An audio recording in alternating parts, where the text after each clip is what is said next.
And welcome to the Young Scientist Journal Annual Conference for 2021, our 9th annual conference. I'm Laura Morby and I'm the Journal Mentor, and I'm super proud of my team, the student team of the Young Scientist Journal, who have worked very, very hard on putting together this year's conference for you.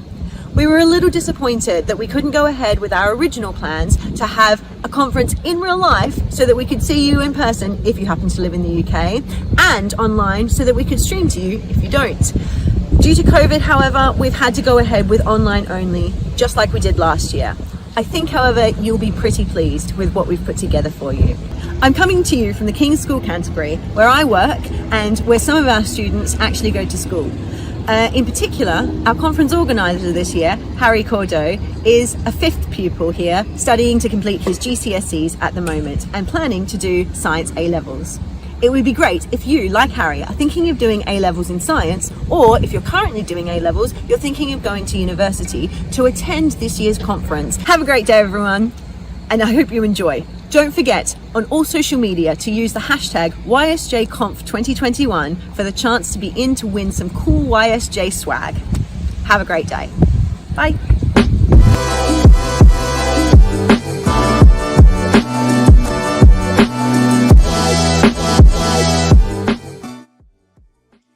I'm Christina Astin, one of the co-founders of Young Scientist Journal, and I was the mentor for 11 years before Dawn and now Laura. I'm sorry I can't be with you live today, but I'm very proud to be opening your conference.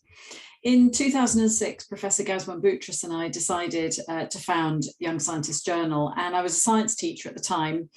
And if you told me that you'd be meeting today for your 8th international conference with 221 members on Discord from all over the world, I'm not sure I'd have believed you. You know, the planet has a lot of big challenges. As Matt Damon said in The Martian, one of my favorite film quotes of all time, we're going to have to science the shit for this. And getting students together to write a science journal, well, that seemed like a pretty good first step. So how do you set up a science journal that will attract the brightest and best young scientists from around the world, but not get in their way? A tricky balance.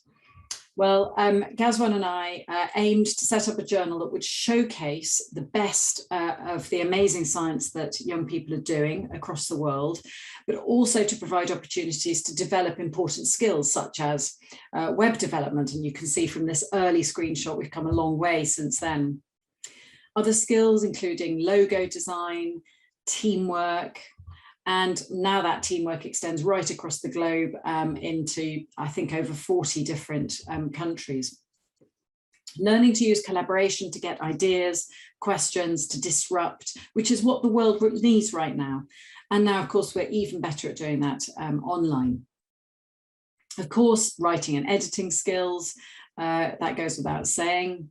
but also nurturing the best design talent, coming up with the best and sometimes craziest marketing ideas, including video marketing skills. And this is Malcolm, now Dr. Morgan, chair of the Board of Trustees for Young Scientist Journal in his earlier days.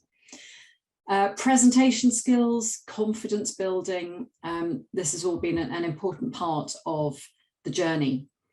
Organizational skills, working to tight deadlines, working across different cultures and time zones, producing issues and conferences with the 8th today, which is amazing.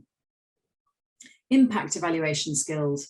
And I remember watching as our first article clocked up 50,000 views. It was a very exciting moment. Well, one of the highlights for me was when the Young Scientist Journal was invited to celebrate 350 years of science publishing alongside the Royal Society of Great Britain. And that was an immense privilege to be asked to do that. We've also met a lot of inspirational people along the way. You can see here Professor Sir Harry Kroto, Nobel laureate, who died sadly a few years ago. Professor Sir Martin Polyakov, Professor Jim Al-Khalili, and there are 4 chief editors in these pictures, all of them women. So one of the things that I'm really personally delighted about is the way that Young Scientist Journal breaks all of the gender stereotypes, and I hope other stereotypes too. We've also been fortunate enough to win an award, and maybe after today there'll be more of those on the way. So, like going to the moon, getting a bunch of school students to run a science journal might seem hard, but look where it's taken us. I'm so incredibly proud of the work that you're all doing. I'm delighted to be one of your academic advisors and a champion always. And I just hope that you have a fantastic conference. All the best.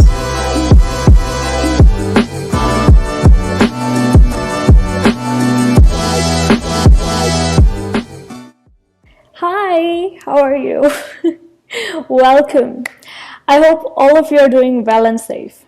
Thank you for logging into the Young Scientist Journal annual conference from all parts of the world. I'm thrilled to see you here. A little backstory, I'm at college at UCLA and I can't find a private spot anywhere, so I'm recording this from the stairs, so a lot of background noise. This year, as the world returned to normalcy, as did we. Thanks to the great support and effort of the team, we were able to publish issue 22 from last year and are expressly working on issue 23 and 24. I would like to extend a big shout out to my deputy chief editors, Mona and Federico, for all their hard work in keeping the team intact throughout the pandemic. Also, huge shout out to the team leaders. You're doing a great job. Also, big congratulations to the conference organization team, especially so conference lead Harry Cordeau for putting up this conference so successfully. They're the reason we're here.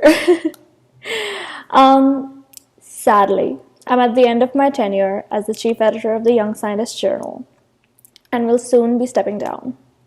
It has been an amazing run and an absolute honor to be surrounded by such a diverse, vibrant, and passionate community of young scholars. We will start accepting applications for the position soon, and I highly encourage you to apply.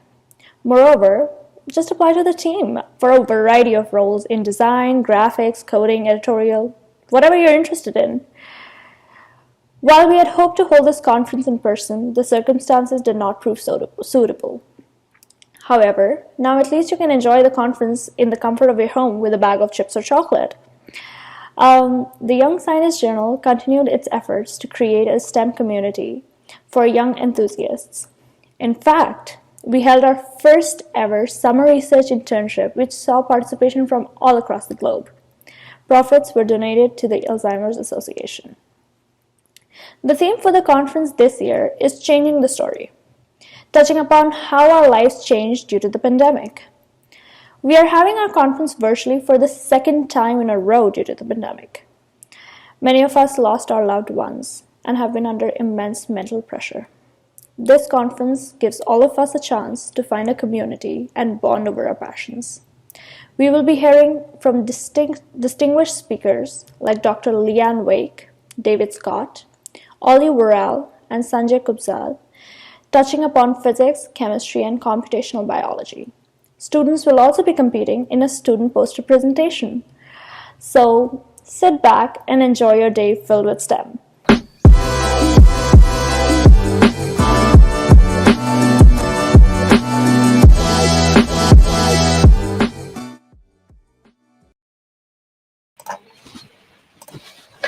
Hello everyone, and a very warm welcome to the Young Scientist Journal's 9th annual conference. I am the aforementioned Harry Cordo, and I have put together, along with my incredible team, an amazing day of talks and poster presentations and even more. But before we go on to our first speaker, which is David Scott, I'd just like to run through with you all a few housekeeping rules. So first of all, I'd just like to say thank you so much to Laura, our mentor, Christina, our co-founder, and Prayasi, our chief editor, for their really inspiring and just exciting speeches that they've just I know I'm looking forward to what's happening today. But the first little bit of housekeeping I want to say is by all means, if you feel like it, feel free to use the live chat. But if you have any questions and you need help, please don't use it. Instead, join our community Discord, which is in the description instead. And ask your questions on there.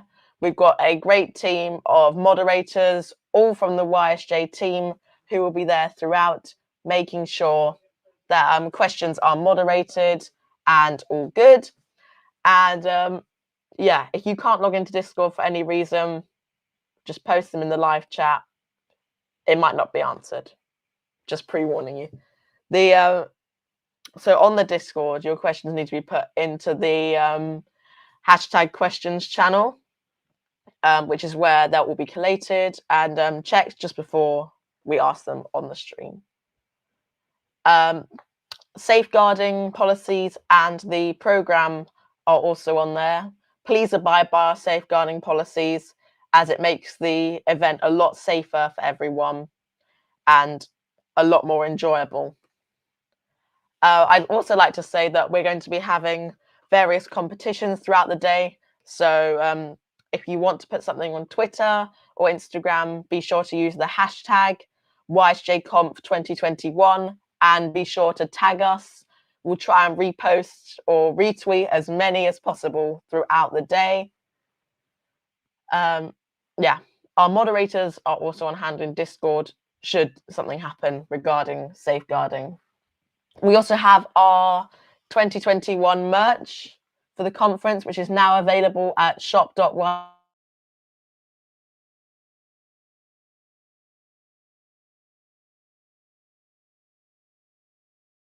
Be speaking later.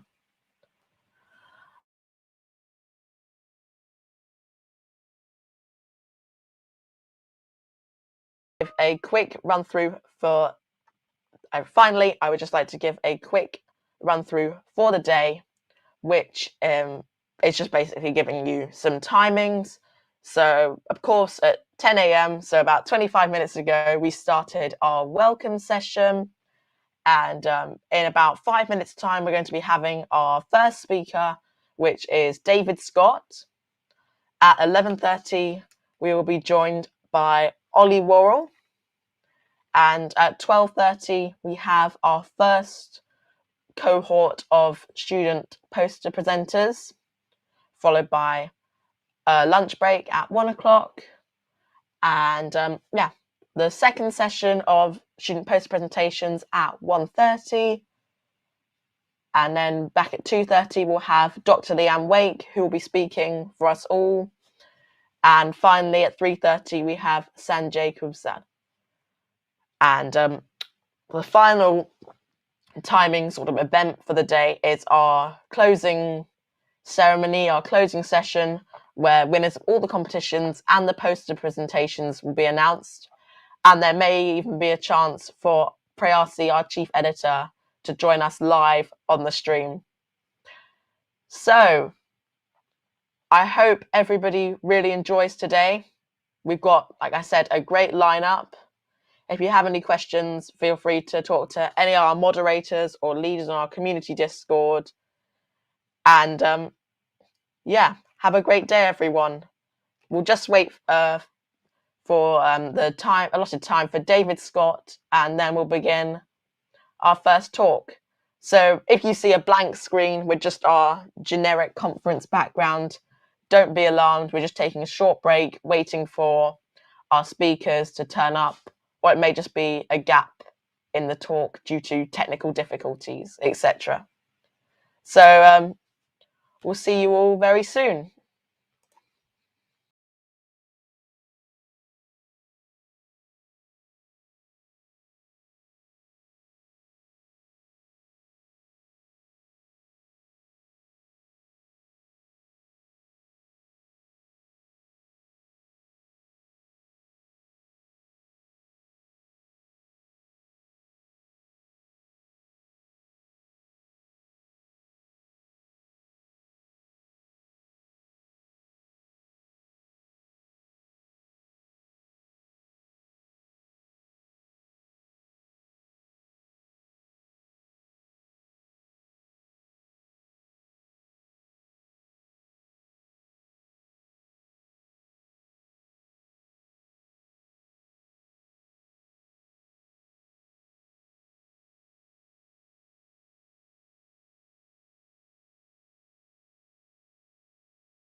Sorry about that.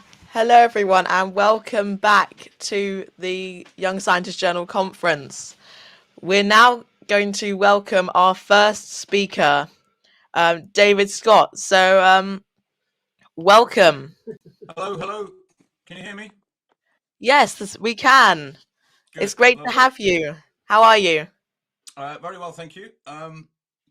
I was a little bit confused about the actual week and when this was happening, but I'm ready to go now. So I'm perfect.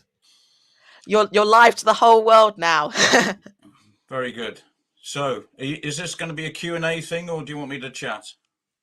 I mean, feel free. Chat about your book. Okay. Tell us a few stories. It's all up to you. Very kind. Okay. Right. Well, I guess I'll start by introducing my book. Here it is. Around the World in 18 Elements.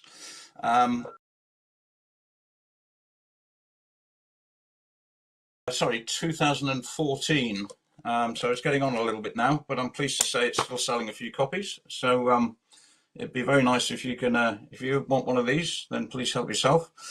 What did I try and do with this? I suppose initially what I was trying to do was write a little bit of a revision book, really. It wasn't not very ambitious on my part, but I was thinking I might write a sort of revision book.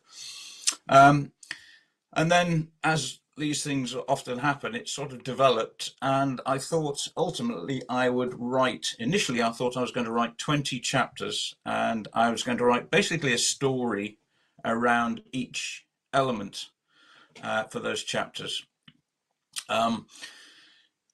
Luckily, I suppose, as an idea, Royal Society of Chemistry took the idea up, and they did a very important thing that probably any author will tell you for a book, and that is they started insisting I met deadlines.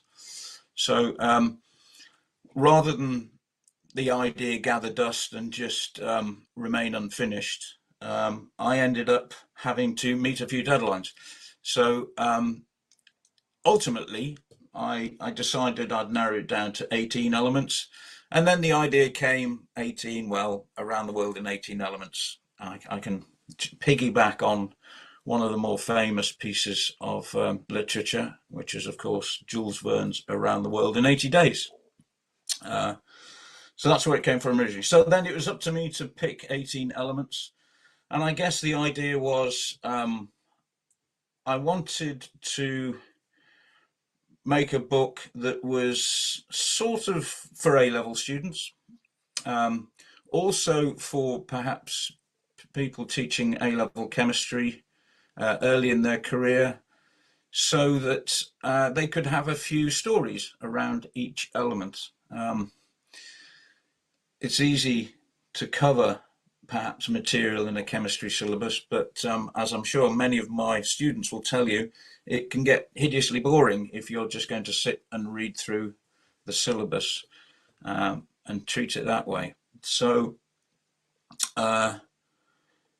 so I thought really I'd sort of put in a few anecdotes, I guess, so that rather than just see the theory as an abstract idea, I would try and bring in real world examples of where chemistry applies in the real world. So I ended up choosing 18 elements. It just so happens I only figured this out afterwards, actually, but there are 9 metals and 9 non-metals. So anybody who knows the periodic table will know that's a huge over-representation of the non-metals. But as somebody whose background is in biochemistry, it's perhaps not surprising I went for elements like carbon and hydrogen, nitrogen and oxygen, which makes up 99% of all living systems. So what else can I say about it, really? It's let's have a look. I'll remind myself, actually, because it's been a long time since I've looked at it. The first chapter is on phosphorus. Phosphorus is interesting because, first of all, historically, it was discovered by Henning Brandt, who was an alchemist, as we'd understand the term today. and he was looking, like all alchemists, for the philosopher's stone, trying to find the elixir of life. And famously, he used 50 buckets of urine. Sorry if it's a bit early for that, but 50 buckets of urine. The colour urine was, as as everybody knows, is a sort of yellowish colour. And because alchemists thought that the human body was a sort of microcosm of the universe, that yellowy colour may have represented gold in the urine. So he was convinced maybe he would get something along the lines of gold out of urine. He didn't. He got phosphorus. And phosphorus is an interesting element in that it reacts, it burns when reacting with air, and it will continue to burn underwater as well. It turns out, I then go on to talk a little bit about how phosphorus is used in the human body. It's an incredibly important element in the human body. Again, biologists will tell you that that DNA and ATP, two really important substances in the human body, all require phosphorus. So the chemical properties of phosphorus are absolutely key in terms of storing information, as in DNA, and also in ATP, which is the universal energy currency of all life. Perhaps strangely, for people who don't understand chemistry that much, the pure phosphorus itself is extremely poisonous. So if you were to consume a gram of white phosphorus, you wouldn't be around to tell the story for long. So again, that perhaps highlights one of the ironies of chemistry, is that in one form an element can be lethal, in another form, in a compound form, it can be not just harmless, but actually essential for life. The great sad irony, which is again something I mentioned in the chapter, the sad irony about the discovery of phosphorus is that roughly 300 years later, at the end of the Second World War, Hamburg, which is where Henning Brandt discovered phosphorus, was firebombed by the RAF, and the firebombs they used contained phosphorus. So there's a sort of hideous circularity to that story, but there you go. That's the idea behind them all. What are the other chapters about? Well, I'm not going to take you through them all. I'll spare you that. The second chapter I talk about is iron. The only element, I think, to have an actual period of human history named after it. The Bronze Age is, of course, an alloy of tin and copper, but iron, clearly so important was its use, its extraction, and its use in general terms, that we name a whole period of time after it.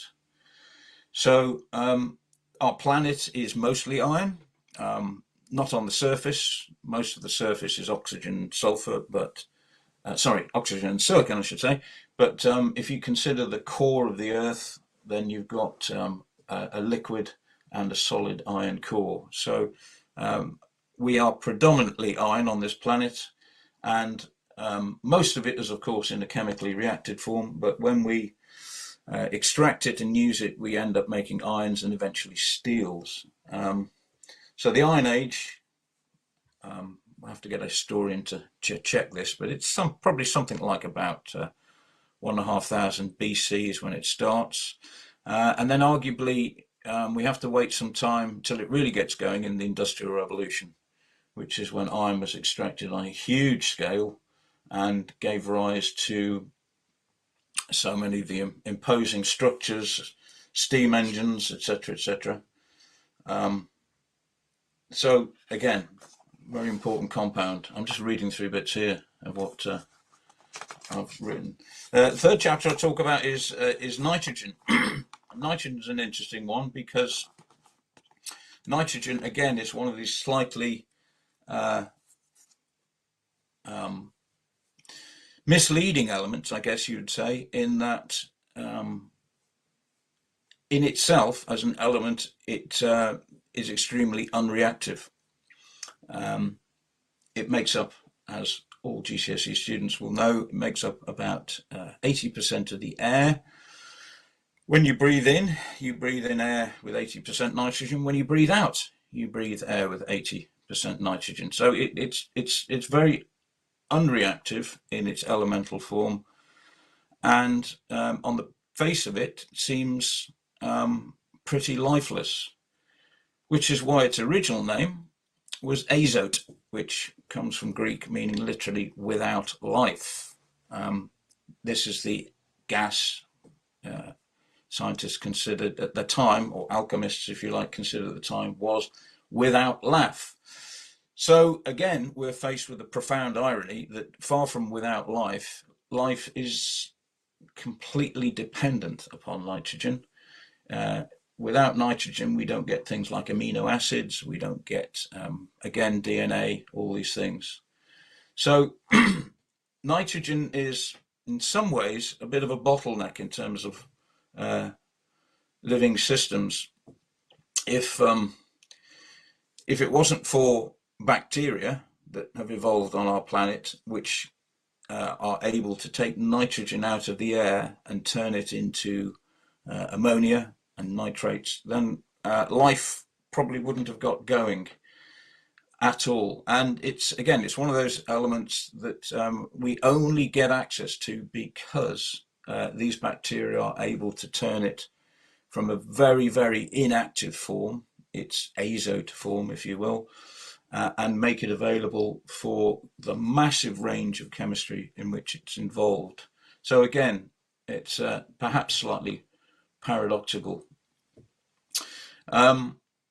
Sulfur is another chapter. That's an interesting one. Again, sulfur has, I suppose you could say that sulfur is mentioned in the Bible as brimstone. You can get elemental sulfur. You tend to find that at volcanic vents. So perhaps its association with hell and hellfire and all that stuff is perhaps not surprising. It does burn, sulfur. It will burn to give a lovely blue color. But again, you're probably way ahead of me by now, but this element is essential for life. So it's present in 2 amino acids, which are very, very important. And again, you can trace a lot of industrial chemistry back to making things like sulfuric acid, which is important. So I'm chundering on here about various different chapters. I'll perhaps, rather than go through it all, I'll just pick some interesting bits from some of the other chapters, I hope. So here we go. Chapter 7 is lithium. So lithium, again, all Shell students will see lithium as a slightly disappointing reaction with water of its chemical neighbours, sodium and potassium. It's the dull one of the 3. It only sort of fizzes gently with water. But the big thing today with lithium, of course, is its use in what we call lithium-ion batteries. And the great thing about lithium is it's the lightest metal. Again, students might remember that if you put it into water, it floats, so it's less dense than water. So when you take your mobile phone, you're probably thinking, oh, the technology that's really allowed mobile phones to get skinny and thin is all down to the computing, the the CPU and the processing units. The main reason phones are so light now is actually to do with the energy source, the batteries. So the days of and I'm old enough to remember when the first mobile telephones were about the size of a large phone book. Don't suppose you know what a phone book is either, do you? A very large book. So the reason that they have become so much more usable is because the batteries are now so small and so light, and it's lithium, the lightest metal, that enables those to be made. Lead is a lovely and it is an interesting element. It was a waste product, really. The Romans mined lead, not specifically for the lead, but they mined it largely because you tended to get silver for geological reasons, which I would bow to Mr. Morby, who can probably explain to me more clearly. But lead and silver frequently occur together, and so when the Romans started mining silver, they basically had lead as a waste product. They didn't really know what to do with it, but they found a couple of uses for it. As you probably know, the Romans developed some quite advanced methods of transporting water around, and they used lead for that. They realized that lead, being very malleable, could be shaped, and they used to use wooden doweling, and they'd shape the lead around it, and so literally water was piped through lead, which is of course where we get the term plumber from, because Latin for lead is plumbum. So bit by bit they realized that it was useful for that. The other thing that was probably discovered by mistake, I suppose, is that lead can produce sweet compounds.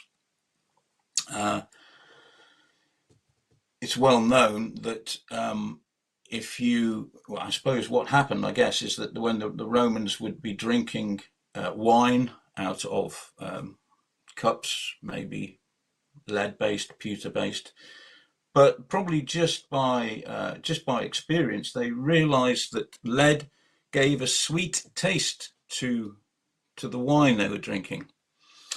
We now know that substance as lead acetate, or lead ethanoate, we're supposed to call it today. And so, having discovered that, not surprisingly, the Romans started to deliberately add lead acetate to wine to give it a sweet taste.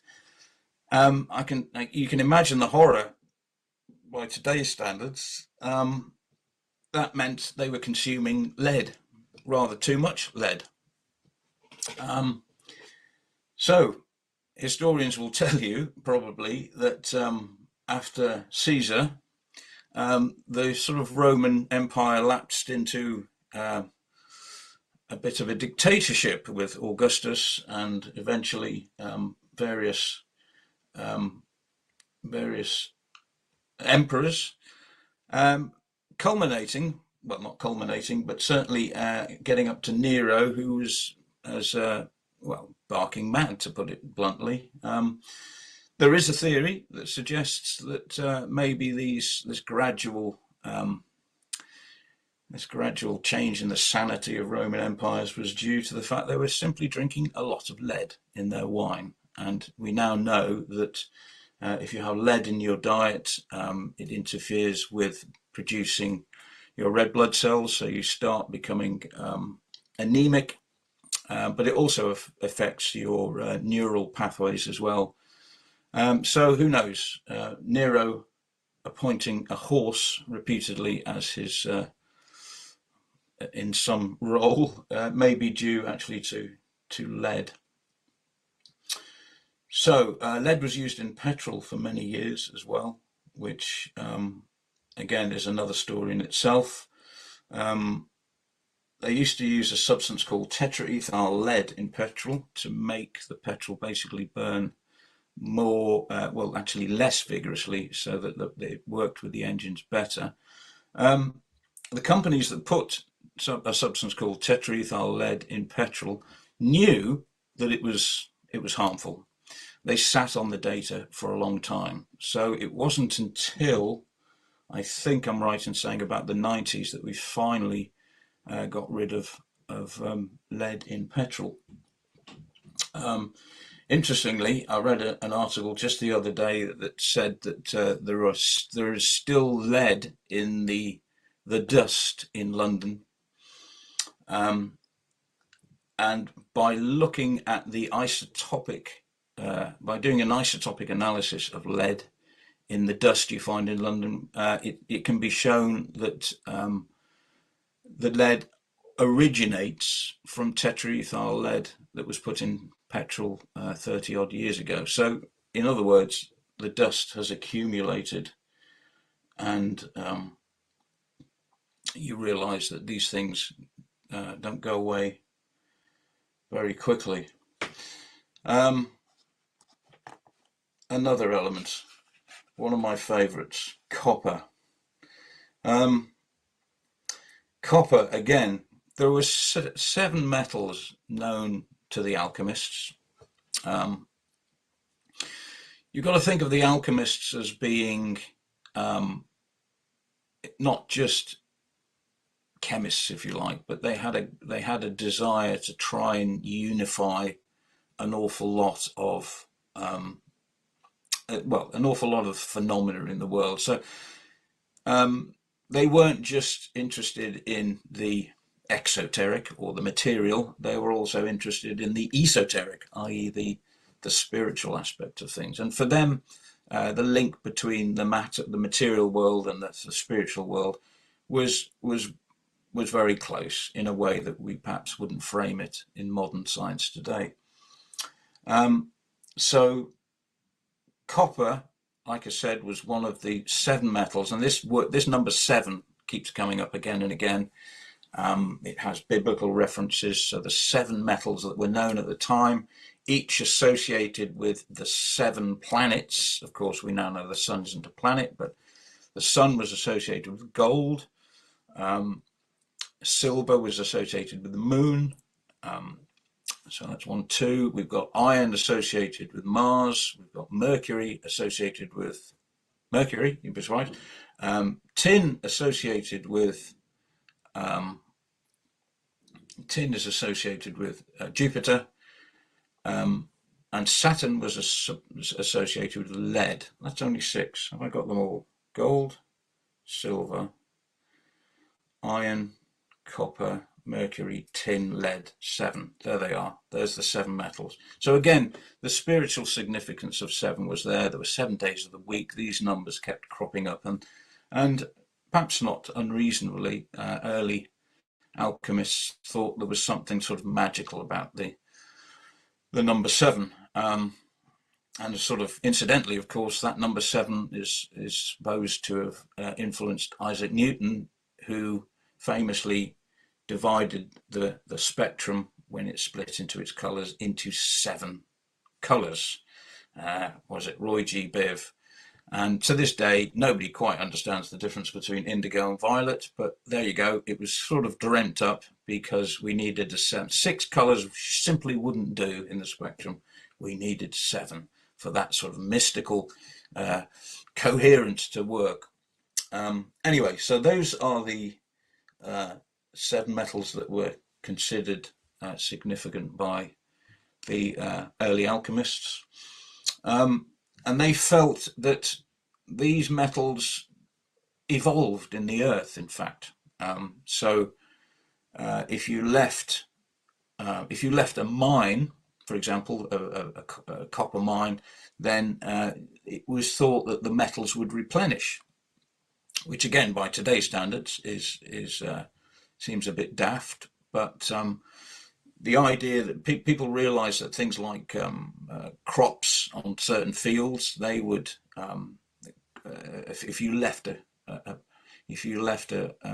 particular patch of farmland fallow for a period of years, it would replenish. And we now again know that's because nitrogen would get back into the soil. So again, they didn't have that materialistic conception of all things. Their belief was that if you left a mine alone for a couple of years, you could return to it and more metals would have appeared. And in some cases, some of those metals would have evolved. And of course, the ultimate product of the evolution of metals was, of course, gold. So copper copper associated with Venus, goddess of love. Again, copper, one of the first elements to be discovered and used. You can recover copper from the earth as a metallic copper. It's not quite so often, but you do get a little bit of it. I've just discovered a typo in my book. Yeah, so copper on its own, not a particularly useful metal, too soft. And again, probably purely by experimental techniques. It was gradually realized that if you mix copper with what we now call tin, you ended up with bronze. Bronze was a much better metal, much harder, very heavy, but a much more resilient material to use with. And of course, we have the Bronze Age, which is famously associated with Cyprus. So Cyprus was known to the Greeks as being an island in which there was quite a lot of copper. And of course, Cyprus is where we get the symbol for Cu for copper there. One of my favorite things about copper is that it is, of course, it is present in a certain type of blood called, rather confusingly, hemocyanin. When we think of blood, we think, of course, of hemoglobin, the red pigment in hemoglobin, which carries oxygen. But evolution is nothing but creative. And it turns out that there is an entirely unrelated pigment called hemocyanin, which also, by a totally different mechanism, transports oxygen around the body of spiders, octopi, snails. So there's a whole set of organisms that use an entirely different mechanism for transporting oxygen around their systems. This is an example of what you might call convergent evolution. Different, very, very different substances coming together to basically solve a problem, the same problem, which was transportation of oxygen around the body. So blue blood. So for those of you who know Star Trek, who ever watched the first series of Star Trek, you might remember that Spock is supposed to have blue blood because, of course, he's half Vulcan. So that's not entirely nonsense. There are organisms that have blue blood. What else do we have here? We have fluorine. Fluorine. Right. What about fluorine? Fluorine is a pretty nasty element, actually. You've got to be very careful with it. As an element, it doesn't occur naturally, obviously, way too reactive. I always like to tell students that you really can't keep fluorine in just about anything. It is possible to keep fluorine in the nickel container, because the fluorine reacts with the nickel and essentially seals itself into that container. But you can't keep it in glass because it'll react with glass and etc. Basically, what fluorine does is rip electrons off just about anything. So it is an incredibly powerful oxidizing agent, as hopefully my A-level chemists will tell you. But again, perhaps paradoxically, until you understand chemistry, when fluorine gets into a molecule, it becomes very unreactive. So, usually when I talk about the reactivity of fluorine, somebody will stick their hand up slightly, in a slightly concerned way and say, but isn't fluorine in toothpaste? It is, but in the form of fluoride, which is the fluorine ion, the fluoride ion. So once the fluorine is reacted to form the fluoride ion, it is one of the least reactive ions. So in a certain sense, fluorine, once it reacts, becomes stable. And there's a bunch of other things that fluorine does. And it turns out that these days, if you look at a lot of modern pharmaceutical chemicals, you will see that fluorine is somewhere there in the mix. So if you look at some of Pfizer's best-selling drug molecules, Lipitor, Prozac, fluoxetine as it's called, they usually contain fluorine. There's a couple of reasons for that. Fluorine, funnily enough, has a stabilizing influence on molecules. So it is of interest there.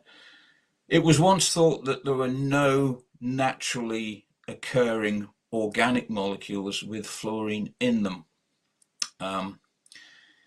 But it's always a bit of a risk to say that, because it has since turned out that there is a plant that I think grows in South Africa, and it contains a molecule called fluoroethanoic acid. And that is quite exciting for chemists, because what that must mean is that there must be a metabolic pathway that can take fluoride ions, which exist quite commonly in soils, and that fluoride ion can be incorporated into a covalent bond with carbon. And that's exciting for chemists, because if there are enzymes that can do that, then it means we don't have to deal with the elemental fluorine as currently I think probably many places have to do at the moment. So in other words, once again, enzymes seem to have this ability to do things that as yet we can't do easily in a synthetic laboratory. So that's maybe hopefully of some interest. What else have we got here? Sarin. Yeah. Sarin is a molecule made famous by some crazy religious sect in Japan when it was released on the Japanese underground. That's a fluorine-containing molecule. It's highly toxic, and again, we now know the structure of that. But perhaps we should move on from that. What else have we got here? We still other elements. Is that it? I mean, I have loved everything you said so far. Well, that's very kind of you. We've actually got a few questions that have just been coming in. So the Excellent. first question I have for you is, what do you think is the most important element for the future of science, and why? What a good question. What a good question. Most important, right? Well, obviously, it's very difficult to pick out individual elements, but one of the things that's certainly true is that as we are developing technology, we're beginning to use more and more of the elements in the periodic table. You could argue that the whole of human progress has been a period of actually using gradually more and more of the elements present on the periodic table. So we're now actually moving down into what we call the F block, the lanthanides and the actinides in modern technology. So elements such as neodymium, which is in one of the lanthanides, samarium, which is another one. These elements are involved in making really powerful magnets, and those magnets are the ones that are used in wind turbines. So those elements are becoming increasingly important. They are part of what is sometimes misleadingly known as the rare earth metals. They are rare elements, and interestingly, from a political point of view, China has been very active in trying to get control, and I think, I could be wrong, don't quote me on this, but I think China has the mining rights or the access to something like 97% of the rare earth metals. So a lot of the future technology is, as we see it at the moment, is very much dependent on some of these rarer lanthanides and actinides. So there's one answer. So we've got to look out for the rare earth metals then. Yep, they're very important. Yes, yeah. I've got another question here for you, which is, Thank you. Which of the elements in your book has changed the story of your life? Wow, very good question, isn't it? They're quite deep questions. Yes, this has changed the story. Well, I have to say that to a certain extent, all of them have obviously contributed, because it was on the back of writing this book, which was very kindly put together by the Royal Society of Chemistry. A lot of them has led me to be able to make sort of contributions to some of the A-level textbooks as well, with a similar idea, I think, with the idea of trying to use to get practical ideas of chemistry, the applications in there. I think I'm going to give a special mention to carbon, because there's a book out there called The Periodic Table by Primo Levi, which, if you haven't read, I would strongly suggest anybody should read. It might sound like just a book about the periodic table. It's not.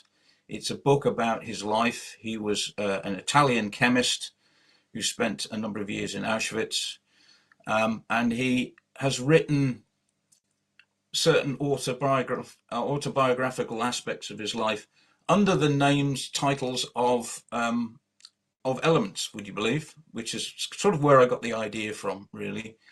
And the last chapter is simply called Carbon, and I would simply urge people to read that. I think it's a very philosophically engaging chapter. A great book. So yeah.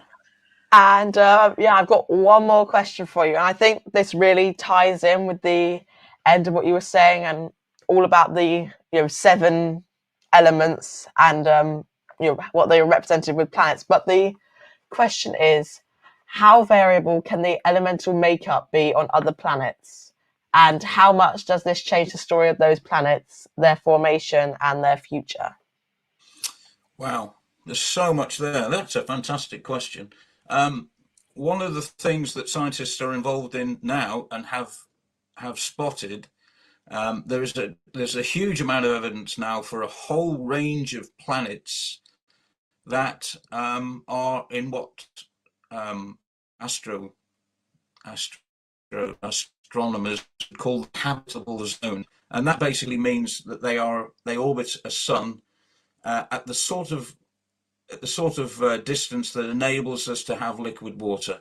Most scientists believe that if there's going to be life on another planet, we need liquid water. It really is the only substance which, if you like, is the matrix of life for which all chemical reactions can react.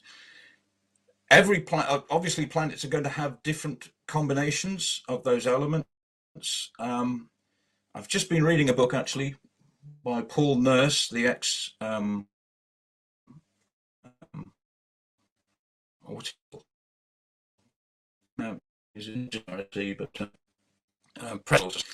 he speculates precisely on this. And I think the general belief is that there are things like water and carbon probably required for life.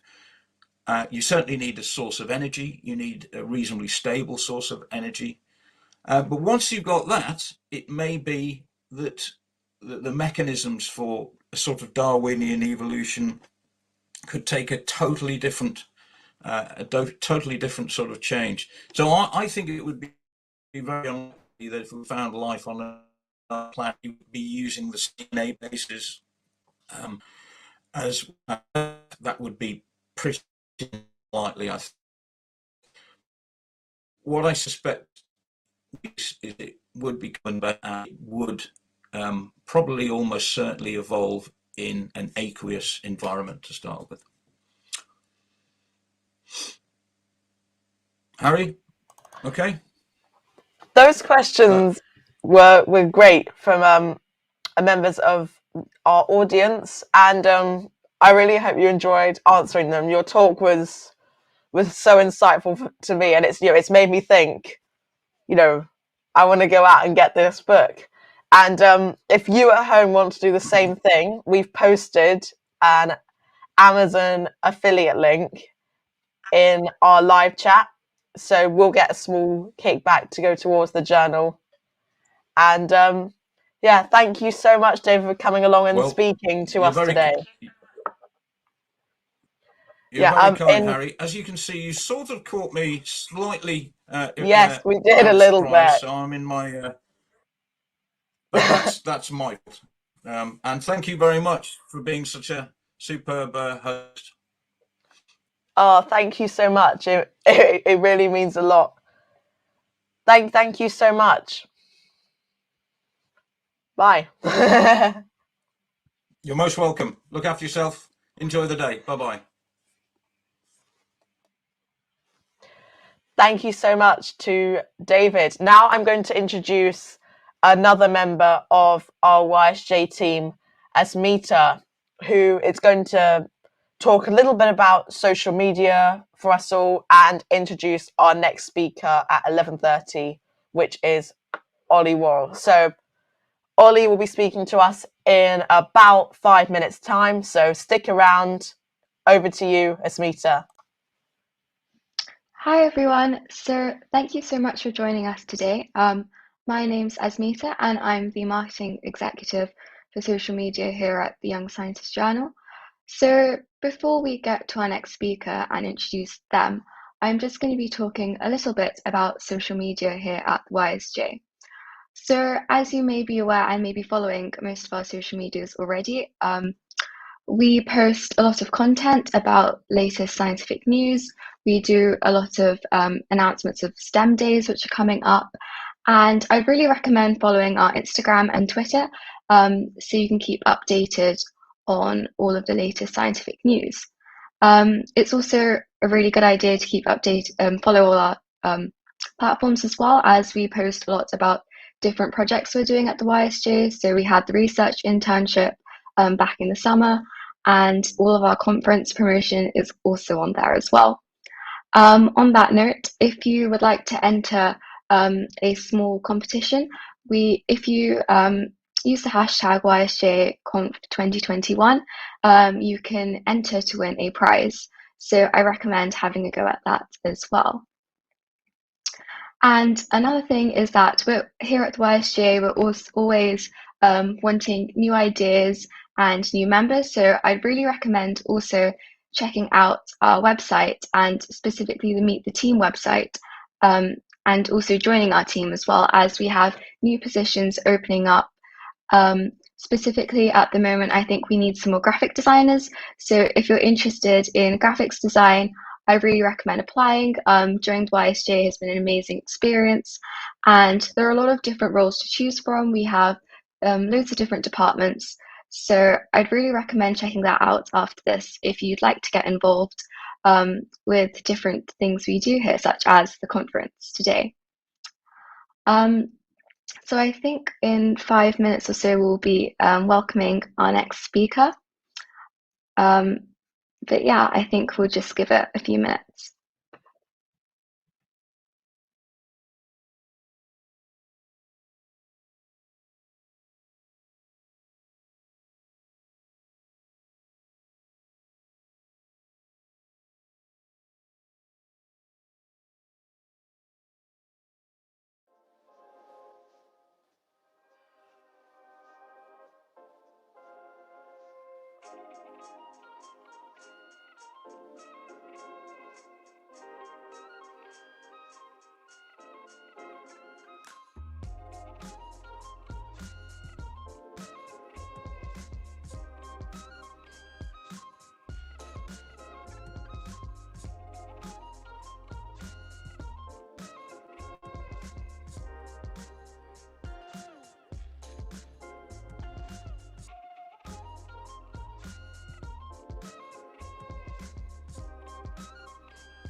Hi everyone, so now I'm going to welcome our speaker, which is Ollie Worrall, who studied natural sciences at Cambridge and will be talking to us today about chemistry and physics.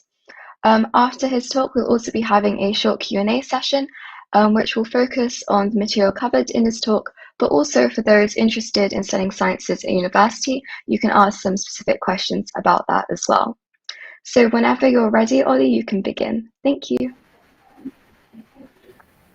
Excellent. Thanks very much for having me. If I share my screen, hopefully, can you see? Hopefully, we can all see this. That's it. Can we see my screen? Excellent. Okay. So thank you very much for having me, everybody.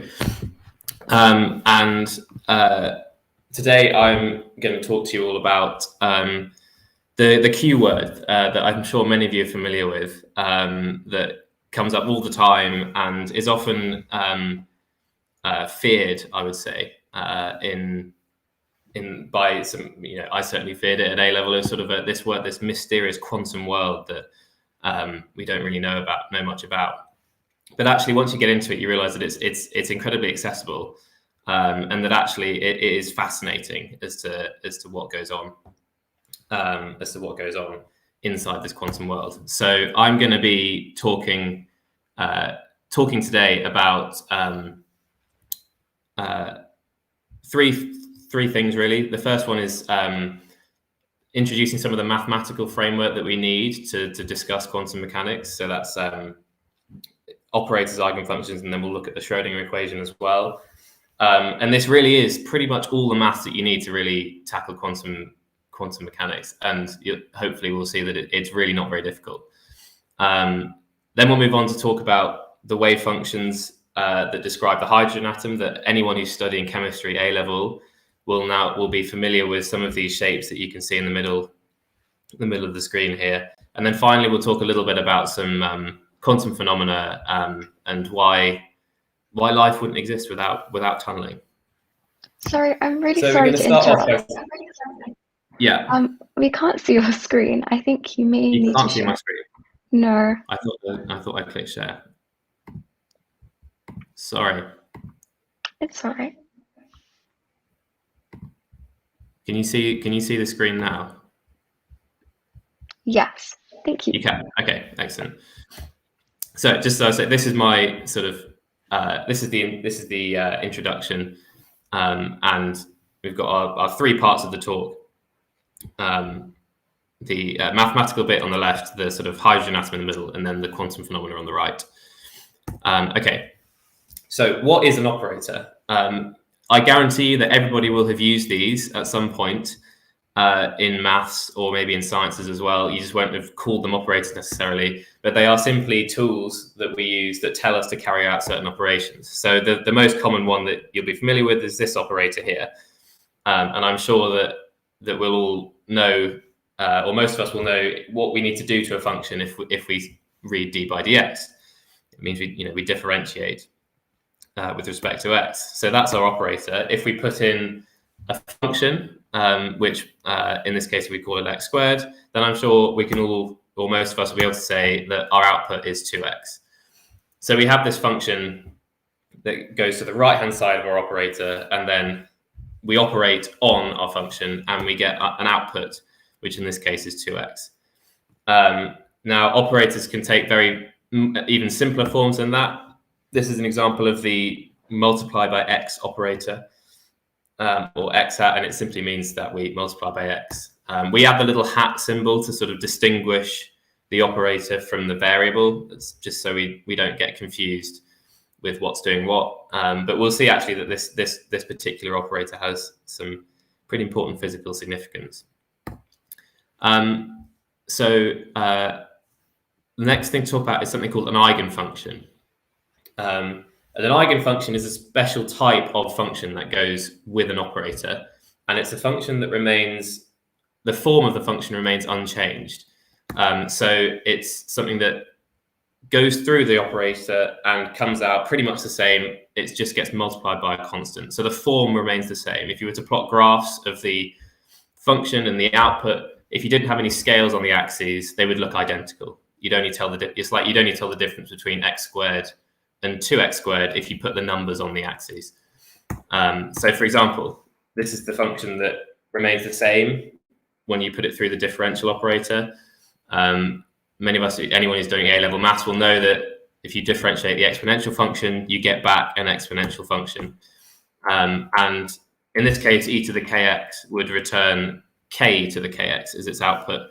And this number k, this constant that gets that this function is multiplied by, is called an eigenvalue, and takes on some really important physical significance, which we will come to later.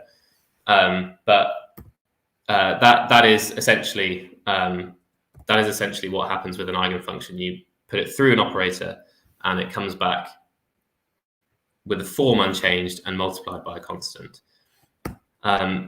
So the final step of the maths is something called a wave function. And this is simply a function that describes some idea of probability of finding a particle at a particular point in space. So the way this works is that you have a mathematical function. We use the symbol psi, Greek letter psi, to denote our wave functions. And we input a set of coordinates. Now, we'll be familiar with sort of x, y, z coordinates for our 3 dimensions. Anyone who's familiar with spherical coordinates, r, theta, and phi, we normally use these when we talk about spherical systems like the hydrogen atom. But essentially, you need 3 coordinates. You input the coordinates, and then the wave function will just output a number. Generally, it'll be a complex number. And the key sort of physical link, really, between the wave function and reality, in inverted commas, is that if you square that number, then you get something proportional to probability density, which is essentially probability per unit volume. So if you wanted to find the probability of finding a particle in this volume of space, you just integrate the probability density over that volume. And basically the idea is that the larger the number, the more likely you are to find your electron in that region of space.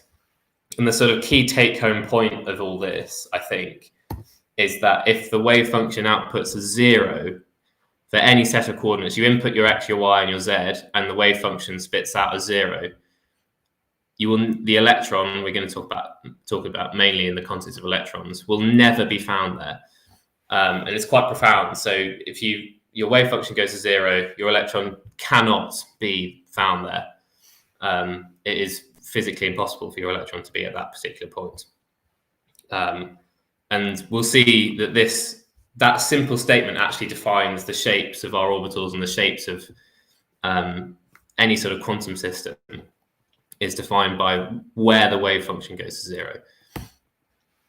So, spoken a little bit about the way that wave functions link to reality.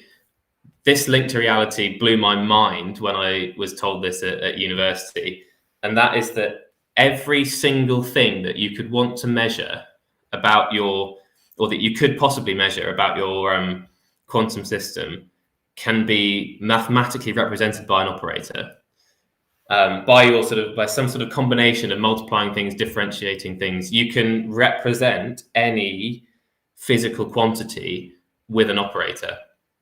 So that bullet point there gets lots of exclamation marks, because this blew my mind when I found this out. And so I'll give you some examples of what these things look like. This is your momentum operator. This is a very important quantity in quantum mechanics. And you can see we simply multiply by minus IH bar. H bar is Planck's constant over 2 pi. I is the square root of -1. You multiply by those, and then you differentiate with respect to x. And that gives you the momentum in the x direction. We've already come across this x hat. It turns out this is the position operator. If you want to, know where your quantum particle is, then x hat gives you the position operator. And this is the most important one for us when we're talking in the context of chemistry and in physics really as well. But our energy operator is represented by this little squiggly H, which stands for Hamiltonian, named after a physicist called Hamilton. And this is the total energy operator. So if you put a wave function to the right-hand side of this operator, it will return some sort of energy. And you can see that it's sort of split into two parts here. We've got the left-hand part, which is the more complex-looking part, which is the kinetic energy. And those of you who will know that kinetic energy is given by a half mv squared. If you substitute in your momentum, which is mv, into that equation, you can write kinetic energy as p squared divided by 2m, or momentum squared divided by 2m. And you can see here that if you square the momentum operator in the top line, you get your h bar squared, you get your second order differential, and then you divide by 2m. So you can see how these two things kind of link together between momentum and energy. And then your v is your potential. And your potential energy just comes from the system that you're working with. And because we're going to be talking about the hydrogen atom, the potential will be a electrostatic potential that is spherically symmetric, which is from the nucleus. So the potential that our electron feels when it's orbiting, and it's in an orbital, is from the nucleus, and it's an electrostatic form. And in order to find any of these quantities, we simply need to act on the wave function with the relevant operator. Okay, so quickly recap the maths. We have these things called operators, which simply instruct us what to do mathematically. And these operators represent our measurement, essentially, our physical quantities that we want to measure. And we're going to be talking a lot about this energy operator here, this h bar squared over 2m d by dx squared, plus our potential. We have eigenfunctions, which are sort of special functions that are left unchanged by an operator, that can be multiplied by a constant, and that constant is the eigenvalue, which is physically a very important quantity. But we have operators and eigenfunctions that go together. And then we have our wave functions, which describe the probability essentially describe the probability of locating a particle at any given point in space. It's kind of the link between our particle, sort of point particle theories of electrons to our actually electrons behave like waves. The link there is our wave function. And then our key sort of final point that takes us directly into our science, our physics and chemistry, is that the wave functions that we use, or the orbitals that we use, are all eigenfunctions of the energy operator. And that's a really important statement, is that all of your orbitals that you've come to be familiar with at A level, and all of these sort of pretty lobes and everything, the mathematical functions that describe those orbitals are left unchanged by that energy operator in the top line. So now we're going to discuss the Schrödinger equation, which is essentially a statement. The Schrödinger equation is the mathematical form of this bottom statement here, eigenfunctions of the energy operator. So you take your energy operator, which is this H, this Hamiltonian, you act on a wave function psi, and it returns the same wave function psi multiplied by a constant. That constant we're going to label E, and many of you will be ahead of me in this, thinking that what this E actually means. If we substitute, we've got our H, if we substitute this top line for your energy operator, this h bar squared, etc., top line in for your H, you get this. And this is one form of the Schrödinger equation, where psi is our mathematical description of our orbital, and E is the value of the energy that we would measure. So this is our significance of the eigenvalue. We have this wave function psi, and we act on it with our Hamiltonian, and it returns the same wave function psi multiplied by our energy. And this is the energy that we would measure by however we may do that, by spectroscopy or spectral emission or whatever that might be. But that value of E is what we would measure. And this is the Schrödinger equation. This is the equation that essentially if we can solve this, we can know everything about our system. You know, if we could solve the Schrodinger equation for the world, then we wouldn't need any more. Our work would be done. Unfortunately, the maths gets very complicated very quickly, and in fact, you can't solve these when there's more than one electron, which is why we had to talk about it in the context of the hydrogen atom. But this is the Schrodinger equation. It is probably the most, I don't know, or maybe it's my favorite equation. I'm not sure. So the hydrogen atom. Each orbital is represented by a psi, and all the different orbitals, we need to be able to distinguish them. So we have these 3 quantum numbers, is what we call them. These essentially labels that we give to these orbitals, which are, in this case, N, L, and ML. And these numbers can take integer values. This idea of quantized, that's where the word derives from. So we work in integer steps. So we write our wave functions like this. So we have our psi, and then we have the subscript of N, L, and ML. And depending on what N, L, and ML are, that will tell us, which orbital we're actually dealing with. The physicists among us will keep these labels as numbers. So they will think, psi 111, for example, would make sense to a physicist. Now the chemists replace the L and the ML with letters. And this is hopefully where we'll start to see everything that I've spoken about, which most likely be mainly unfamiliar, linking to what we talk about at A level, in chemistry in particular, as we replace these L and ML with letters. So let's talk about N first. N is called our principal quantum number. It essentially gives us an idea of the energy of our orbital. It's when we only have one electron, the energy purely depends on N, and the number 1 corresponds to the 1 in 1s, for example. Hopefully, most of us are familiar with the 1s orbital, but the 1 in 1s is our N, and it takes integer values starting at 1 and going up to and going up and up and up. And N, so N gives us the energy, essentially. And as I say, when you only have one electron, your energy only depends on N. So an orbital with a N of 3 is always going to be higher in energy than an orbital with N equals 2. L is what's called our angular momentum quantum number. It has all these numbers have various names. I think this is the most useful way to think about L. And it essentially means the higher your value of L, the more angular momentum you have, the more angular dependence you have. So the higher L, the more sort of the more difference you'll get as you sort of change your angle, as you change your longitude and latitude, if you like. The wave function will vary more. Whereas if you have L equals 0, there's no angular dependence at all, so you get spherical symmetry. And L equals 0, 1, 2, 3 corresponds to what we call in chemistry S, P, D, and F orbitals. So L equals 0 is S, L equals 1 is P, L equals 2 is a D orbital, L equals 3 is an F orbital. And as we know, our S orbitals are spherically symmetric. Those of us who know what a 1s orbital looks like will know that it's just a spherically symmetric thing.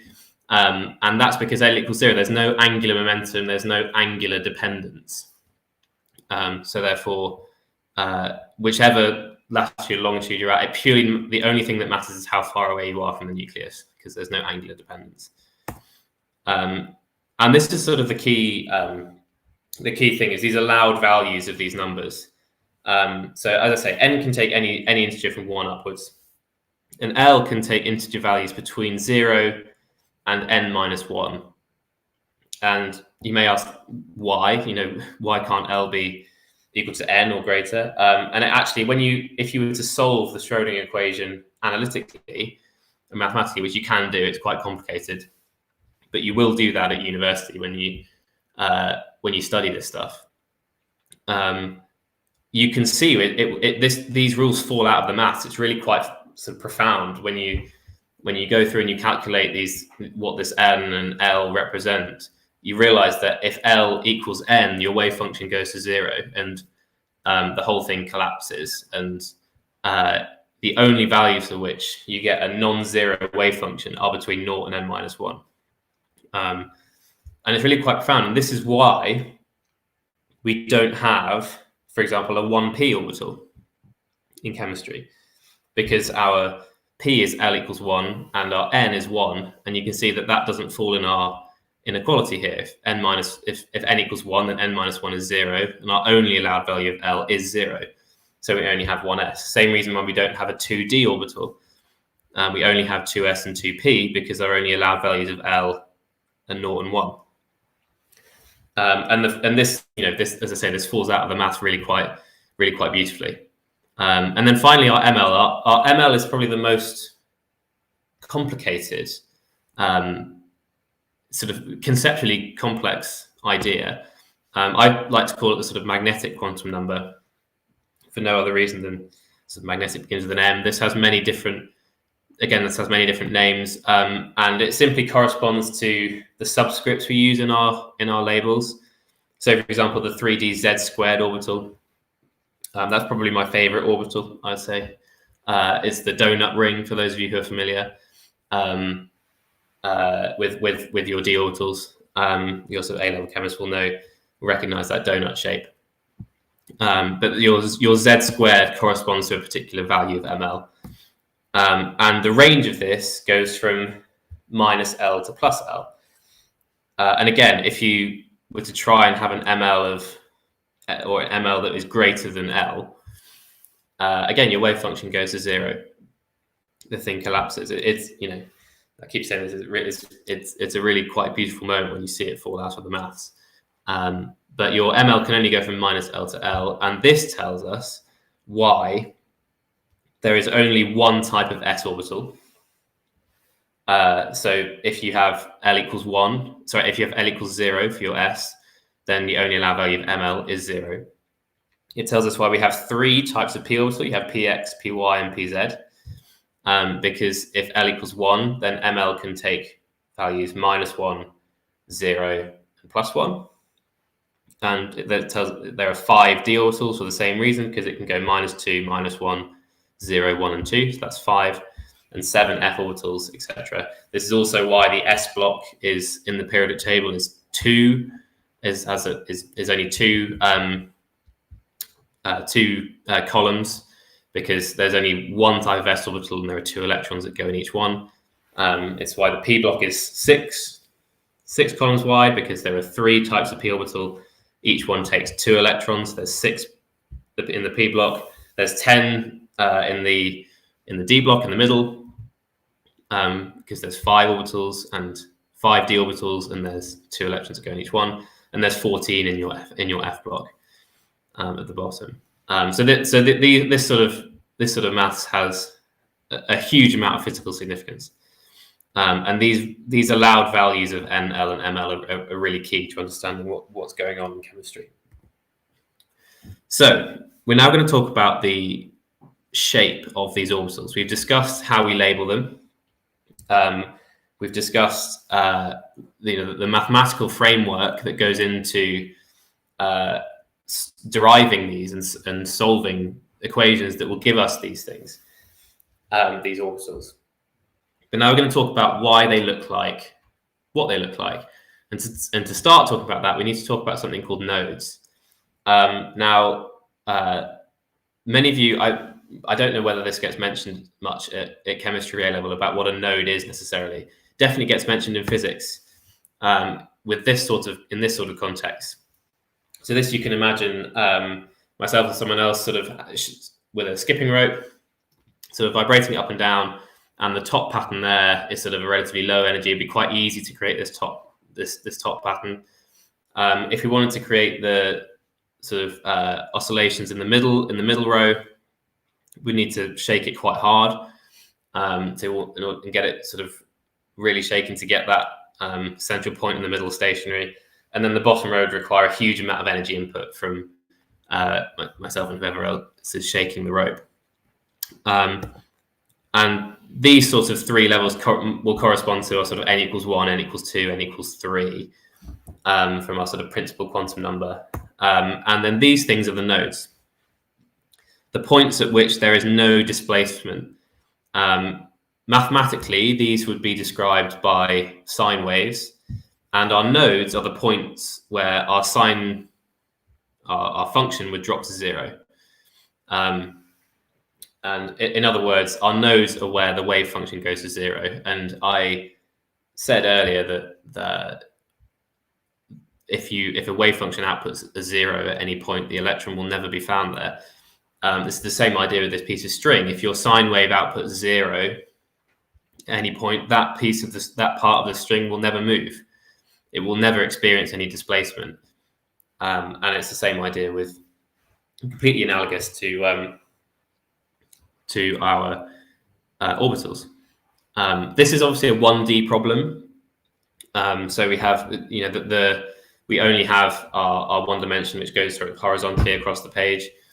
If we extend this up to 2 dimensions, so our orbitals are in 3D, but if we extend this up to 2 dimensions, you can get these things called wave plates, which are, I should have said, the key idea, there are no nodes in the lowest energy level for n equals 1. That will continue throughout the whole thing. And then every energy level up from n equals 1, you get an extra node. So into 2 dimensions, we have these things called wave plates, which are essentially just this square plate that if you put a certain frequency of sound through, they will start to vibrate. And they will vibrate in these very cool patterns. And what will happen is you will end up with nodes forming on this wave plate. You will get these sort of standing wave oscillations, and that will form nodes. Now, in 1 dimension, our nodes were points. We saw the sort of on the skipping rope idea that a simple point on the skipping rope is a node. In 2 dimensions, the nodes become lines, and they will be lines that will essentially get drawn across the wave plate. And what you can do with this wave plate is you can drop a load of sand or sugar or something onto this wave plate, and the parts of the plate that are vibrating will sort of kick the sand up and kick the sugar off. But the nodes obviously don't oscillate at all, just like the nodes in the skipping rope. And so the sand will just happily sit there. And what happens is, as it vibrates, is that the sand will just head towards the nodes. And you get patterns like this. This is a relatively low energy. And you can see this, essentially, this idea of the sand draws out the nodes. It tells us, it shows us which parts of the plate are not vibrating at all. As we increase the energy, we get these more and more complex patterns. And I really recommend you go to YouTube and you watch the video that I took these sort of screenshots from, because what happens in the video is that the sound bounces around, and then suddenly, as soon as it reaches 345 hertz, the sound just immediately just goes straight towards the nose, and you see it sort of appear out of nowhere. And it's really beautiful to watch. And as you increase the frequency, you get these more and more complex patterns. And they are quite mesmeric to look at, I think. But it turns out that this sort of square symmetry actually makes the maths much more complicated than spherical or circular symmetry, and that's why you get these really interesting patterns. So in 2D, we have nodes as lines, and therefore, if we move up to 3D, our nodes become surfaces, and we have these sort of nodal either planes or spherical surfaces that will appear in our orbitals, and will completely define the shape of what these things look like. So a node, as I say, is an area of space for which the wave function is 0. And the more of them we have, the higher energy our orbital. As you've seen in both the examples of the skipping rope and of the wave plate, the more nodes we have, the higher energy. In our hydrogen atom, we have 2 types. We have something called a radial node, which is essentially something to say that for any particular distance away from the nucleus, any value of r, if you're working in spherical coordinates, any particular radius, your wave function falls to 0. So you get this sort of this spherical shell, which is for which there is the electron is never found. So these look on the screen, these will look like circles, but obviously they're in 3D they become spherical. The other type is angular. Now they're called an angular node because it essentially means for a particular, if you don't not familiar with spherical coordinates, you can think of longitude or latitude. So for a particular latitude, for example, at the equator, your latitude is 0. For a particular latitude, the wave function goes to 0, and that creates a plane, a flat plane for which your wave function is 0. And if you think about the Earth, if you were to say that you could never have anything at the equator, that would just be a flat plane that runs through the equator. That's why they're called angular. But you'll see these are represented in 2D on the screen in the presentation. These all look like lines, but obviously they extend in the third dimension and become planes. And then these two bullet points at the bottom here are essentially what defines the shape of our orbitals. So we have n minus L minus 1 radial nodes. So you take your n, you subtract L, and then you subtract 1, and you get a number of radial nodes, and then orbitals will have L angular nodes. And this kind of corresponds to our idea of L being an angular momentum, some idea of angular momentum. The more angular momentum we have, the higher L, the more angular nodes we have, the more angular dependence there is.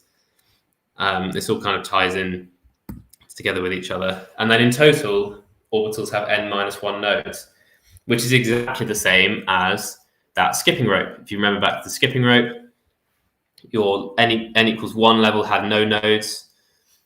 Just sort of, you have this vibration in the middle, maximum vibration in the middle. Your n equals 2 had 1 node, your central node, and n equals 3 had 2 nodes. And it's exactly the same with our hydrogen atom, is that in total you have n minus 1 nodes for any orbital. And that again corresponds to the idea that n gives us our energy. If you have a higher n, you have more nodes, and more nodes means higher energy, as we saw from our wave plate. So again, this all kind of ties in together, and this defines what our orbitals will look like. So got all our information that we need to do on the left-hand side of the screen. Let's have a look at some orbitals. So for our 3s, let's start with 3s. Our n is obviously 3. L is, because it's an s orbital, our L is 0. So therefore, we'd expect no angular nodes, but 3 minus 0 minus 1, which is 2 radial nodes. And this is what we see. So on the left here, we have something called a dot density plot, which is, I think, the most visually powerful way of representing a wave function. And it's the idea that the higher the density in the dots you see, the higher the probability, essentially, of finding your electron at that point. And you can see here that there are 2 little circular rings. And those 2 circular rings are your radial nodes. They're 2 values of r for which your wave function goes to 0. On the right-hand side is what's called a radial distribution function, which again shows exactly the same thing. There are 2 points where the probability falls to 0. And these are our radial nodes here. And they correspond completely to one another. So that's our 3s. It's an example of radial nodes. You can see how the radial nodes do look like circles, as I said they would. And obviously this extends into 3D. You can sort of imagine this is a kind of slice through your orbital that you're seeing, but it extends into 3D, and these circles become spheres. So there are some radial nodes there. 2pz, if we look at the 2p orbital, your N is 2, and your L, because it's a p orbital, your L is 1. So you're not going to get any radial nodes, but you're going to get one angular node, and this is what the p orbital looks like. So on the left, again, the sort of dot density. You see the plane across the center, the sort of XY plane. That is your node. That's your angular node. And you can see on the right-hand side, the sort of the dumbbell shape. I'm sure many of you who've done chemistry will be familiar with this sort of like dumbbell cartoon shape idea of an orbital. I don't particularly like it, but it's what you're familiar with. And you can see again that for this XY plane, for this in the middle, the wave function drops to 0.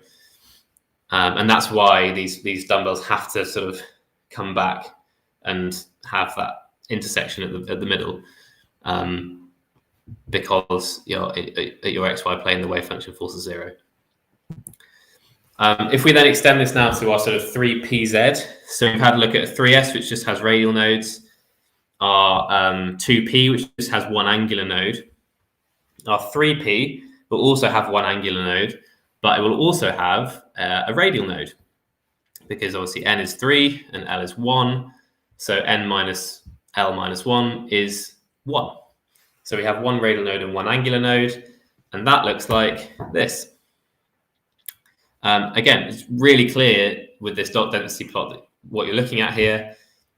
You've got the same sort of XY plane, the same nodal plane. That line, you can sort of see it through the middle.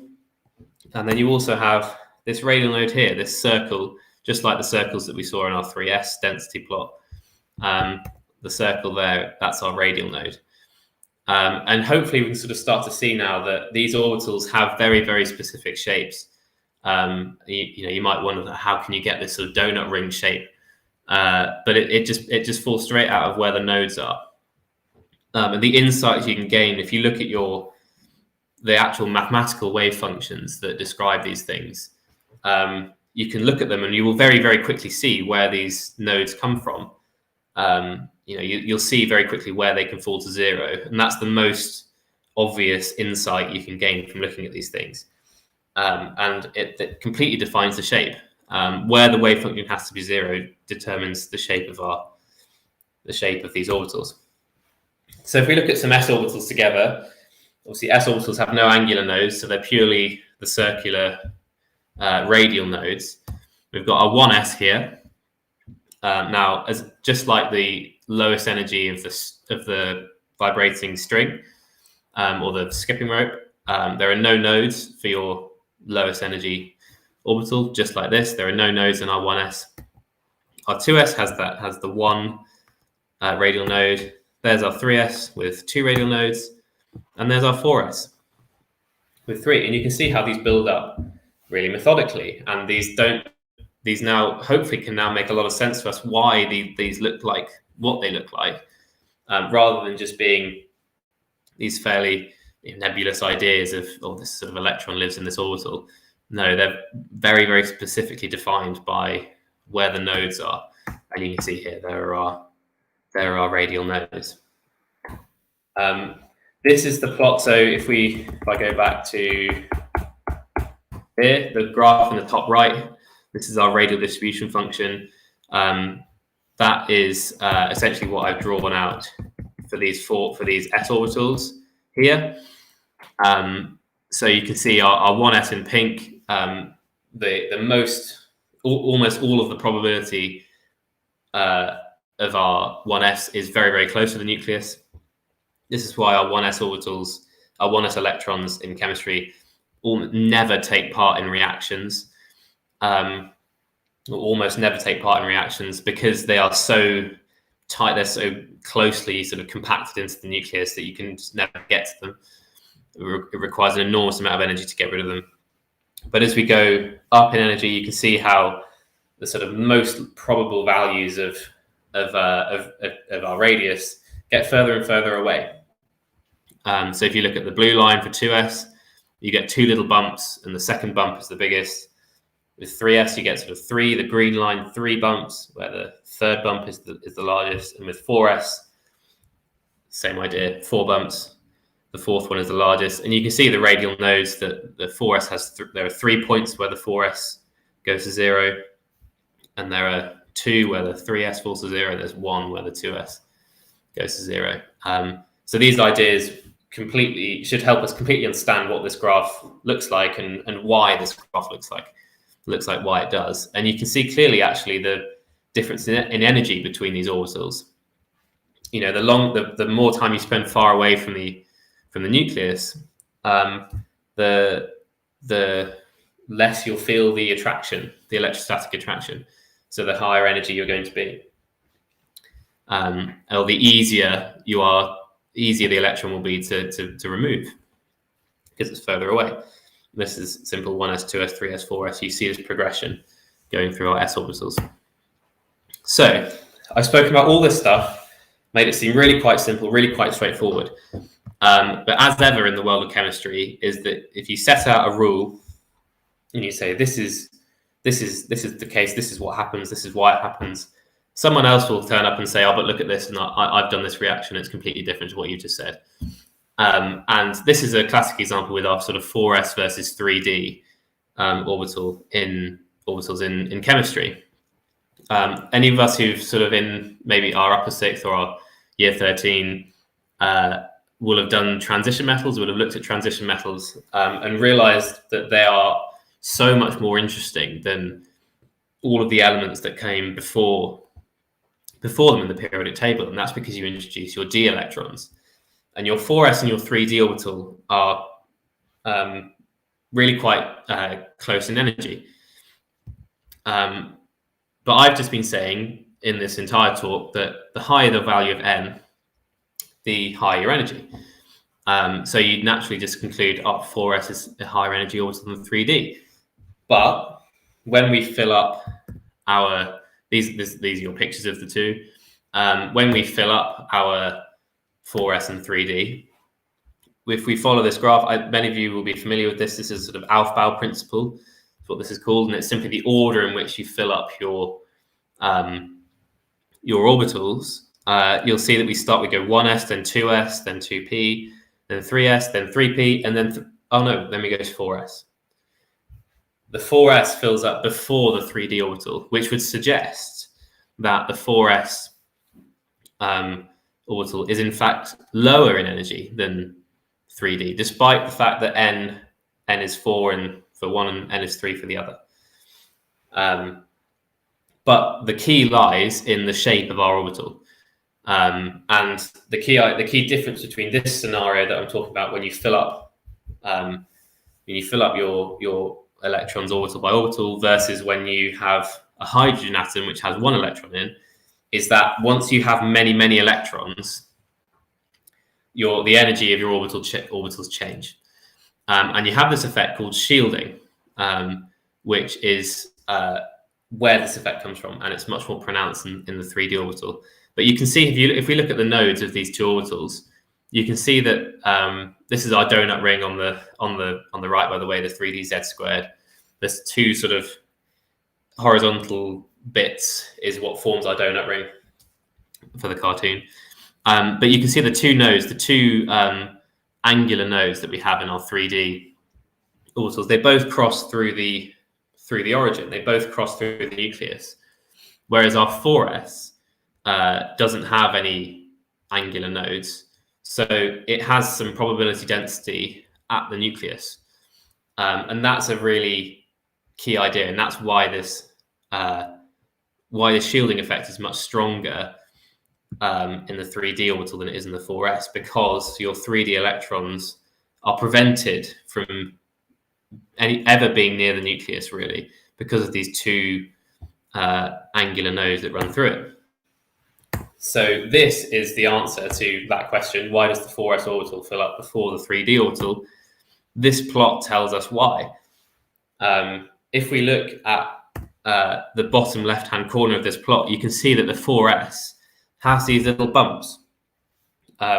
This is called, what we describe this as the 4s penetrates through to the nucleus with these little bumps, these little regions of probability that the electron could actually be close to the nucleus And if we sort of introduce this kind of shaded area, which represent our inner electrons, so to get to the 3d or to the 4s orbital, we've had to put in a lot of electrons already. But if we have lots of electron density in that region, anything to the right hand side of that red line is not going to feel the attraction of the nucleus very much. It's shielded by all this negative electron density. It's blocked out. It can't quite see the nucleus as well. And you can see that the 3d orbital, almost all of its probability is to the right hand side of that red line, whereas the 4s has these points to the left hand side of the line where there is some probability, and that is why the 4s penetrates through. And you can see here, this is why I was saying the electrons shield the 3d orbital from the nucleus, and that is why when you have lots of electrons, your 3d is actually higher energy than your 4s. And this works through the Aufbau principle. It's why the Aufbau principle sort of works diagonally downwards, because the more angular momentum you have, the more angular nodes you have, all the angular nodes go through the origin. So if you have 5 angular nodes, your chance of being found near the nucleus is incredibly low. So your shielding effect is much, much higher. And that's why your 3D fills up beforehand. 3D fills up after the 4s. So to conclude on the hydrogen atom, I just show you this picture. I think I'm going to get this on a t-shirt or something, because I just think this is beautiful. And you can see really clearly as you go through each orbital here, the shapes should make complete sense. As we go from left to right, we add a radial node every time. So if we follow our s orbitals along the top, we have the same diagram that I showed you in one of the slides. We extend it to n = 6 with 5 radial nodes. And as you go down this plot, if you go from the first row to the second row, you replace a radial node with an angular node. So if you look at the n = 4 column, for example, you start with 3 radial nodes. You then go to the 4p, which has 2 radial nodes and 1 angular node, and then you go to the 4d orbital, which has one radial node and 2 angular nodes, and then the 4f has just 3 angular nodes. And again, this point about not being found near the nucleus, you can see with this 4f orbital at the bottom that there's that big splodge in the middle where the nucleus is, where there's just no electron density, and that's the effect of shielding. So that's the hydrogen atom. I have spent the last sort of 5 minutes talking about a couple of quantum effects, I think, before we open things up for some questions. And we're going to talk about something called wave function collapse, which is a really sort of weird phenomenon of quantum mechanics. And we have 10 different wave functions. So we've got psi1, psi2, psi3, etc. up to psi10, and they're just 10 random wave functions or 10 states, if you like, 10 orbitals that your electron could be in. And quantum mechanics can never tell us which one it's in for definite. You have to actually measure your system for that, but it can tell us the probability of finding the electron in each one. And I've just made up these numbers here. So the most likely one I've said is psi4.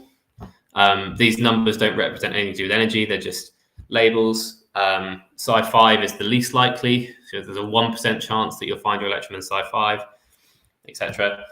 And my question is sort of, before we make our measurement, what state are we in? Which of the 10 states are we in before we have a look?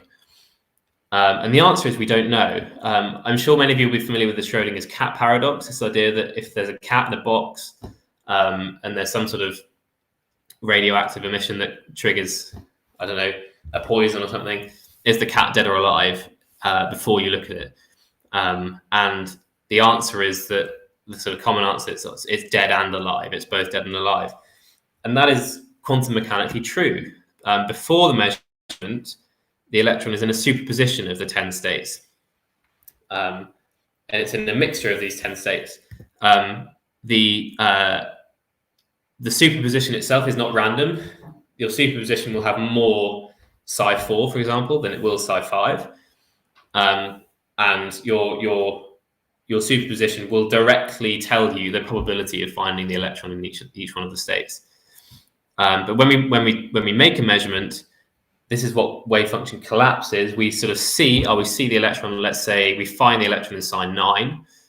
And we say, right, okay, there we go. Our wave function is no longer a superposition of our 10 states. It's now in sign 9. A little analogy that I like is if you leave a dog in the Cluedo floor plan. If you leave a dog in a house with all the doors open, you leave in the morning, you let the dog roam around free. I ask you what room's the dog in. You say you don't know or what room's the dog in before you come back and check. You don't know. You could describe it quantum mechanically as a mixture of all the rooms. And let's say we put some food in the kitchen, you get more kitchen in your mixture. And if you put a nice comfy bed in the lounge, you get a bit more lounge in your mixture. But let's say if the study is tucked away in the corner and there's nothing really in there that the dog's interested in, you might have a little bit less study in your mixture. So you mix all the sort of rooms together quantum mechanically anyway. And all that will tell you is that you're most likely to find the dog in the kitchen, but you'll never actually know. When we come back home, we measure which room the dog is in. The system then collapses and you say, the dog's in the dining room. And that is wave function collapse. You have this idea of you don't know until you measure it. The key difference here, and this is the sort of the weird bit, sort of like food for thought that we can finish on, is that when you, if you were to leave the house again, so you walk in, you find your dog in your dining room, and you say, I need to go out again. You go out again, the superposition returns. The system then completely returns back to, there's this chance of the dog being in the kitchen, there's this chance of the dog being in the lounge, etc., etc. Quantum mechanically, that's not the case. Quantum mechanically, wave function collapse is irreversible. So if you go measure your electron and it's in sign 9 from those 10 states, you then come back and you measure it later, it will still be in sign 9 and it will never be anywhere else. Once you collapse it, it is an irreversible process. It will never spontaneously return to your superposition. And this is kind of weird. This is a really weird effect that happens in quantum mechanics, is that this idea that you collapse the wave function. By measuring it, you fundamentally change the nature of the wave function. And it's this idea that you can't actually measure anything without affecting it. In order to measure something, you have to interfere with it. And this is why this is the case, because of this wave function collapse, this irreversible process. So hopefully that's a little sort of bit of food for thought to finish off with. I don't know how long we have left, but I'm very happy to sort of answer some questions if I come back here. If I come back here, can you see me now? Yeah. If there's any, I'm perfectly happy to answer any questions either about. I realise I didn't quite have time to sort of talk about natural sciences at uni and why it's better to do NatSci than straight physics or chemistry, in my opinion. But I'm happy to answer questions about anything to do with uni life or with anything that I've spoken about. I realise there's lots of content there as well, so it might take a while for it to sort of assimilate.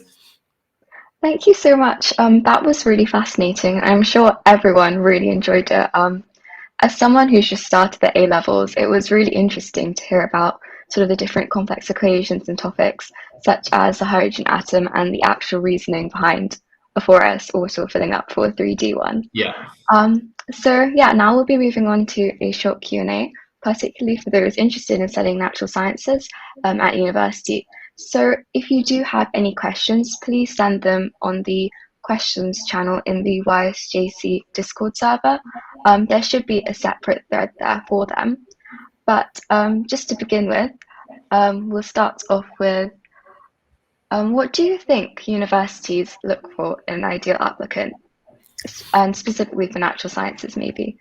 That's a really good question. So I think obviously I went to Cambridge, which interviews. Not all universities will interview, but for those that do, I think they're really looking for how you think. They're not. It's not a test of knowledge. They're looking for people who have really good problem-solving brains and will have a real desire to work things out and to want to understand what's going on. If that makes sense. It's not a case of who's the cleverest, who knows the most. It's a case of who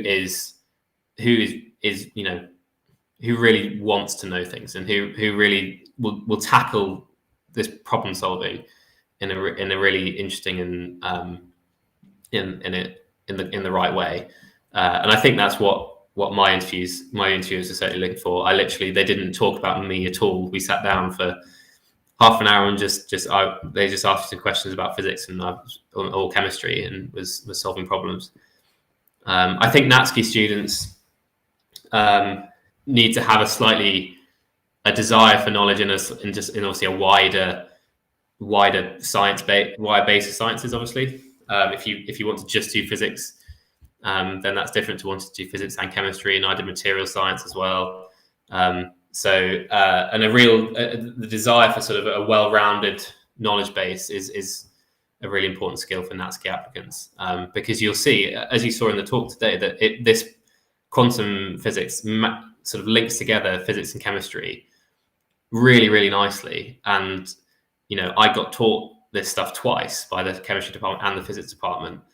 And you see it in two different contexts. And, your desire to match these two together to sort of link the physics with the chemistry is really important. Great.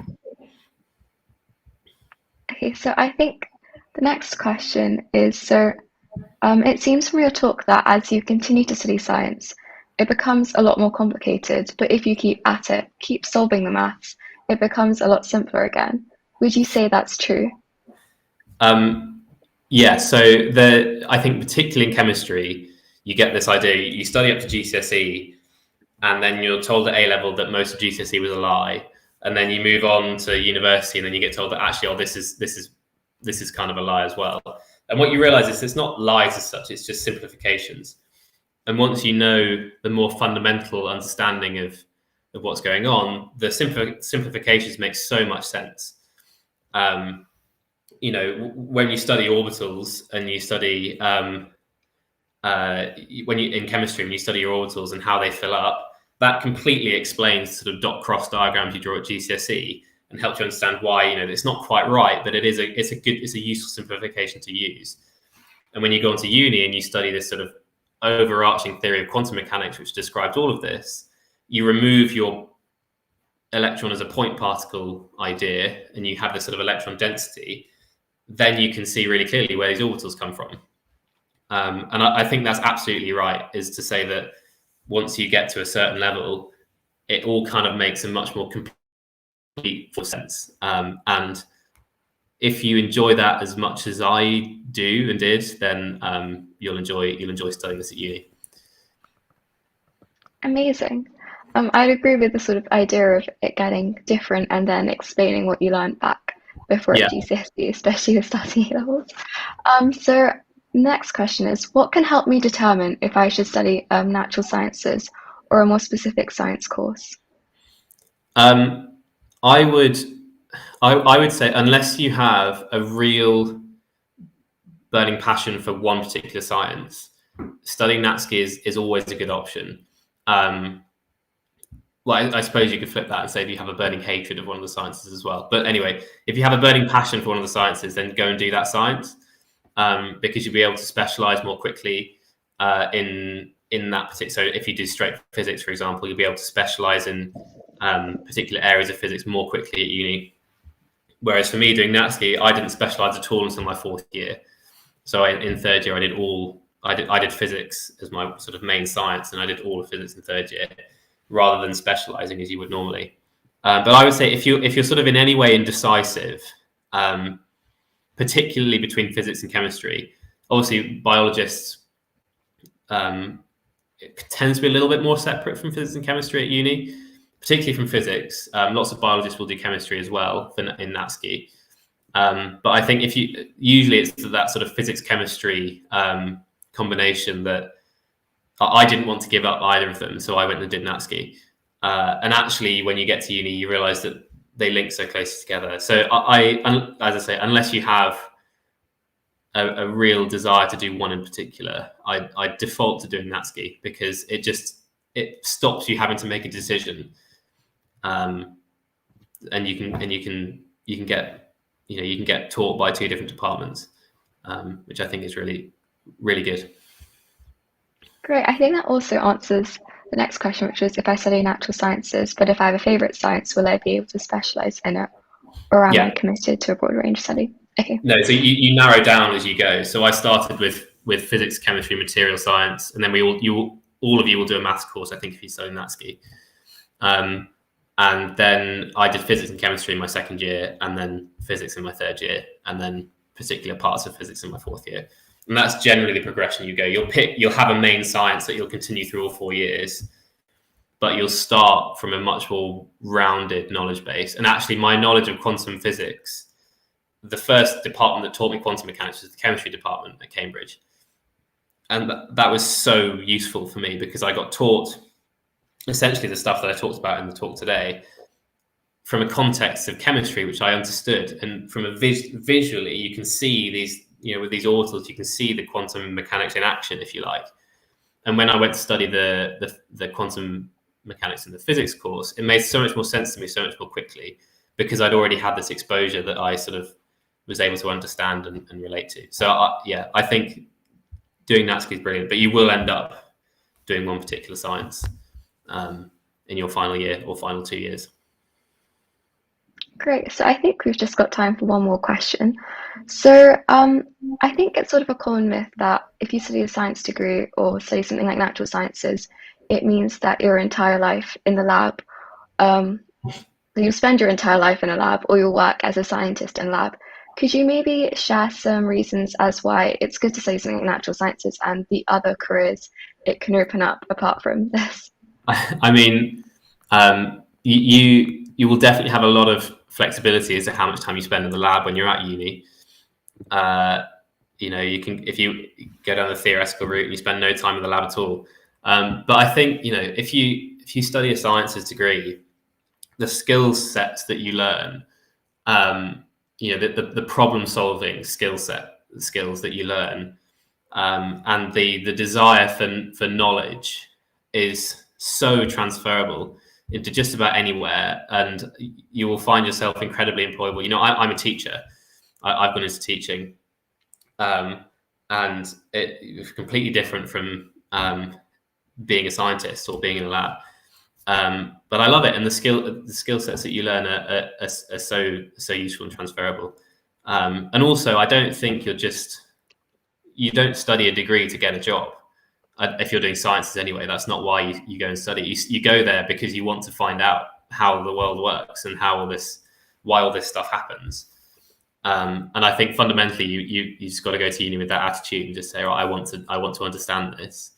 And you will leave there with that attitude. You will leave there incredibly employable, just about anywhere.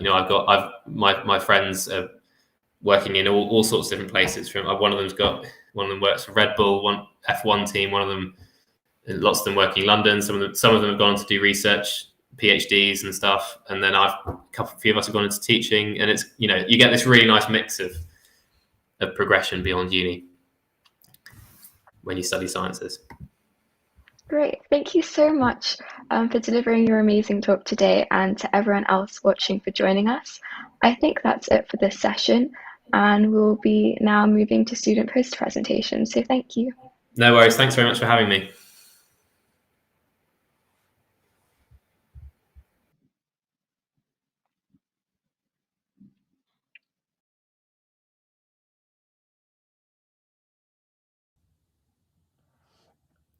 Ladies and gentlemen, thank you for inviting me to speak at the 8th Annual Young Scientist Journal Conference.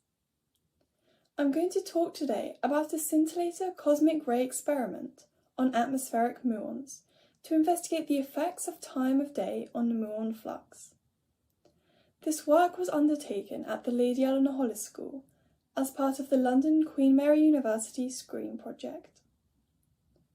Muons are elementary particles, or leptons, created when highly energized primary cosmic rays in the galaxy impact atomic nuclei in Earth's atmospheric air molecules at altitudes of 15 kilometers, producing secondary cosmic rays containing protons, neutrons, pions, kaons, electrons, and photons.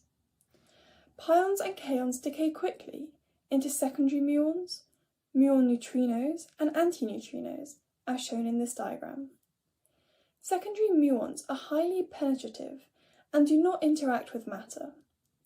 10,000 muons per minute per meter squared hit the ground, and their properties are shown here.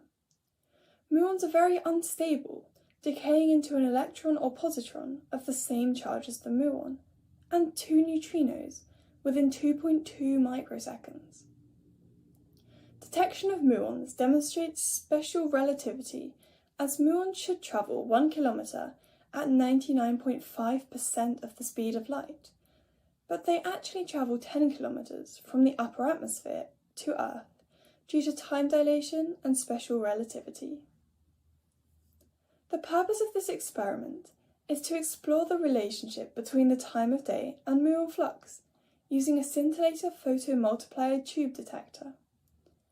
Our apparatus and the process for detecting muons is shown in this slide. Voltage and threshold on our detector was adjusted to 230 volts and 4.5 respectively to define our muon data. Muon flux was plotted for every minute over a 24-hour measurement. This time period was characterized by 16 hours of daylight and 8 hours of darkness. Our results are shown here. Mean muon flux during our experiment was 86.67 muons per meter squared per minute, with a minimum of 59 muons per meter squared per minute, and maximum of 109 muons per meter squared per minute. The standard deviation of muon flux measurements was 6.06 muons per meter squared per minute. Our results showed that muon flux was constant, with no increase during sunlight hours. This project successfully detected muons using a ground-based scintillator and photomultiplier tube in our school physics laboratory. It disproved my initial hypothesis that muon flux is greater during daylight due to cosmic rays from the sun. It has instead demonstrated that muon flux is constant throughout the day and night, with a mean flux of 86.67 muons per meter squared per minute. This finding may indicate that the principal source of primary cosmic rays is not the sun, but instead a source outside our solar system. This conclusion is supported by evidence from other small-scale studies around the world. Thank you for listening.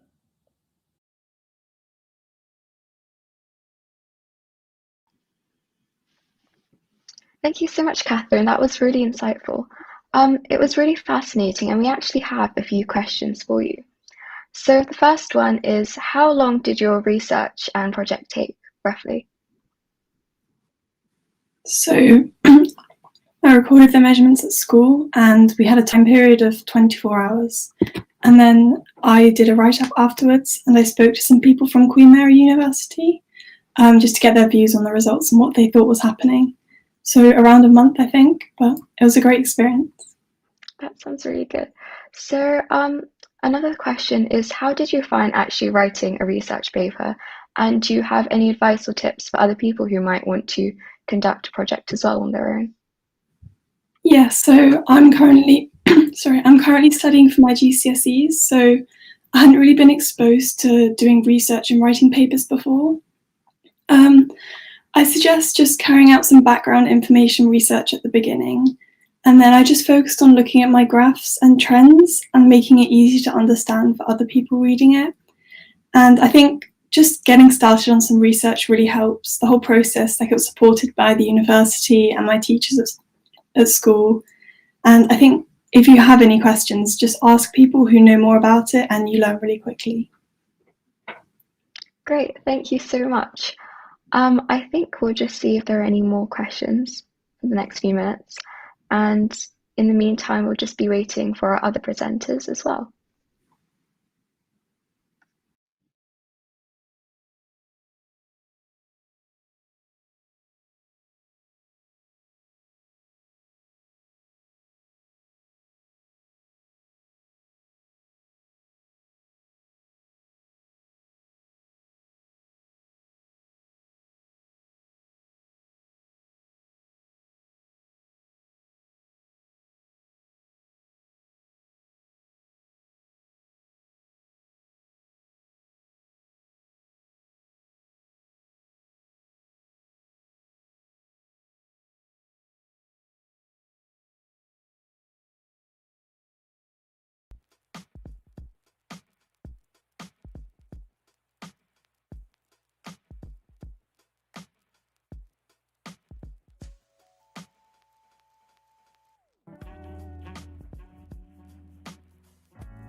Okay, so hi everyone. So I think we're actually going to have lunch now.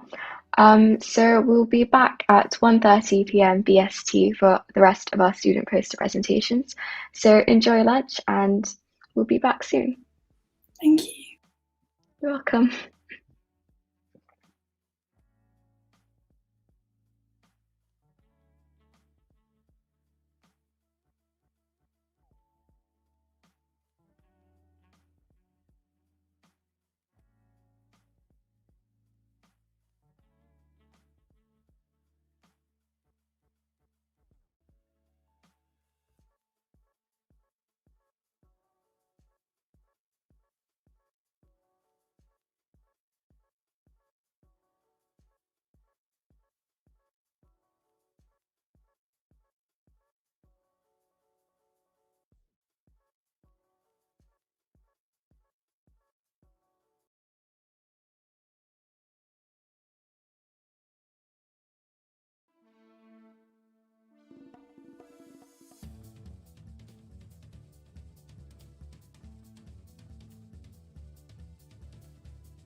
Hi everyone, welcome back. I hope you had a great lunch break and are enjoying the conference so far.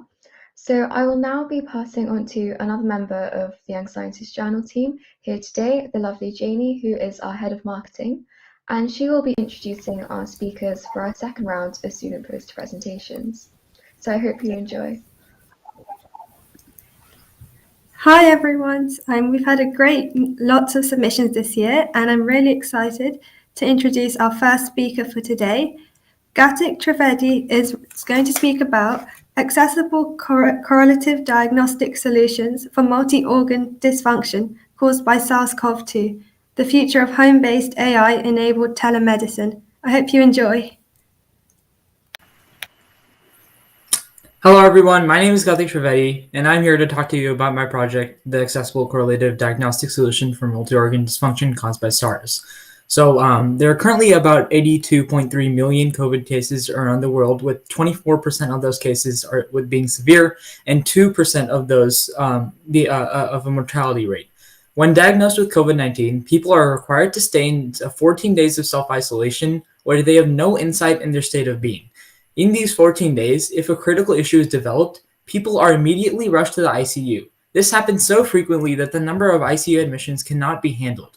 This global problem has inspired me to do my research and develop a biomedical device that integrates different biotechnologies onto a single platform. So in simple terms, my problem statement is, how can we create a monitoring device for SARS-CoV-2 symptoms? The problem in the status quo is that currently patients have to monitor their symptoms through individual devices. This can be an oximeter or a thermometer. The problem with this is that they have no quantifiable data or insight to go off of. And as I previously stated, this causes critical admissions in the ICUs, as we've seen all throughout the world. My goal was to develop a device that could measure SARS symptoms and correlate them to provide clinical results so that patients could understand their body's well-being. As you all may know, SARS is a virus that specifically targets the lungs. This causes what is called a cytokine storm. The cytokine storm causes symptoms that are listed in bold. The end result for a patient is always the same. SARS causes ARDS, and a patient unfortunately can pass away. On the right side of my slide, I show you the timeline that my solution would fit in, which is the first 90 days. We have seen that critical condition of a patient develops over 14 days, which is why it is so important to monitor your symptoms when you have contracted a SARS infection. Now, the main question is, how do we create such a device? Well, SARS causes multi-organ injury via direct infection, which causes respiratory damage, acute kidney injury, and damage to the central nervous system. These multi-organ injuries have symptoms like fever, cough, fatigue, loss of smell, and difficulty breathing. To build a monitoring device, I had to find symptoms that could be monitored, and ones that I had to choose, and the ones that I chose were fever, fatigue, difficulty breathing.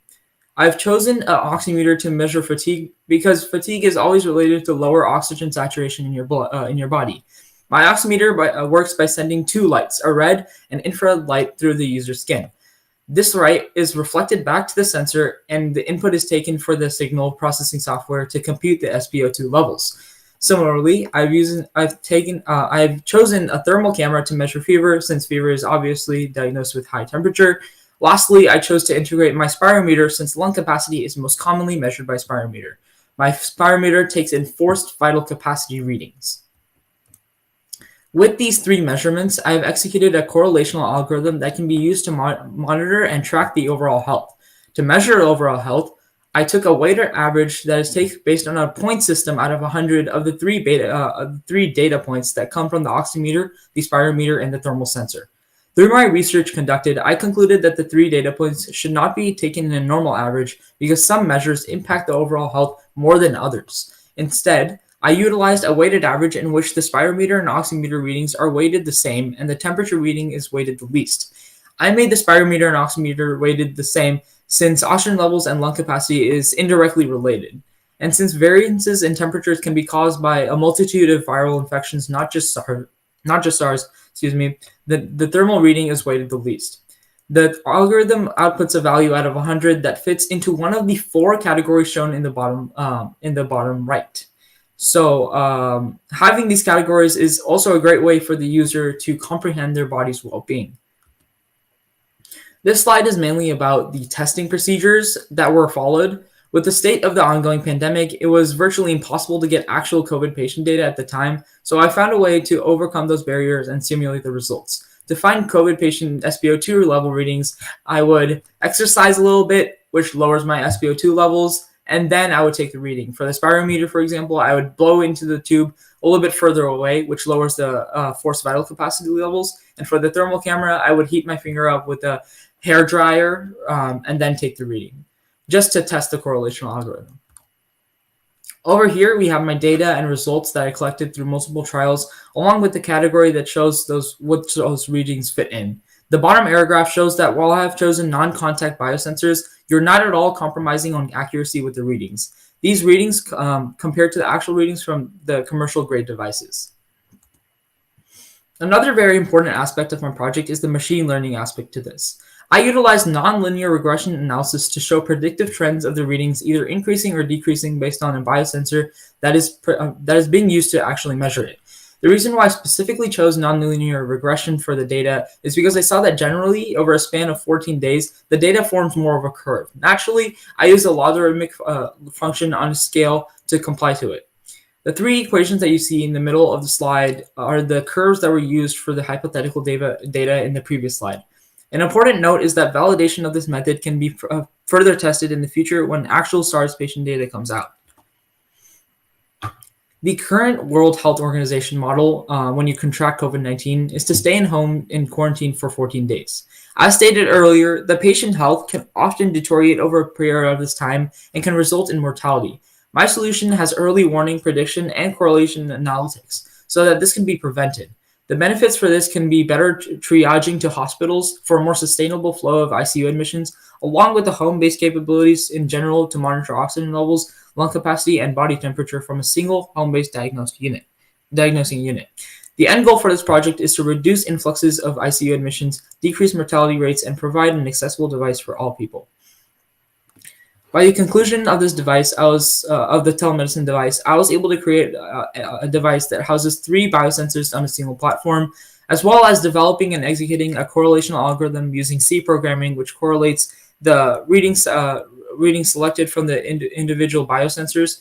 However, further testing needs to be done to prove the efficacy of my solution. I believe that my product is also a contribution to the emerging area of telemedicine. Not only that, but this device is completely non-contact. And the spirometer, which the user has to blow into, is disposable. I was able to integrate machine learning statistical models for predictive analysis of data trends, which can be shown in my prototype mobile app that I've also created. This is the end-to-end time flow of the telehealth diagnosis procedure when using my solution. The user would have to take the readings from the individual devices and get back correlative overall health readings, along with AI statistical models. But in the future, all this data can be directly sent to IoT platforms, which is sent directly to healthcare providers, as well as sending the data directly to the mobile applications. And that is the conclusion of my slide presentation. Thank you so much for listening.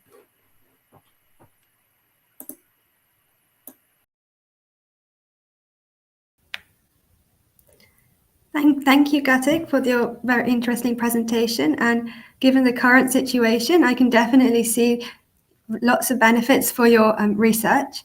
Next, we have a team project consisting of 3 members, Raisa, Kamran, and Anaf, and they will be talking about the use of biology nanoparticles as a drug vehicle to increase the rate of destroying cancer cells by reducing the side effects of conventional therapies.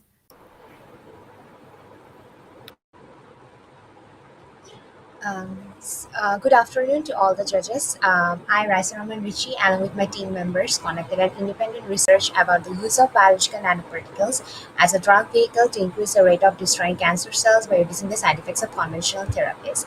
So we all know that cancer is one of the major cause of death worldwide, and it is the death reason for cancer is increasing every year, and according to data, 19.3 million recent cases and 10 million deaths from cancer were estimated in 2020.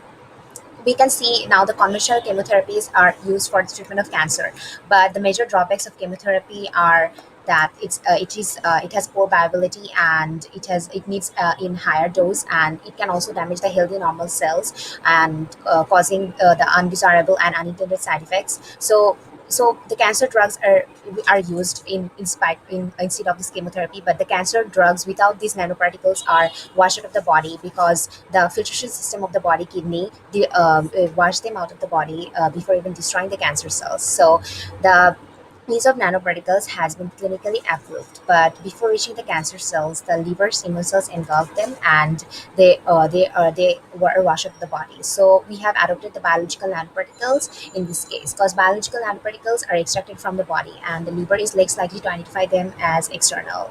So our method was to leverage the body's own nanoparticles and use extract them by adapting different methods like electromagnetic separation techniques, electric fields, then separation by magnetic nanoparticles, and chromatography. We think that the use of these techniques will successfully help to extract nanoparticles from the body and address the drug delivery related problems towards treating cancer. So, what are our methods? So, our first method was thromboelastography, gall nanoparticle instructions, and extraction in human blood. We take the 5 colloidal gold salts that were prepared using methods in order to produce gold nanoparticles ranging from 60 to 100 nanometer in diameter by reduction of gold chloride trihydride using sodium citrate. Our second method to separate the nanoparticles was in vitro hemolysis test of silver nanoparticle. In the in vitro hemolysis test, the silver nanoparticles were increasingly used as antimicrobial agents in medical devices.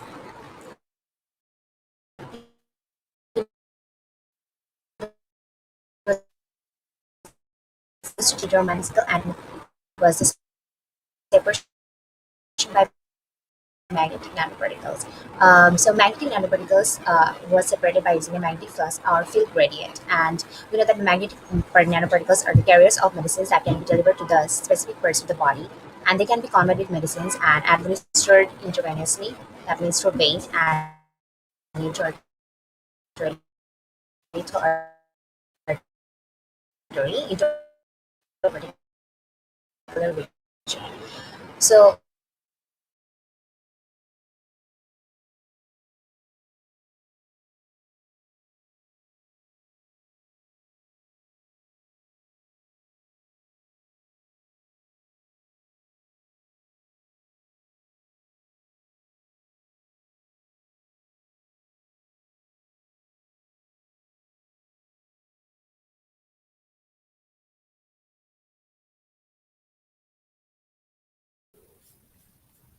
Oh, hi everyone. We're sorry about that, about the technical difficulties. The presentation was really interesting, and we apologize for any inconveniences.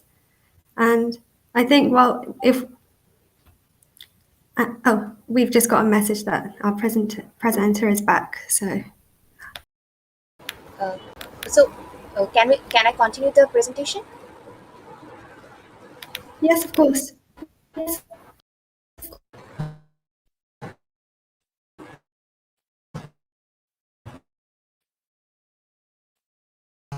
of course.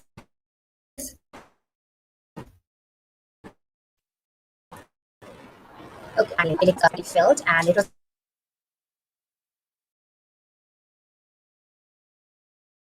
nanoparticles. So we put a drug. The technique is often investigated in different laboratories. Okay, so in the fifth method, we use the separation of nanoparticles from the body using chromatography. In the chromatography, we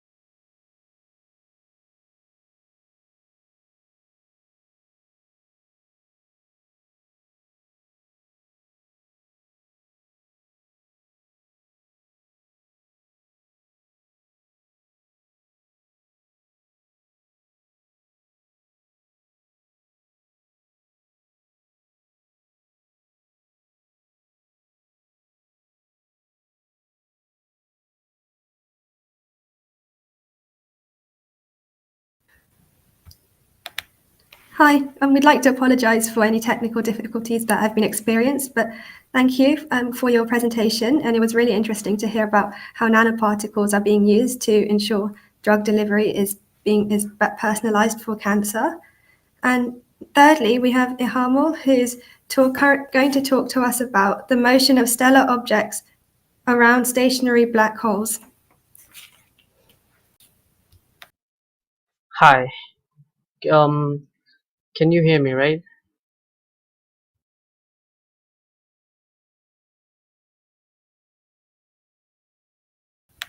Hello? Hello, now we can hear you. Can you hear us? Okay, yep, we can. Okay. So I'm Ilham. I'm a rising junior at high school. I'm currently studying at a school in Bangladesh. So my topic of research was the motion of stellar objects around a black hole, precisely stationary black hole. So what are the stellar objects? The stellar objects are the entities in the cosmos that resemble the stars. So this photo is the first black hole image we ever took. So the circle we are kind of seeing is this stellar object. They're cosmic dust as well, but we're not considering it right now. So the stellar objects are this. So pretty much seeing this, we are unable to know how the stellar objects actually revolving around the black hole. So I have divided my research into 4 parts. So the parts are searching, solving, coding, and simulating. So for the search part, the searching part consists of searching the right differential equations that exhibit geodesics in the space-time around the black hole. So just finding the right equations are gonna help us a lot. These are the ordinary differential equations that I had to use for my research. So as they are ordinary differential equations, we have to choose a method for solving. So in I have used Euler's method of solving ordinary differential equations. So now the technical term, how the trajectories actually get created by solving the equation. So as we can see in this equation that the equations have to do with radius and phi are actually determine the positions of an object in polar coordinates. For this, we take inputs as an initial radius and initial phi. For time 1, we get an output through solving the equations through method. So in proportion to time, when we solve the equations, we get different and distinct positions of a stellar object in the space-time around the black hole in proportion to time, as I have said. So let's consider this as the initial radius r0 and phi 0. And in proportion to time, when the time is 1, when we go through the Euler's method, we get an output of radius r1 and phi 1. Let's consider this as the r1 and phi 1 point. And then again, same, we get phi 2 and radius 2. So when we draw a line between them, we get a trajectory. It's just the basics of how we are getting trajectory. So how the trajectory actually looks like. So the trajectory pretty much looks like this in the polar coordinates, and trajectory looks like in 3D like this. This is the orbit of the stellar object around the stage black hole. So for getting a realization, I have created a simulation of 10 to 15 seconds. So that's how we are going to know how the stellar objects are actually revolving around the black hole. Let's see this. Guess.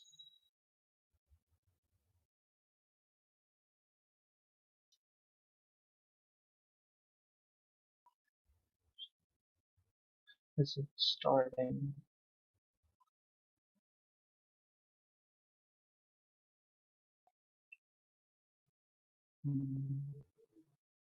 Why is it taking so much time?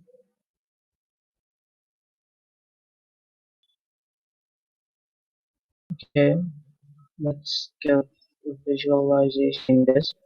So let's give this. This is how the stellar objects actually revolve around the black hole. So this is beautiful, right? So this is how this black hole is in the center, but as I have painted it in the black color as it is a black hole. So this is how the stellar objects are revolving around the black hole. Okay, thank you. Thank you for listening.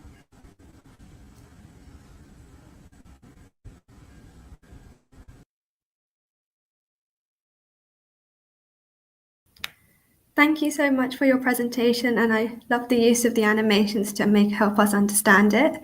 And on behalf of the speakers, we'd like to apologize again for any technical difficulties, and we ensure that everything on our side is working as best as possible. And lastly, we have Mim for her presentation.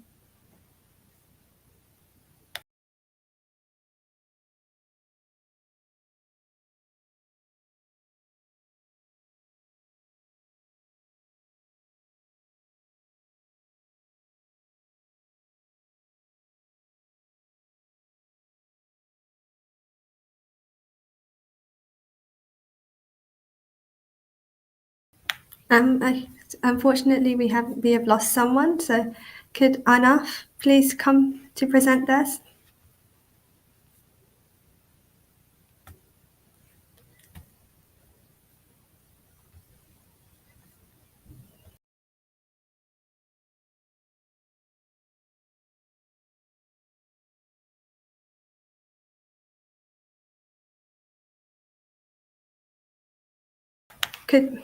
Could we have Anaf come to join the presentation?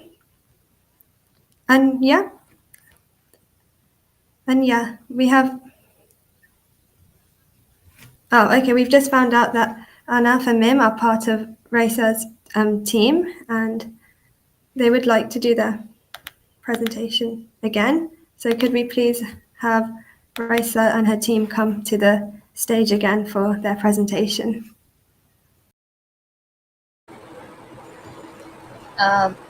Can you hear me? I want to make sure that the voice is okay. Yeah, the voice is working, and there's a camera that's not on. But is that okay? Okay. Is the screen visible? Actually, I have some technical difficulties, and I'm sorry for that. But thank you so much for again giving me the opportunity to for presenting my research paper. So, is the screen visible? The screen. I want to make sure that that everything is okay before starting my presentation.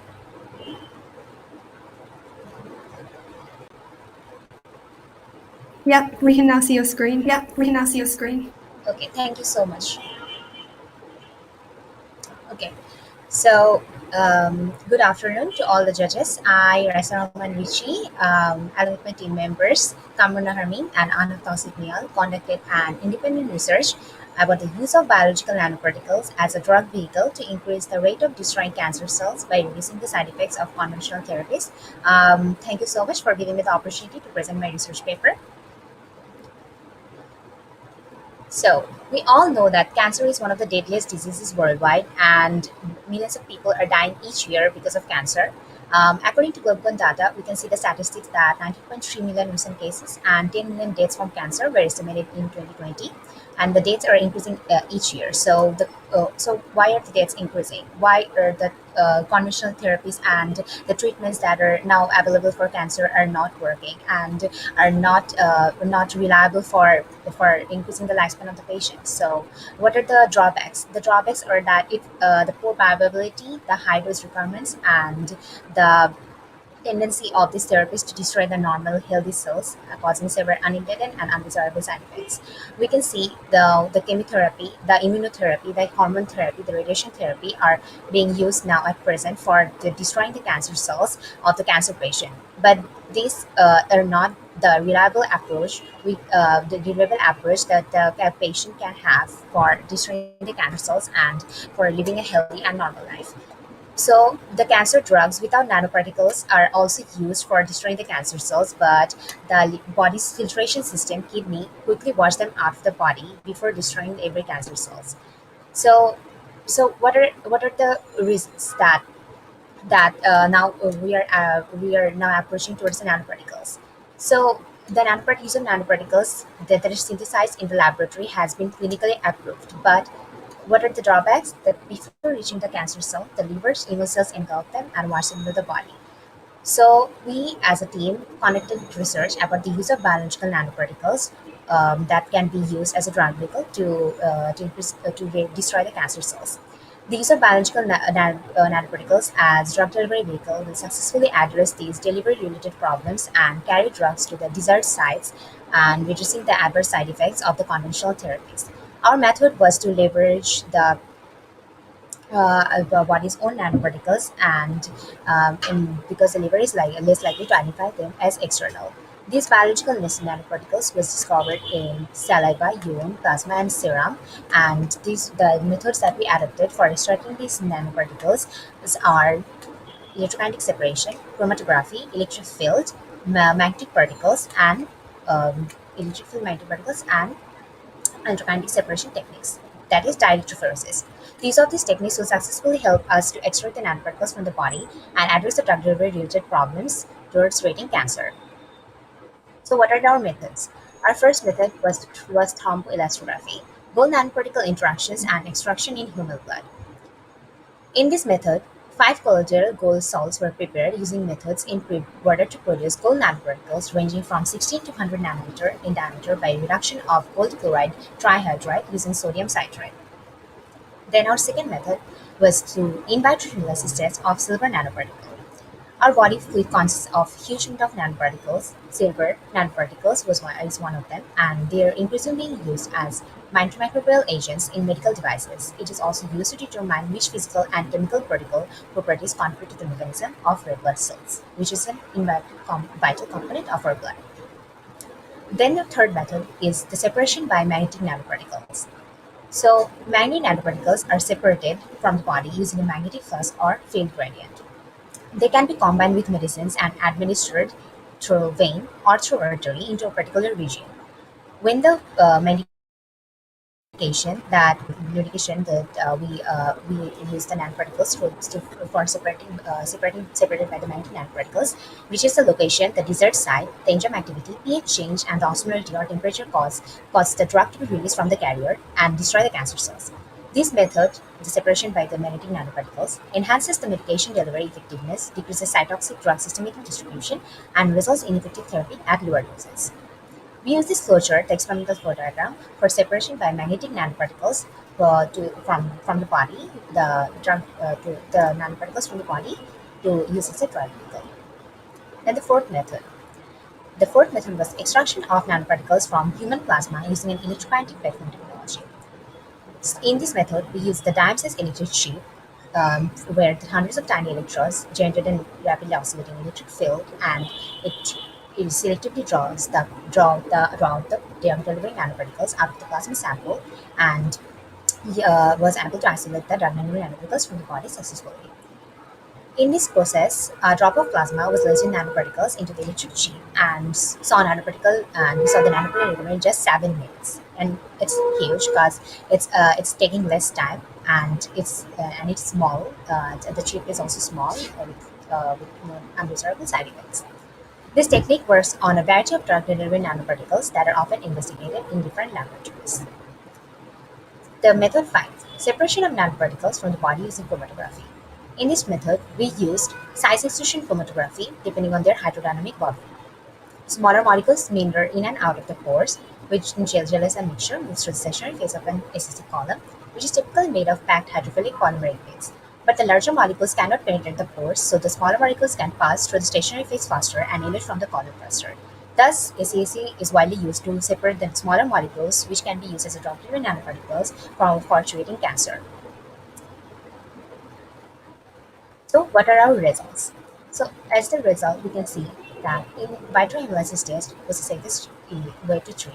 Though silver nanoparticles were widely used in medical application due to the well-established antimicrobial properties, it does not hamper the usual flow of red blood corpuscles. The dietary versus the separation by electrolytic platform technology is comparably more suitable for nanoparticle recovery because the attraction force that is created between the particles and the electrons of the DUP microarray causes the materials making the particle due to the difference between the materials making up the particle and surrounding fluid causes the separation of the biological nanoparticles from the body.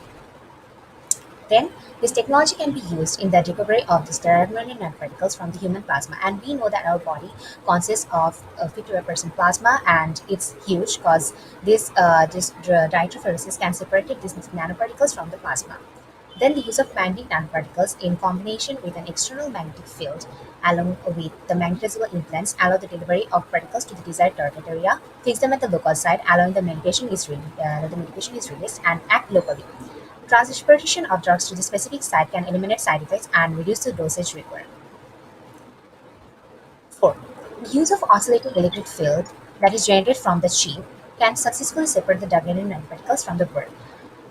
A drop of plasma spiked with nanoparticles into the electric chip showed the nanoparticle recovery in 7 minutes. So as we see that the time taken is less and it's a reliable approach towards extracting the nanoparticles from the body. Size institution chromatography. Number 5. It provides a suitable solution for the size-dependent separation of particles, with each technique bearing distinct advantages and disadvantages. This method enables the separation of polymorphisms of different sizes into different subpopulations of less than 10 nanometers difference in diameter. The larger molecules could not pass through this SSE column, and the smaller molecules could pass, and because of that, we can easily separate the smaller molecules and use them as a drug delivery vehicle for treating cancer. So, discussion. So, as you can see, that the biological process, including ones that are necessary for life and those that lead us to operate at the nanoscale. Our body consists of huge nanoparticles, and these nanoparticles is a reliable approach if extracted from the body, and it reduces the side effects and also reduces side effects and also increases the lifespan of the patient. Then this nanotechnology also has the potential to generate internally novel and highly effective therapeutic agents. Currently, cancer causes the second largest cause of death worldwide and has reached critical levels. Despite all the efforts, common treatments including chemotherapy, photodynamic PDT, and photothermal therapy suffer from various problems which limit their efficiency and performance. So, several techniques that we adopted was to reduce the side effects and propose a reliable approach towards the treatment of cancer. Many researchers have now looked at the Fenton reaction to treat cells in the past, but we utilize nanoparticles to deliver cancer medicines to tumors because they have a large tool set, surface extensions which look like tiny hands with fingers grasp the tumor and fit it perfectly. As a result, they can bind to the cancer cells. And this strategy is based on the fact that the cancer cells produce a lot of hydrogen peroxide, which can be used to catalyze the Fenton reaction and can thus kill the cancer-killing reactive agent species, ROS. Because of this many shapes, size, and variation, cancer analysis of the existing literature has revealed that nanotechnology is the most promising approach for facilitating the Fenton reaction, which the scientists previously thought was unsuccessful. Conclusion. So we can see that the nanotechnology has been playing a vital role in delivering in cancer treatment, and the biological nanoparticles we have used as a drug vehicle for destroying the cancer cells can be used effectively in the cancer treatment. Compared to the conventional drugs, the nanoparticle-based drug delivery have specific advantages as improved stability and biocompatibility, enhanced permeability and retention effect, and precise targeting. These can help increasing the lifespan of the patient and can also produce a reliable approach for staging cancer. Besides, mechanically nanocarriers in cancer therapy target tumor cells through the carrier effects of nanoparticles and the positioning effect of the targeting substance after being absorbed. Next, they release drug to the tumor cells in order to induce killing and destroy cancer cells. Thus, we can see that the drug-derived nanoparticles that can be used for cancer treatment, and it has reduced the side effects of the conventional therapies and also reduced the possibility of liver and kidney to identify them as external and wash them out of the body. So before the liver and kidney can identify them as external, they can easily destroy the cancer cells and can easily destroy the cancer cells and help them to help the patient to live a long life and help them to produce a reliable approach to treating cancer. Okay, so this is all this is all we think. We did an independent research on this, and thank you so much for listening.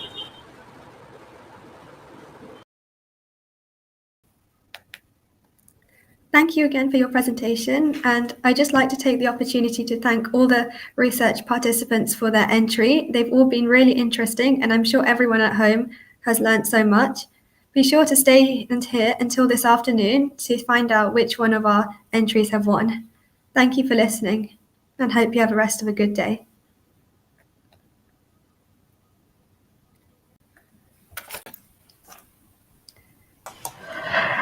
Hi everyone. So as you may be aware, our next talk is in about 25 minutes time, and we thought it would be good to hop on now that we've got quite a substantial break and just give you all a quick sort of summary about what YSJ is all about and what we do in addition to the conference. So Asmita, do you want to talk about what you do?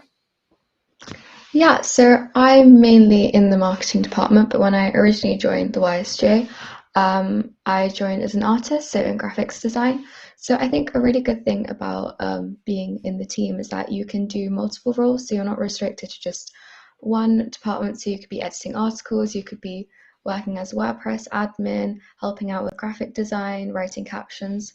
So yeah, but now I mainly handle the social media and posting all our tweets and posts and just organizing the schedules and spreadsheets and letting know what all our social media leads, what they need to be doing. But yeah.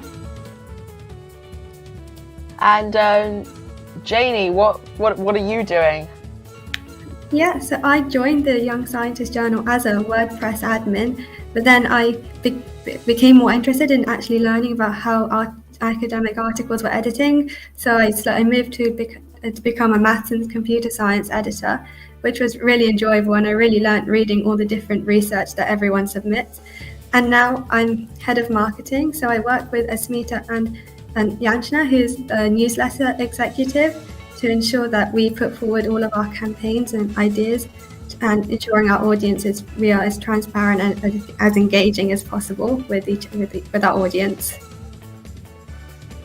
That is really cool. I mean, you guys are probably above me, but I sort of spread myself out among I feel like it was all the teams, because I started as an engineering editor because I just thought that was the way in, and then as soon as I got in, I'd done my first article. Everyone was so supportive. Obviously deadlines were there to be met, but it didn't feel like it, and everything got done. But so quickly there was a chance to move into other teams. So I think Asmita and I were at the same time. We were both doing social media. I moved quite a lot into the production side. So I'm currently the videography team lead. So that's putting together all the videos that you've seen, obviously finding the platform for this conference and making sure everything's ready. We have a great team. You're allowed to swap between things. There's always messages on our general channel for on the team Discord saying, if you want to help out with this, react. And that's great because you get to try something new. There's no coming on, especially there's no commitment to have to pursue it. But Asmita, what's your team like?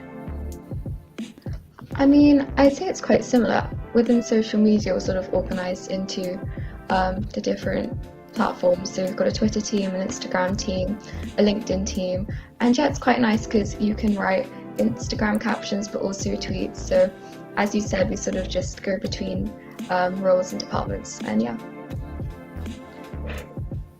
And Janie, from your point of view, have you got lots of sub teams that you're sort of overseeing?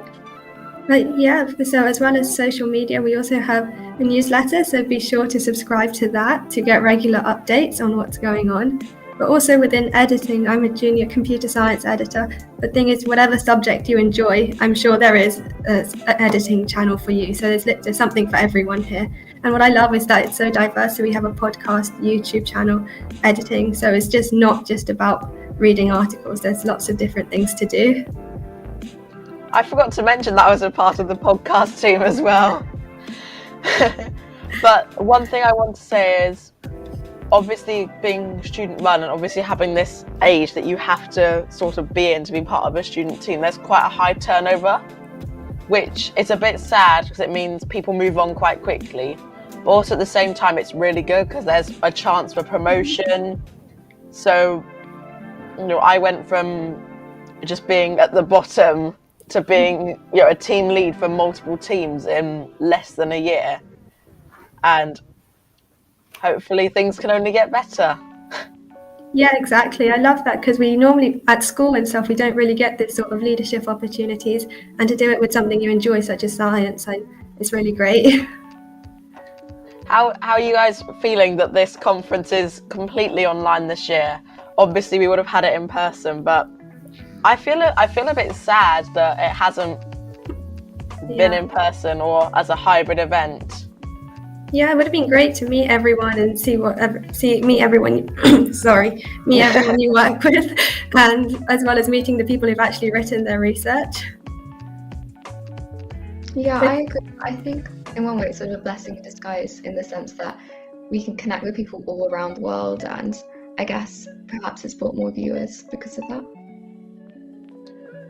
Yeah, totally. And there are, like as Mita said earlier on in the day, there are positions pretty much always open. So go and have a look on that join.ysjournal.com and see what that is. There's some testimonials from current team members. I think one of you two wrote one, right? For that website. I didn't know, but I've just put the links in the live chat. Yeah, the links will be in the stream chat to the right hand side of the stream. So yeah, one thing to note is that we'll have our closing ceremony at 4:30 later. So make sure you stick around till then to find out who the winner was out of our fabulous poster presenters. And yeah, I think we're going to be taking a quick 15-minute break whilst we wait for our next speaker. So feel free to get up, have a dance around, spend some time away from the screen, and yeah, we'll see you then. Asmita, have you got any more words on the social media competition? Yeah, so it's still open, and the details are also in the live chat about that. So I definitely enter, as it's worth having a go. But yeah, it's still open, so have a go, I guess. We'll see you all at 2:30 for our next talk, which I believe is Dr. Leanne Wake. So bye for now.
everyone, I hope you had a good break. Now I'm going to be welcoming Dr. Leanne Wake, who is our next speaker. She is an Earth Systems scientist and senior lecturer at Northumbria University, who has a broad interest in improving the simulation of a range of geophysical processes in the Earth-land atmosphere system. So I'd like to welcome her now and begin her presentation. Thank you very much for that introduction. Can you see a screen that's got black and white writing on it or not? Yes, so I shared my... There you go, brilliant. Okay, I'll take it away from there. So thanks for that introduction. Because I think you guys are in the age range of 12 to 20, I just want to give you a little bit of background as to how I got into this and what subjects I studied. So for my A-levels, I did physics, chemistry, maths, and I also did a language. I did German. When I went to Durham, I studied geology because I have always been interested in how the Earth changes over different timescales. I stayed at Durham to do my PhD, which is the subject matter I'm going to be mostly talking about today. And then I moved to Canada and did a postdoc, which is the study you do after you've had your PhD. And then I moved back and I've been at Northumbria since 2013. Fun fact, I would call myself, I am a geophysicist, but I mostly work in physical geography now. And even though I've done a fair bit of travelling, I have actually never crossed the equator. Most of my research is focused in the cold regions. And on the subject of changing a story, research is a constant story, okay? Some research can change the story, and the story might be, trying to understand a physical process on the Earth. Some research changes a story. Some research adds to the story, makes it more robust, makes it more believable. Okay, so today I'm going to tell you a story about changing a story, and I'm going to first of all start off with a couple of mind-blowing things that sort of really leapt out to me when I was reading a journal article when I was at university, and I hope they're going to be as mind-blowing for you as well. So, I started my research and I was reading this paper, and that's the reference you can see on the right-hand side of the slide, pardon me, by Jeremy Treviga. And these aren't direct quotes from the paper. I'm going to show you some figures from the paper, but this was actually what was going through my mind when I was reading it. So first one is sea level isn't level. Okay, that might have not come as a shock to some of you, but it did to me. And the second was, when you see an ice sheet melting, sea level falls in some regions of the world. That kind of doesn't make sense. And if you saw that sort of stuff on the internet, you'd be, okay, this is clickbait, and you'd click on it and you want to find out more. But I grew up when there wasn't such a thing as clickbait, so I just went in, I studied more, did my PhD, because I wanted to try and understand this more and what we could maybe learn from it.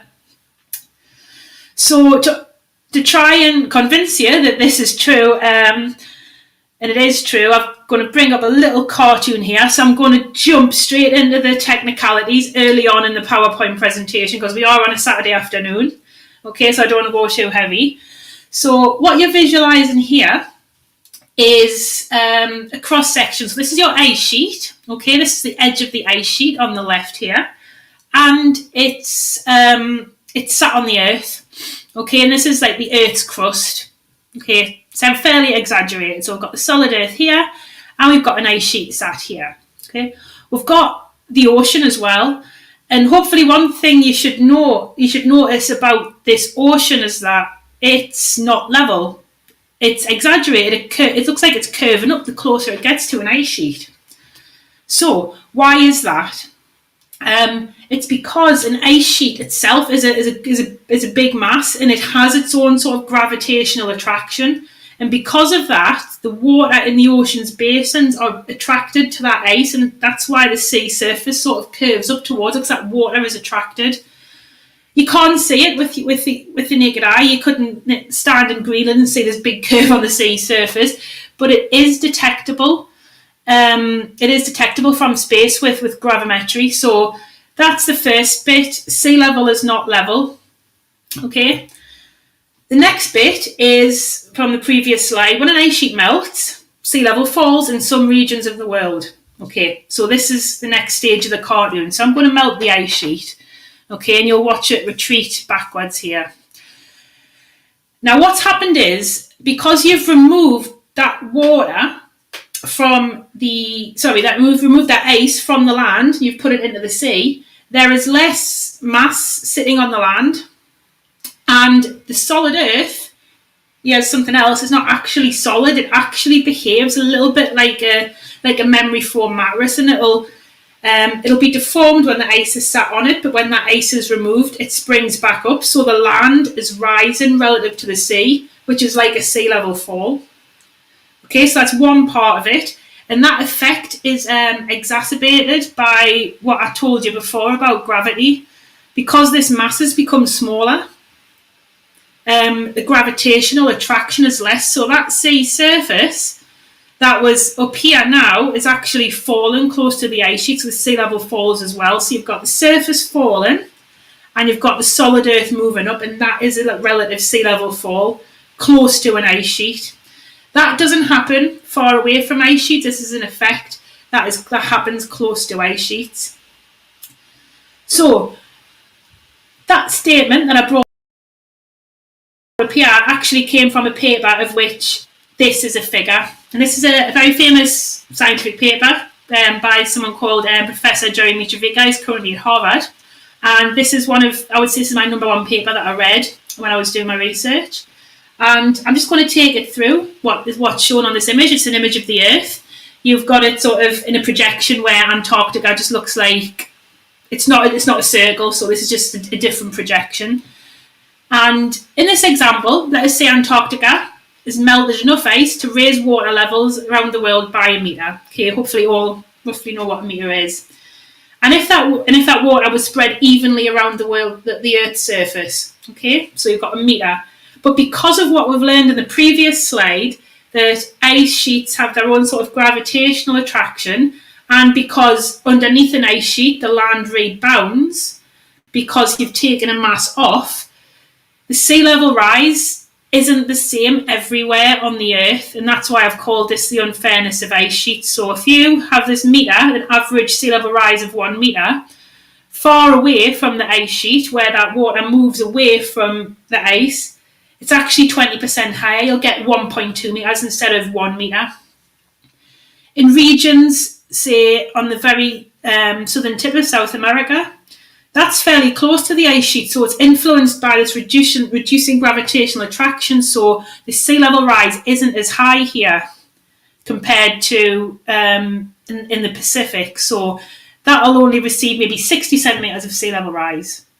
Okay, so ice sheets are unfair. Some regions get more sea level rise if an ice sheet melts, some regions get less. That was Antarctica. My field area is Greenland, okay? So the pattern is pretty much the same but reversed on the poles, okay? Again, the southern tip of South America is in trouble. That will get 20% more sea level rise compared to regions such as Central America, okay? Western Europe, Eastern United States, that receives about 50% less sea level rise if Greenland melts. And don't forget, these ice sheets don't act in isolation, so the countries that are really sort of in danger of base sea level rising are these regions in the sort of mid latitudes. They're the ones in trouble. Okay, but you forgive me for thinking that these patterns might look familiar. Something might be forming in your mind, or they look like something, and they look a lot like fingerprints. And this is a term. This sort of plot is termed a sea level fingerprint. And they have the same characteristics of fingerprints which are left at crime scenes. So the best way to introduce the concept of modelling sea level change and trying to work out what's melted is by drawing similarities with fingerprints in forensic science. So in a crime scene, fingerprints are unique to an individual. I've given that an asterisk because some people have been wrongly convicted of crimes based on fingerprints. They're made by an impression, so maybe touching something. If you've got a bit of dirt on your thumb, or if you press a dirty surface, you'll leave behind a fingerprint. They can diminish over time, okay, or they can be overprinted by something else, and they can tell us who done it, or they can lead you to the person was actually in the crime scene. So drawn comparisons to sea level, okay, they are fairly unique to the patterns of ice growth and ice loss on an ice sheet like Greenland, okay. I'd say fairly unique. There's a lot of different combinations of what can be melting or growing at any point in time, okay. They're made partly by an impression, in so much as when I told you on the first slides that the ice can depress the crust because it's a heavy mass, okay. Some parts of Greenland might be more depressed under thick ice compared to others, so they are made partly by an impression. Like a fingerprint as well on a surface, it can diminish over time or be overprinted by something else. And it can tell us, instead of who done it, what melted or what grows. Now, what you've got on the left-hand side, you notice there's no numbers associated with this, but I've just coloured some parts red for areas sea level's fallen and areas where sea level is rising. And this is a snapshot of Greenland sea level, the state of the sea level around Greenland about 3,000 years ago. Okay, and it looks like a fingerprint. There's some parts which have been losing ice. The sea level in the northeast of Greenland has been falling. And there's some areas where the ice has been thickening and the crust has been sinking, the gravitational attraction's been increasing, so the sea level has been rising. And you don't just get a blanket loss or gain of ice, you get these complex patterns where the ice sheet may be growing here, maybe melting here, and that's why you get these fairly individualised fingerprints, like sea level fingerprints. So what? Okay, got these nice pretty patterns. This didn't necessarily change the story at the point I started my research. We knew from previous work conducted by Jerry Mitrovica and earlier scientists that sea level's not level. But to change the story or add to it, we're going to use what he and others did before him and learned and built on that. So I'm just going to go a little bit through the pattern that you see here. So this was part of my PhD thesis, and this is a figure from it. I used computer models to try and calculate which parts of Greenland were melting or growing during the period 1866 to 2009. So I actually finished my PhD in 2010. That's why this is nearly 10 years out of date. So what I have here is an almost 150-year record of changes in ice thickness. So I knew, the computer model simulated how much ice was lost and gained over that time period. So the colours that you see on the land is how much ice was lost in metres. So you go from blue to where ice was gained up to 150 metres, or you go down to where ice was lost, anything up to 150 metres. And the colours you can see in the ocean outside of Greenland is the associated sea level trends. Now this melting ice pattern is fairly typical of Greenland. You have ice loss around the margins. Where the surface elevation is lower, the temperatures are warmer. And you have gain, pretty much gain of snow in the middle because it's actually snowed. If you increase the temperature, you can actually generate more precipitation, and you can thicken the centre of the ice sheet. So in this is an explanation of the pattern you're seeing here. In the associated colours, in the southeast of Greenland, you're seeing sea level rise of about 0.4 millimetres per year. And where you're losing ice, so this is one in that respect, there's actually more ice being lost than is being gained higher up. You're getting sea level fall in the western parts of Greenland. Now I've just spun you a story there of some model output. It's a computer model. How do you know what I'm telling you is true? Okay, well, we need some observations to compare it to. And these are absolutely critical in science. You can't just run a computer model and say that's the truth. You have to say the computer matches what we see in real time. Okay. And the red dots you see on the map are some locations that I've visited in Greenland over the time I've been doing my research. Okay, we're talking nearly 10 years now, and we've visited these sites over various summers. And I'm just going to show you one or two examples of how we've changed the story of the evolution of Greenland sea level at one or two of these sites. So there's a bit of fieldwork pictures here. Like I said, since the Saturday afternoon, we don't want to get too heavy on the science. So I'm going to start off in Newcastle, and I'm going to take you to somewhere in Western Greenland. This is a town called Sinuit. It's the third largest town in Greenland. situated on the coast, and this has been the base a number of times where we've set off and started doing field work. So to help try to understand if our model is correct, we are looking for things called isolation basins. Sounds fancy. We're just looking for lakes that are on the land. And fortunately, in Western Greenland, we do have them. So this is just a view of Western Greenland and the typical features you'd expect in a glaciated environment. You have these huge, long fjords that are very deep. They've been carved out by ice. There's a number of these big, long inlets. You see them in Norway as well. You get these streams coming off the ice, proglacial streams that funnel surface meltwater and subglacial meltwater runoff into the rivers and into the sea. On the left-hand side here, you've got, this is a bit of a zoom in on this region here. You've got quite mountainous areas with green valleys in between. So Scotland used to be glaciated, and this is not totally different to Scottish landscapes. But what we're interested in are these things here. So these lakes, okay, they're dotted throughout the landscape. Some of them are connected to the sea. Some of them are isolated from the sea, and that's really important that the ones that we are looking for were isolated lakes. One thing I hope you notice in this area is a distinct lack of towns. Okay, we can't just check into a hotel in Greenland and go out and do our field work in the field and then come back and have a nice evening and a dinner and a nice drink in the evening. We have to live in these areas for anything up to 6 weeks at a time whilst we carry out our field work. You can't necessarily tell from here, but there aren't any roads either. If you want to travel between towns in Greenland, you have to take a boat or a helicopter. So we can't just use a car and drive from the nearest town to this site. We have to take a helicopter as well, or a boat. But more about that later on when I talk about the field work. But why am I interested in these lakes in particular? Well, it all goes back to what I said earlier on, that if you have an ice sheet that's melted, and then you take away some ice, the crust partially rebounds like a memory foam mattress, like when you get out of bed. And that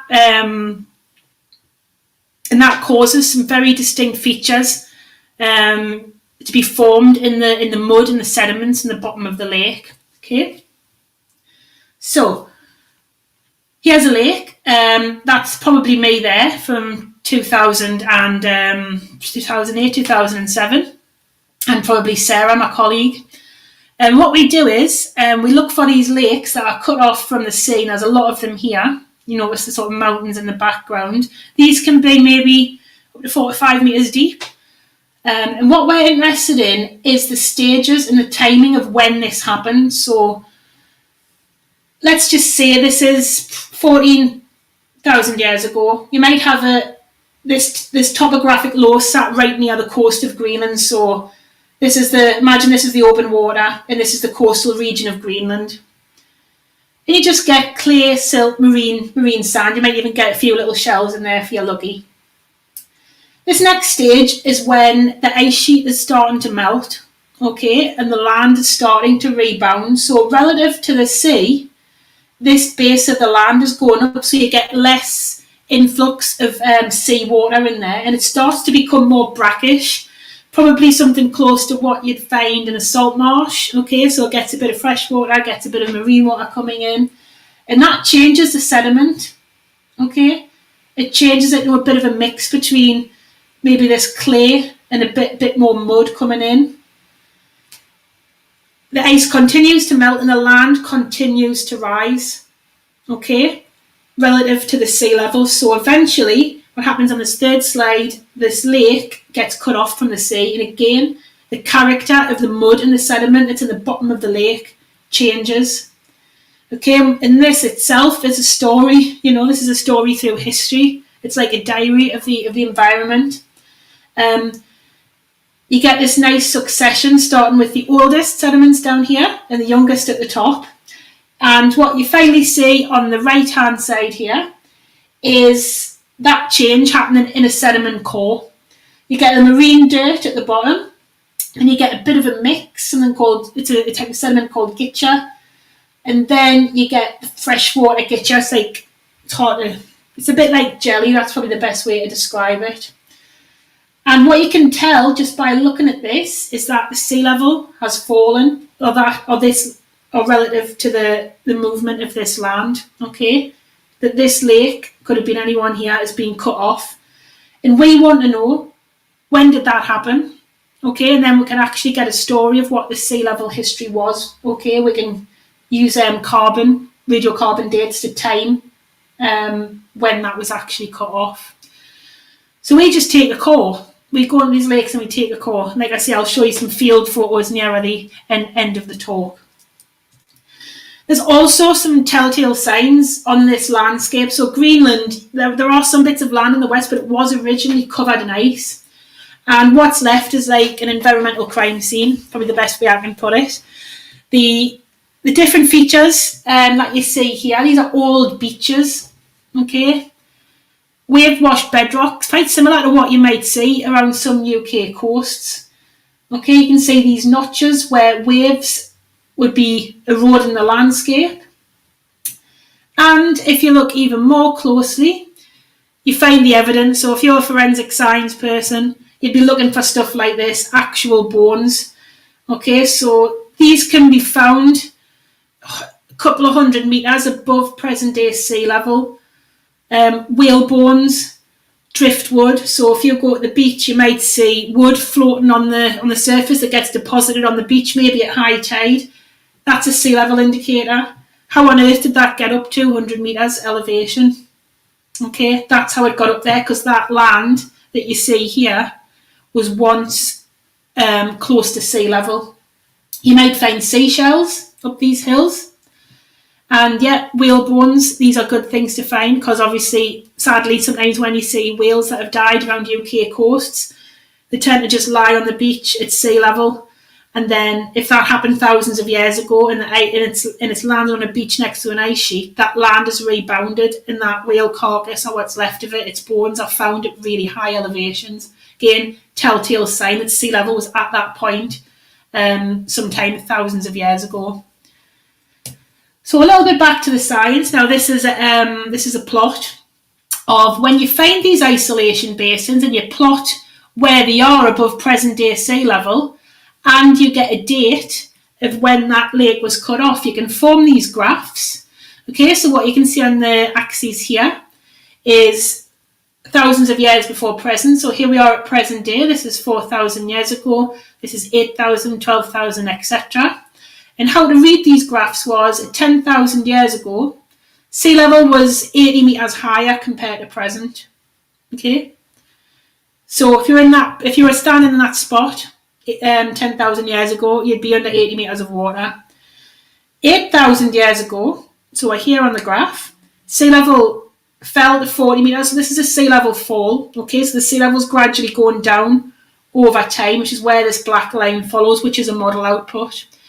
And if you can see, this model is actually following the data quite well. Okay, but what happens is the last data point is only at about 6,500 years ago. We don't know how much truth is in this model at this point in time because we have no data points. Okay, so what did sea level do in this box here? So we're looking at the last 2,000 years of Earth history here. And this is a data point from near this set of data. It's from somewhere called Packetsock in Western Greenland. So we took the flight on Google Earth to simulate, and now we've travelled up here. The youngest data point we have is about 250 AD. So just to give you some historical context, around 480 AD is when the Western Roman Empire had declined.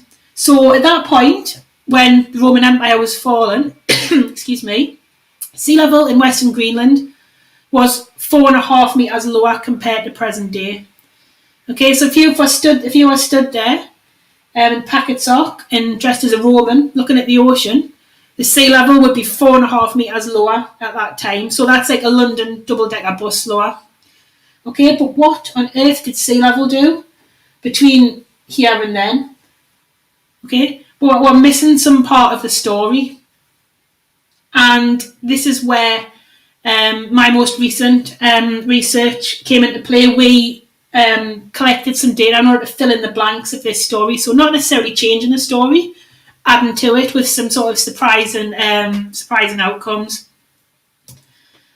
So we go back to Western Greenland, not quite to Simuit. We actually took a jump a bit further north, another helicopter ride. And my most recent field season was in 2018 during the World Cup, and I missed the World Cup, which is the best World Cup England's had in many a year, and I didn't get to see any of it. I went with my colleagues. So on the left here is Juliet Sefton, now at Boston University. Dr. Louise Best, now at Gloucester. There's myself and Sarah Woodruff.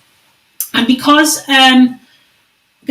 Greenland is part Danish, or it's part of Denmark, and Denmark is associated with Lego, we got our own Lego figures made just for the field trip because we thought it would be fun, and we thought we actually managed to get quite a good likeness. So everything you see from now on is field work I've done with these three colleagues, because a story, especially in science, story is never written by just one person. It's always in a team. So before I showed you maps of lakes in Western Greenland. They're very easy to pick from just a regular Google Earth. But it's only helpful to a certain degree when you're looking for salt marshes, which is what we need to fill in the gaps. Okay, so a salt marsh is it's an area of what looks like grassy land. It can be in an estuary or near a delta, and it's partly freshwater, it's partly salty, and it lives in this sort of tidal transition zone. So it's influenced by freshwater, it can be influenced by sea level water. Okay. So again, back to Western Greenland, and this field work was conducted in here, somewhere called Disco Bucht. And we were obviously looking for salt marshes, not the isolation basins, which can be very clearly seen from satellites. And you zoom in and you can't see them because the salt marshes in Greenland are, if you're lucky, they're maybe 20 metres by 20 metres in area. Okay, and you can't necessarily work out that on Google Earth. So really poor, and we needed this for planning purposes because, like I said, we have to travel to these areas on helicopters. So we have to be able to say, bang, drop us off here, drop us off there. We can't go on a helicopter ride and just say, oh, just have a fly around and we'll have a look, because that costs a lot of money. An hour in a helicopter, like the hire, is about £5,000. So we had to be very well prepared before we went out there. And to do that, we had to purchase pretty much spy level satellite imagery. So the scale you see on here, from this here to here, is 100 metres. So if you're a 100 metre sprint, that's what that distance here. And this is WorldView 3 data. And the resolution of that, like each pixel, is about a metre by a metre. So this was perfect for being able to identify salt marshes. In identify them, we did. And they are characterised by this sort of greeny, reddy coloration here, which is definitely sort of different to the rest of the coloration. And if you notice, all of these little salt marshes, they are located in quite sheltered areas. So the main fetch of the sea comes in this direction. They don't tend to be buffeted by the sea. So that's why you find them in these sheltered inlets. So we thought, great, we can now tell the pilot this is where they are and this is where we'd like to be dropped off. We don't need to fly around. If there's any geologists listening, this feature here is probably screaming out at you. This is an igneous intrusion. It's a dike, and it's quite big. You wouldn't necessarily notice it if you were walking on it. But yeah, just to point that out for any geologists in the audience. So we planned it. We had all the locations set out in this fjord system. So we got dropped off about here by the helicopter, and we could walk to all of these sites, and we were quite happy to do so. Okay, so that was planning. We got to Denmark, because when you go to Greenland, you have to fly via Denmark. So this is us the night before. We have to spend a night in Copenhagen, and then from Copenhagen we fly to either Sisimiut or another place called Kangerlussuaq. And this is again Louise, Juliet, myself, and Sarah getting ready, or sampling some last luxuries before we're spending 6 weeks in the field in a tent, eating out of a tin. We got to Greenland. So this is Sarah dealing with the helicopter pilot and the aviation folks out there, just telling them where we want to be dropped off. Most of our transport is in these helicopters, and we hire the whole helicopter for ourselves. Everything you see here, all these silver boxes, there's me, there's Sarah. We're busy checking everything's there that has arrived from the northeast of England. And believe it or not, all of this stuff is packed into that helicopter. And once we get into the field, we are essentially living in a tent for 6 weeks. And it's not without its problems. So we have to cook off a gas stove, and halfway through, the gas refused to come out the stove, so we had to actually pile rocks on it to make sure we could cook. We use a boat for transport. The engine broke, and trust me, I am not nautical in any sense of the word, but when you've got to fix something and your work depends on it, you fix it, and fix it we did. So there's all sorts of these challenges, and you can imagine it's not just for people who are necessarily academically gifted. If you're good at being outdoors, if you're very practical, you can do this sort of research. It's not just for one type of ability. So when we collect data, we have to wrap the boat up like it's like this, and we have to walk up pretty much, in some cases, 100 metres of elevation. And this is Louise and Juliet, and myself and Sarah would swap over. Once we got to the top, we found a lake which we want to take a core from, which is what you see here.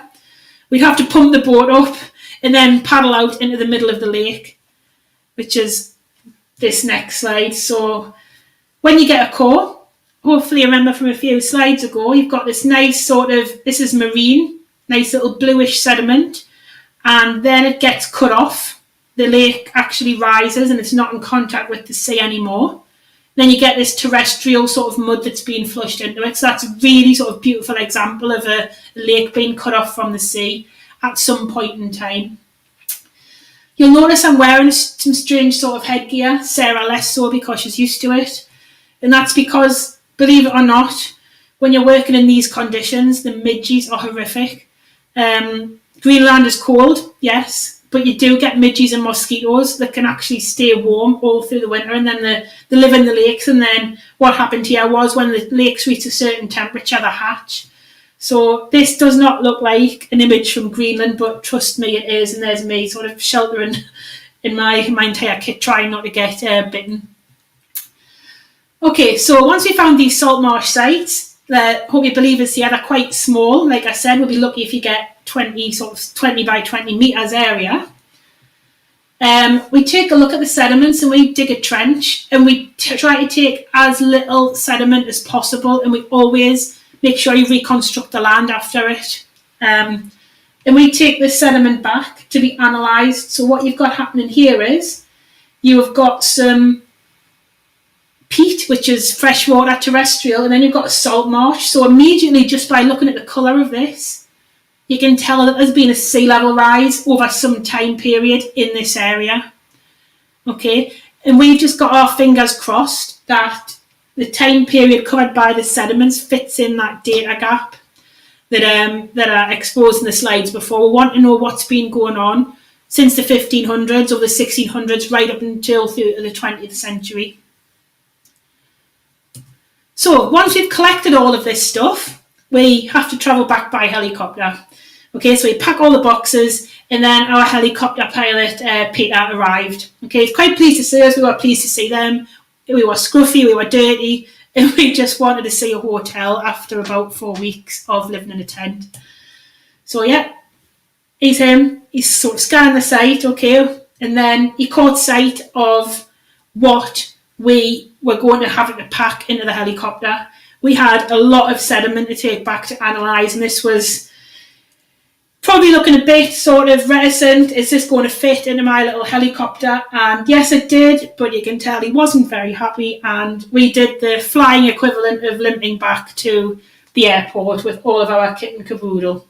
But we got back safely, and we were able to take the sediments back to the lab for analysis and to help complete the bit of the story we were missing. Okay, so just to recap, round about the fall of the Roman Empire, we had sea level about 4 to 5 meters below present, and we had no clue about what was going on here.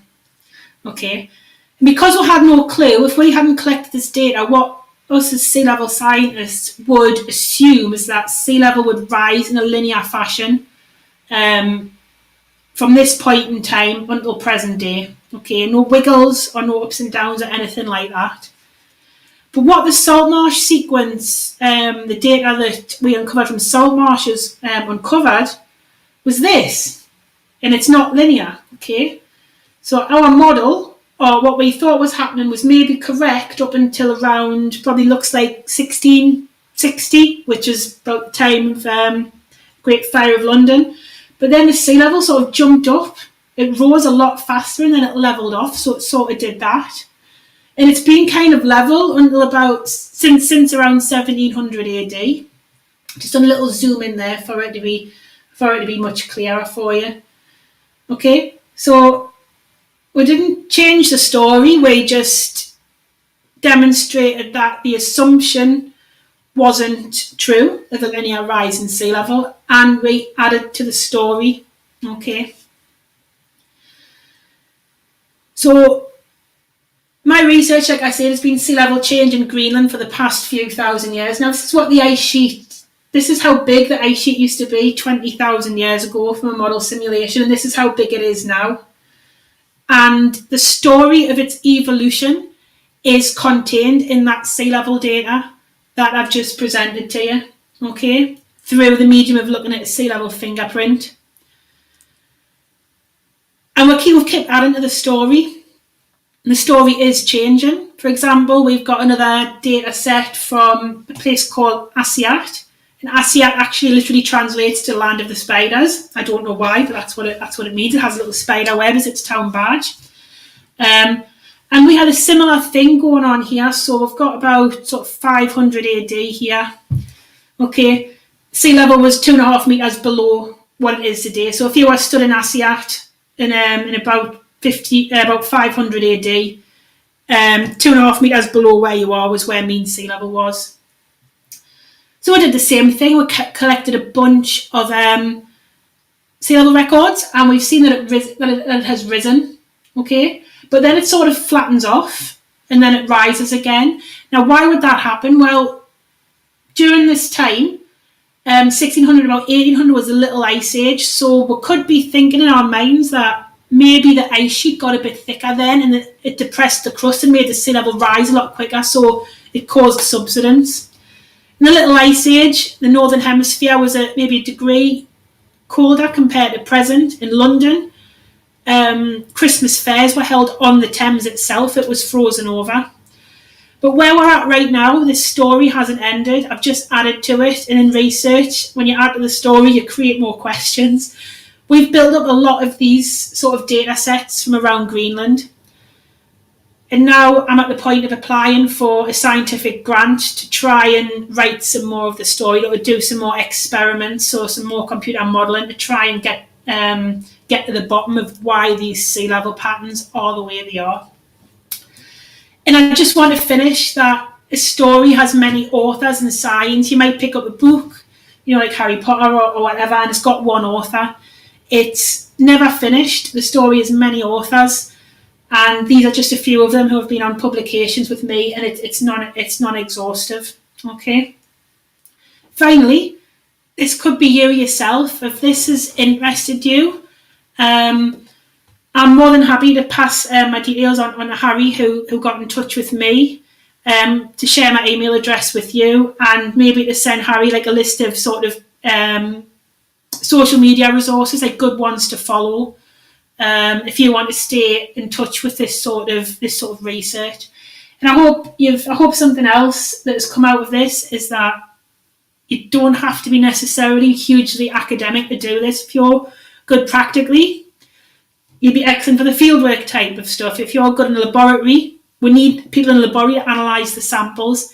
If you're good with computer languages, you can do the scientific modelling to simulate the evolution of Greenland. If you enjoy being outside and doing fieldwork, this is also for you. And with that, I think I'm on time, and I'd just like to invite any questions or comments. Leanne Wake for your talk. I know I thoroughly enjoyed your presentation, and it was really nice looking at all the pictures, the diagrams and satellite images of Greenland. So we're now going to go on to some questions. So the first one is, you mentioned that the land rebounds when the ice melts. Yeah. At what rate does it rebound in Greenland, and is it different in other places? It absolutely is. So right now in Greenland, especially close to the ice sheet, so where you've got these huge outlet glaciers, now I don't know how close you've been following them, but in the southeast of Greenland, there's big outlet glaciers called Helheim and Kangerlussuaq that can lose several tens of metres of ice a year. And that some of the rebound is anything up to nearly a centimetre per year. Now, this is something else which I didn't necessarily touch upon here, but in Canada, so Canada used to have a huge ice sheet sat on it, and it vanished about 6,000 years ago. But in Canada, the land is still rebounding, especially around Churchill area, where you get all the polar bears congregating in the winter. And that's rebounding again at maybe anything up to a centimetre per year. But why, if there was an ice sheet there 6,000 years ago? That's because, I said at one point in the presentation, the Earth isn't solid. It behaves a little bit like a memory foam mattress. So it's not like a spring which just rebounds straight away and that's it. There's no more sort of uplift. It actually is still responding to the ice being sat on it 6,000 years. So like a memory foam mattress, if you've got one in your house and you get up and you maybe return 20 minutes later, the impression of where your body was is still there. It's a lot less sort of obvious, but it is still there. The Earth is still reacting to some forces that were on it a few thousand years ago. So you still see these patterns outside of areas which are currently glaciated. So the next question is there a significant change in the ice sheets since the Industrial Revolution? That's a good question as well. And I wish I'd put my my graph in that I did for my thesis. So if you're thinking about the Industrial Revolution, let's just say, can we call that maybe 1850? If you're happy to call that the Industrial Revolution. When I started with my work, I produced a mass balance time series. And mass balance is whether the ice sheet is in positive balance, it's growing, or if it's in negative balance. It was still in a positive balance up until maybe around 1880, but then it started, we think, losing mass and possibly losing it more significantly over the past 20 years.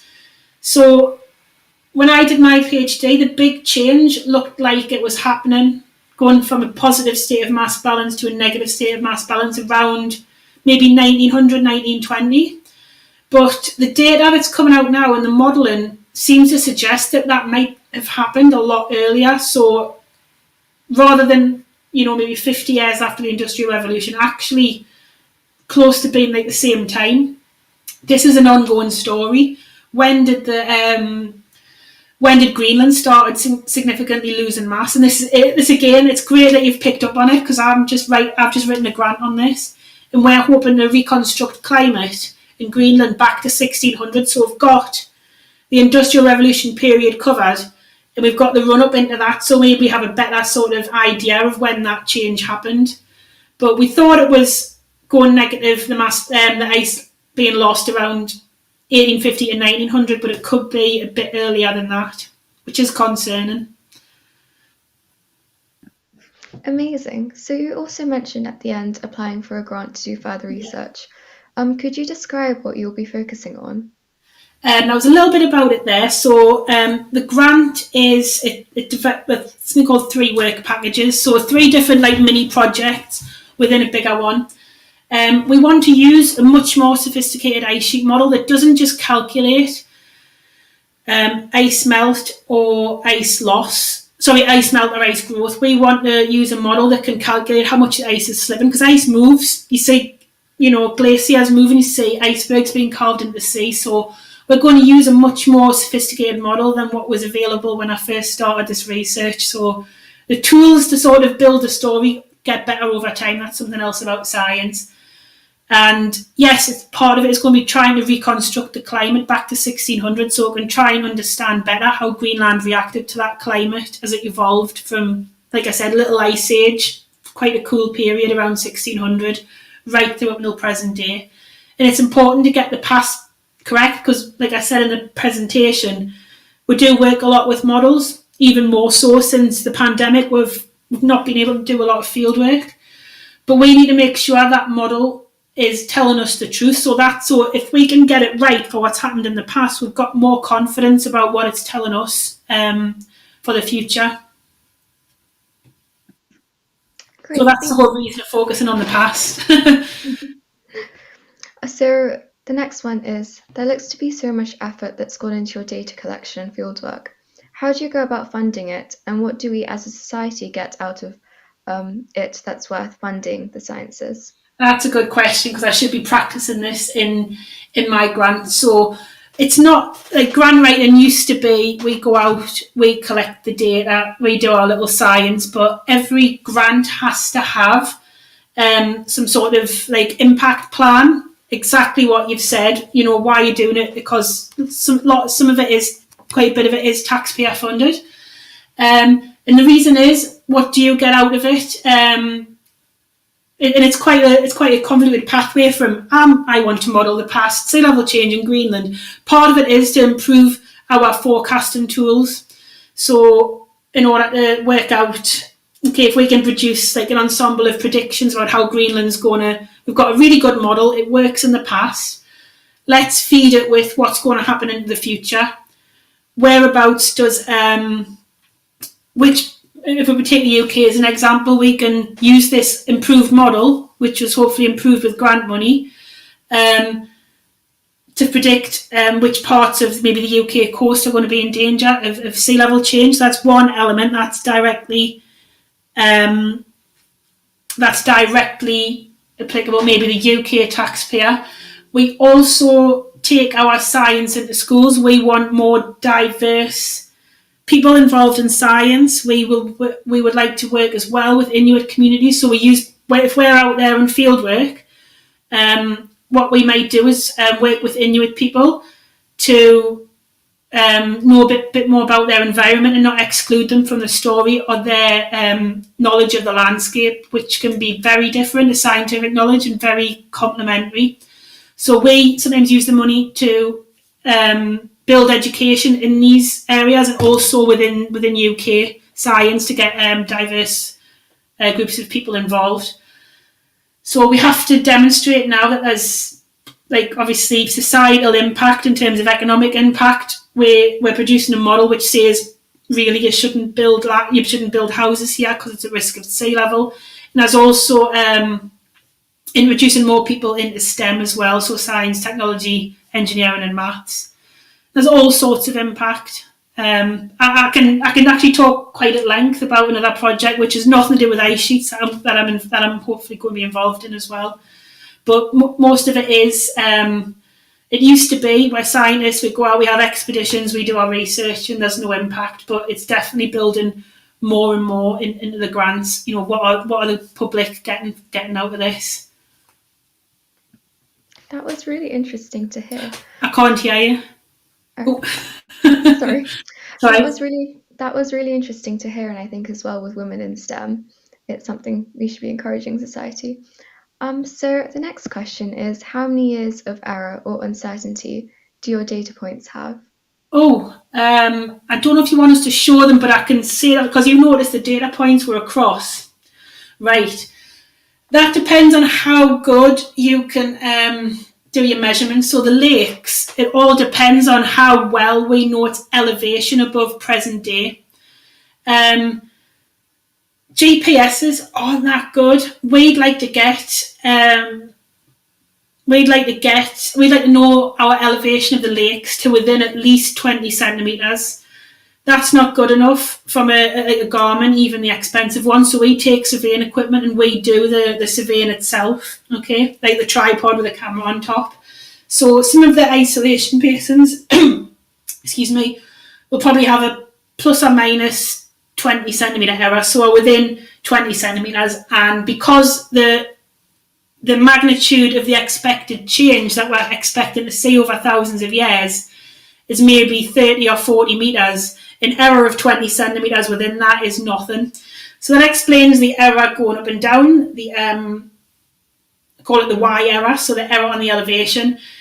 There's the error on the carbon dating, which it depends how close to present you get that. So we can actually get quite decent error bars back in time. So we might get plus or minus 200 years. So if you've got a data point which has got a mean age of maybe 2,000 years being out by 400, that's not bad. I mean, it sounds a lot, but it's the best we can do at the moment.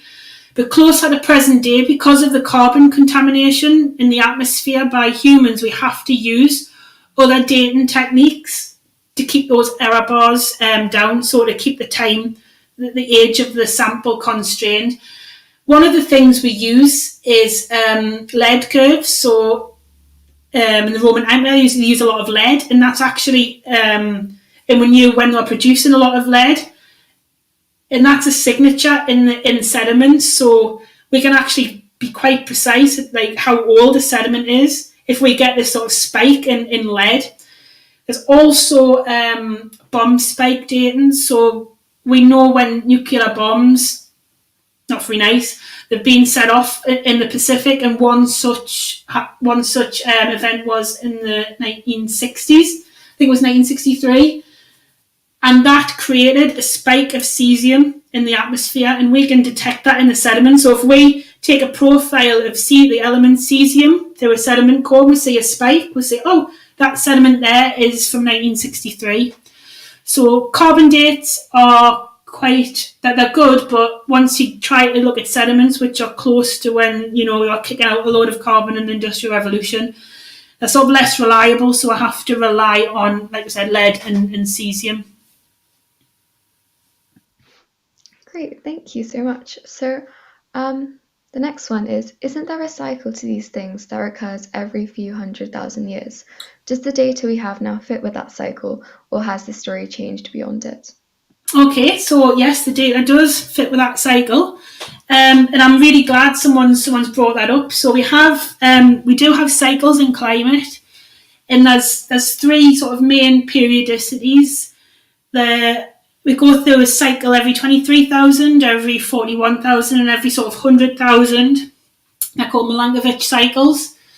And sometimes, one cycle refers to how much of an oval shape the Earth's orbit is around the sun. So if it's in quite a big oval shape, when it's cold, it's really cold. It's quite far away. That's eccentricity. So there is precession, which is sort of movement of the Earth's axis. So if it's tilted away, again, if you're at a cold point, it's tilted away, it's even more cold. And then there's obliquity, where the Earth's axis spins like a spinning top. When all of these things align, you can have the Earth pointing quite far away from the sun, which can initiate an ice age. And these wobbles are the cycles that you mentioned. The last interglacial was we're in an interglacial now, but before then, the last one was 125,000 years ago. It was called the Eemian period. Greenland was a lot more shrunken. We think that it maybe lost possibly anything up to 50% of its mass. The northern hemisphere was a few degrees warmer, we think, so possibly where we're heading right now. But that cycle has happened again. We've been through ice ages. The last glacial maximum was 23,000 years ago. Now we're in an interglacial. So you might be thinking, how on earth do you separate that from that time period? Well, the carbon dioxide is a hell of a lot higher compared to the Eemian. How do we know that it's not just going to sort itself out and go back into glacial cycles? Well, there wasn't all of us around 125,000 years ago, sort of changing the carbon balance of the atmosphere. So that's why it is still, even though we do have these cycles, it is still something to worry about. Thank you so much. So I think we've just got one more question left. Yeah. So I think towards the end of your talk, you mentioned other resources we can look at if we're really interested about this topic. So I was just wondering if you had any book recommendations in particular. Oh, book. Oof. I might actually, if you look, I might have one here. Something that I quite like. It's not factual, but like sometimes fiction about like adventure in the Arctic is quite good. So before the science, you can sort of get involved in the romanticism of exploration. It depends. I'm happy for you to collect. Like if someone wants a recommendation, no, it's not here. It's on my desk at work, unfortunately. If someone wants a recommendation on an ice sheet book or on a sea level book, just please feel free to email us, and I'll put them in a list of good stuff. But all my stuff's at work. It's not at home. Thank you so much for your talk today. It was really interesting hearing all your answers to your questions and your presentation as well.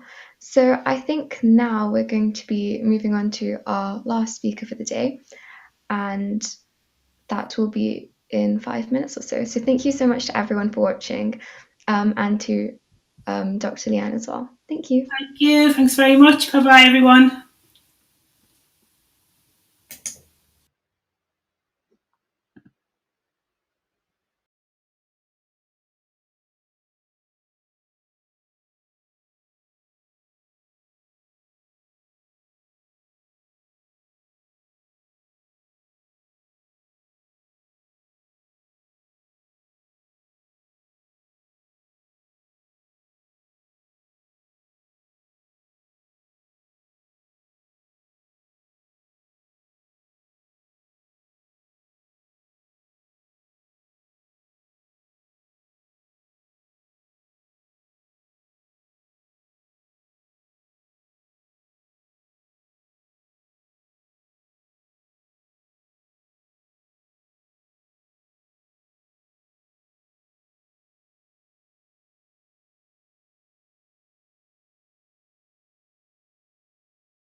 Hello, everyone, and welcome to the final talk for the Young Scientist Journal's 2021 conference.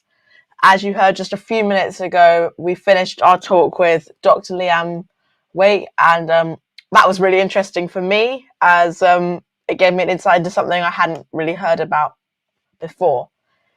And now we're going to be starting with our final speaker for today, which is Sanjay Kubsad. Now, he is an academic advisor for the Young Scientist Journal and is currently at the University of Washington. So without further ado, I'm going to welcome Sanjay to the conference. How are you? Hi, can you hear me all right? Yes, we can. You're live to the world now. Okay, well, welcome everybody. Thank you for having me. So, yeah, feel free to start whenever you're ready. Okay, alrighty. Let me see if I can get this shared. And as soon as you've got your slides ready, we'll put them up on screen for everyone to see.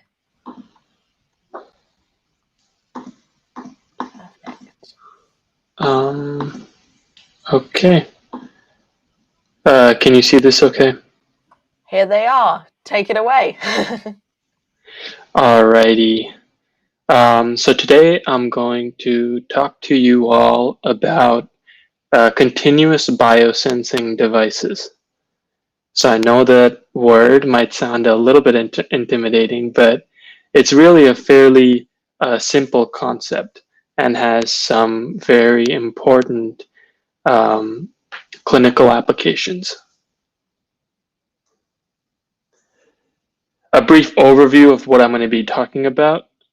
I'm going to first go over what continuous biosensors are, how they can be applied for patient care, and how they change the story of medicine.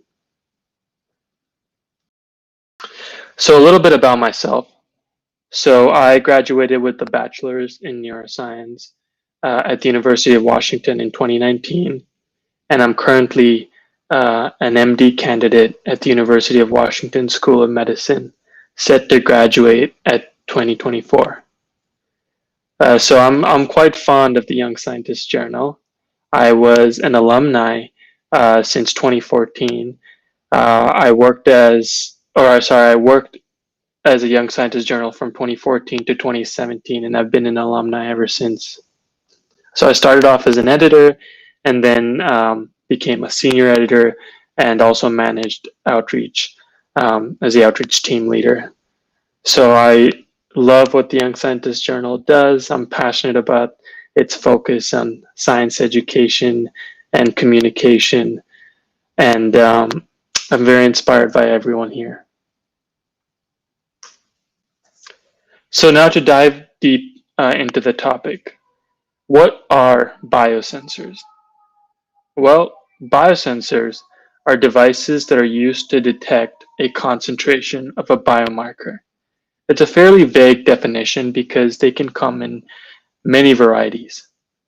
So there's many modalities a biomarker can take in healthcare. They can be electrophysiological, and these are the various, electrical readings that can be taken from the body, such as EEGs or electroencephalograms for the brain, ECG, echocardiograms from the heart, and EMG, measuring the electrical activity in a muscle. So biomarkers can, compute or record electrical data. They can record molecular data, and this is the area in mainly basic science that we're kind of familiar with. We have biomarkers that can recognize pieces of DNA, RNA, and proteins. Biomarkers that can recognize content within the CSF or cerebrospinal fluid or blood. And lastly, biomarkers can be recognized on imaging. So they can be recognized on MRI or PET scans, where you can, for example, see how active the brain is, or exactly which specific part of the brain is consuming the most amount of radioactive glucose, and thus which specific part of the brain is more active during a specific task. So all this is to say that, a biosensor, its job is to detect the presence of a biomarker and give some idea on its concentration or frequency or whatever that looks like. So what are some notable examples in healthcare? Well, probably one of the most important example is biomarkers that detect antigen or antibody and antigen interactions. And a huge pillar of the study and diagnosis of infectious disease in medicine relies on serological testing. And this is the idea that we're trying to look for antibodies against specific antigens that we know of. And so this is the underlying principle behind the COVID-19 antibody test, to see if you've been previously infected by COVID and you've built up some antibodies. It also underlies stuff like the pregnancy test. One of the molecules detected during the pregnancy test is the HCG hormone, which is the human chorionic gonadotropin hormone. And furthermore, there's other important examples like serum glucose monitoring. And this is for the management and monitoring of diabetes. So I'll talk a little bit about diabetes as we move forward. But the idea is you're detecting serum glucose levels. And lastly, we have, for what I've mentioned earlier, an EEG. And these can monitor your brain waves and are useful in diagnosing and monitoring seizure activity related to epilepsy. So the last two examples, I'm going to dive a little bit more in depth. But before I do that, I want to talk about what continuous biosensors are. So previously, a lot of biosensors have been static image. I liken it to a camera, a snapshot. What we're seeing now with new technologies is we're seeing continuous biosensors, things that can detect the concentration of biomarkers over time. And that added dimension really changes a lot of things in healthcare. It addresses unmet clinical needs. We can especially use it to monitor disease progression by looking at how the levels of a biomarker change over time. We can anticipate mishaps proactively. For example, if we were recording an ECG from the heart,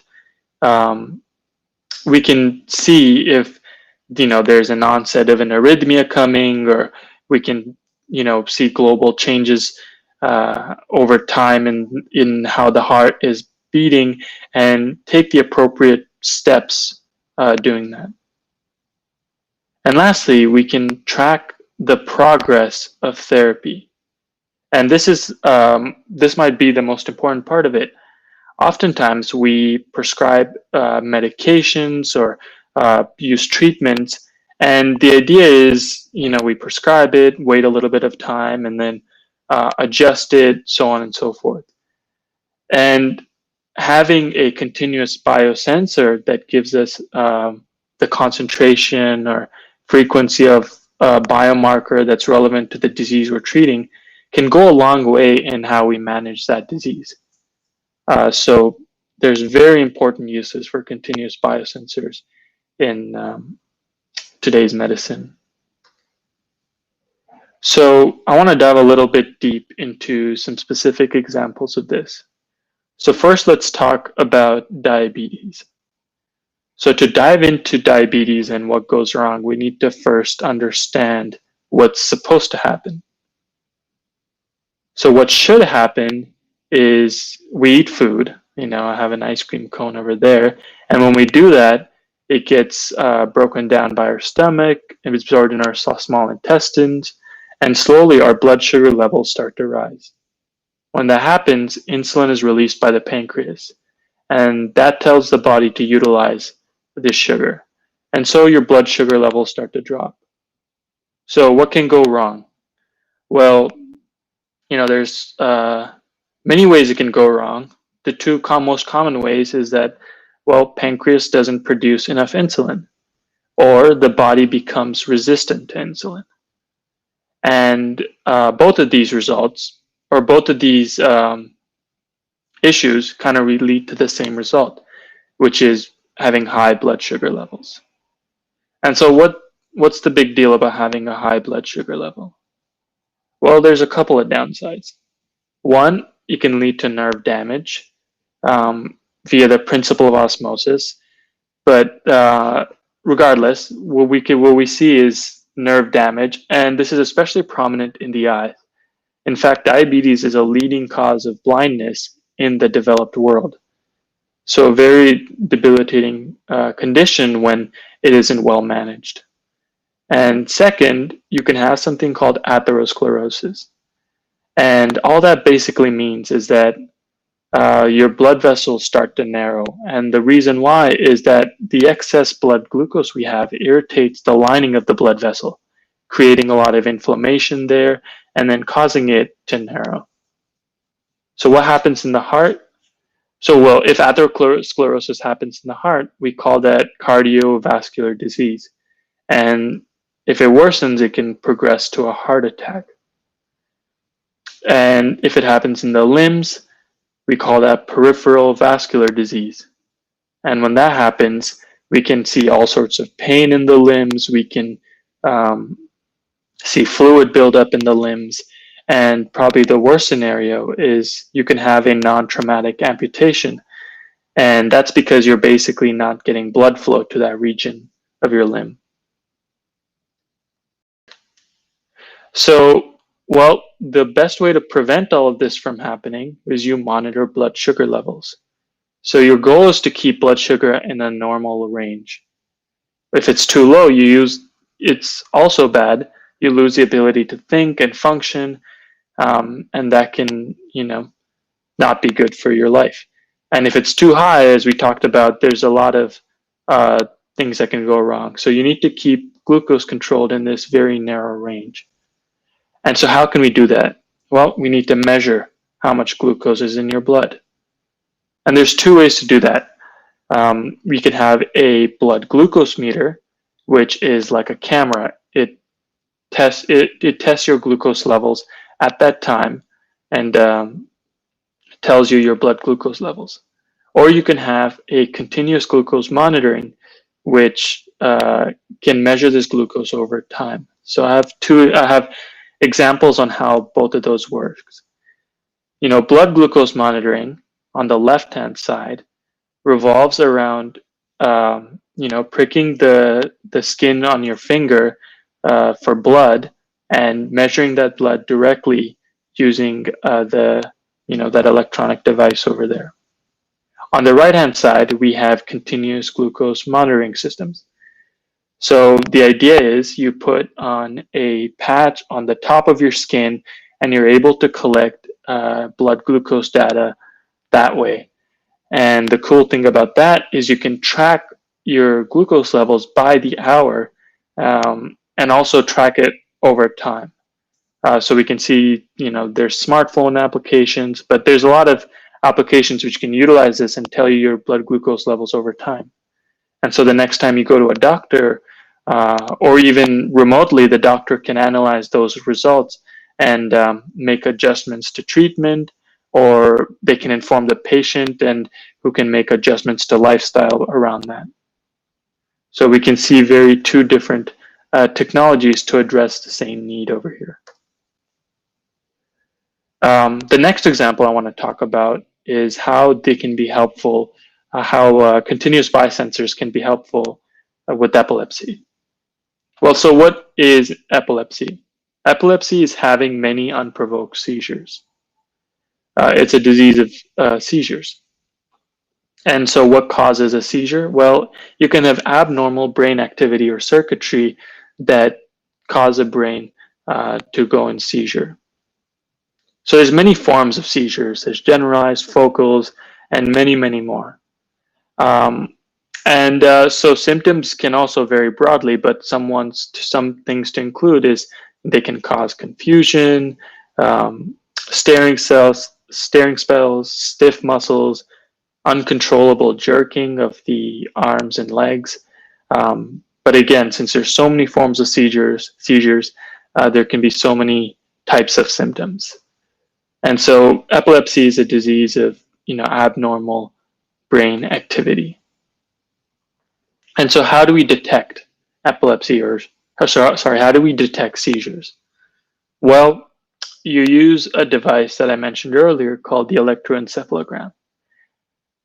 This device the way this device works is you apply leads on your brain, which can measure the voltage in that region. And by doing so, we can see that in this picture on the right, there's a bunch of leads, I think about 11 leads in different areas of the head, and they can monitor your brain waves. And the shape that these brain waves take is important in understanding the pathogenesis of epilepsy or seizures.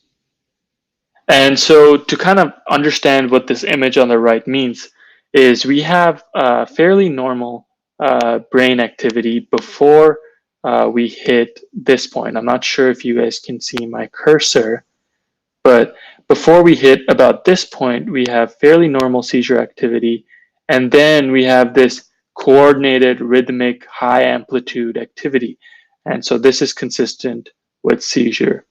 And as we can see, we have normal brain activity, we have seizure, and then it goes back to normal. And so that's the role of the EEG in helping you understand seizure activity. So what's the typical treatment for seizures? Well, you can use medications, and the way that would work is it lowers the excitability of your brain, prevents you from entering that loop and having a seizure. And those work fairly well. You can have surgeries if the cause of the seizure is a particular focal abnormal brain circuit.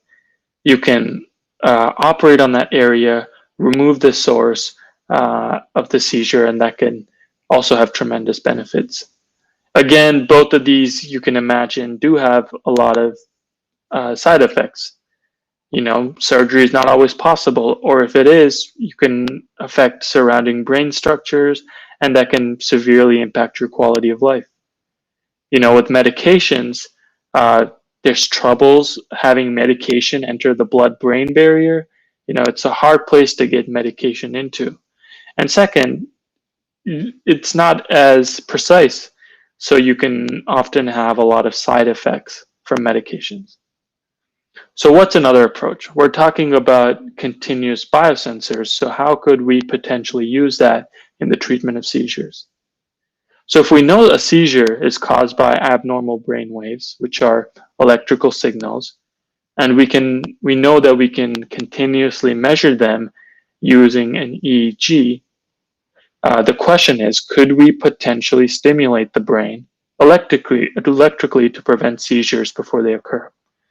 So if we go back to this image, could we, if we're measuring this activity, could we have a stimulator near the source of this seizure, which can input the equal and opposite current around the time the seizure is happening to, prevent this electrical activity from spinning out of control and leading to that, coordinated firing of neurons. So is there a way we can intervene directly that way? And it turns out there is. It's called responsive neurostimulation. So this device is twofold. One, it can continuously monitor the brain for electrical signals. So it gives you a continuous EEG.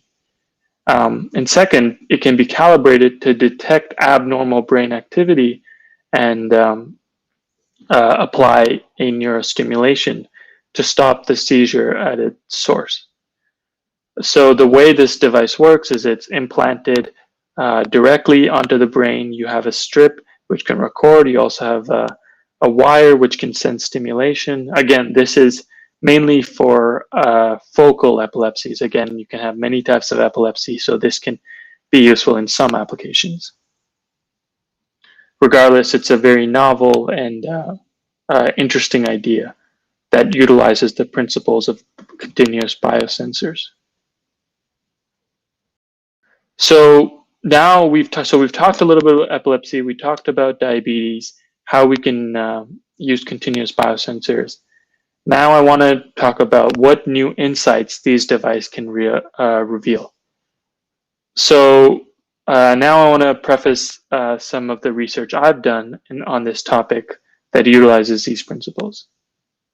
So my research project has looked at a patient with type 1 diabetes and focal epilepsy. The type 1 diabetes is being monitored via continuous glucose monitoring, and the focal epilepsy is being treated via continuous was being treated and monitored via responsive neurostimulation. So having a patient with both of these devices is a fairly rare occurrence, but can reveal very interesting insights into the role glucose and epilepsy interact. And so what I'm trying to demonstrate here is that just by having this person wear these devices, I'm able to get 977 days of hourly data. So you can imagine that works out to somewhere around 20,000 data points containing glucose and brain activity.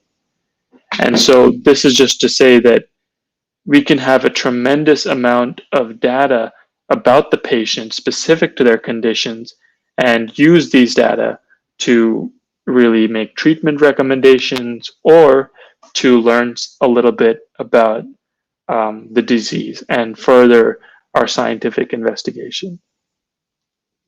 And so we've done numerous amounts of work on it, on analyzing this data. There's been work on sleep apnea. There's been work on how the seizure pattern is and how it's lateralized. And the work I did was, does glucose influence these cycles of electrical patterns? So to conclude this, continuous biosensors can really change the story of medicine. I hope that comes through with this presentation. They can go a long way in influencing our diagnosis. They can help you make a diagnosis, and they can help you manage a disease by looking at the data. And this leads to a point about precision medicine. So much of medicine, historically has been about creating general guidelines and prescribing medications or treatments based on general principles and guidelines. However, we know every individual is unique. Every disease pathogenesis and how it presents and how it takes shape is unique. We know the person's interaction with the disease, how it interferes with their life or affects their life is unique. So we understand medicine and health is a very personal topic.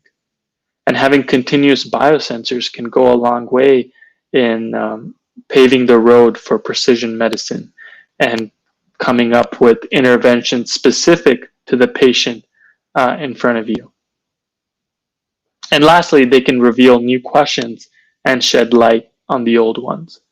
With these biosensors, we can have this treasure trove of data, and they can go a long way in helping you find new associations, patterns, and insights into how disease presents and how it's treated. And I think with that, I want to say thank you for letting me talk to you about this topic.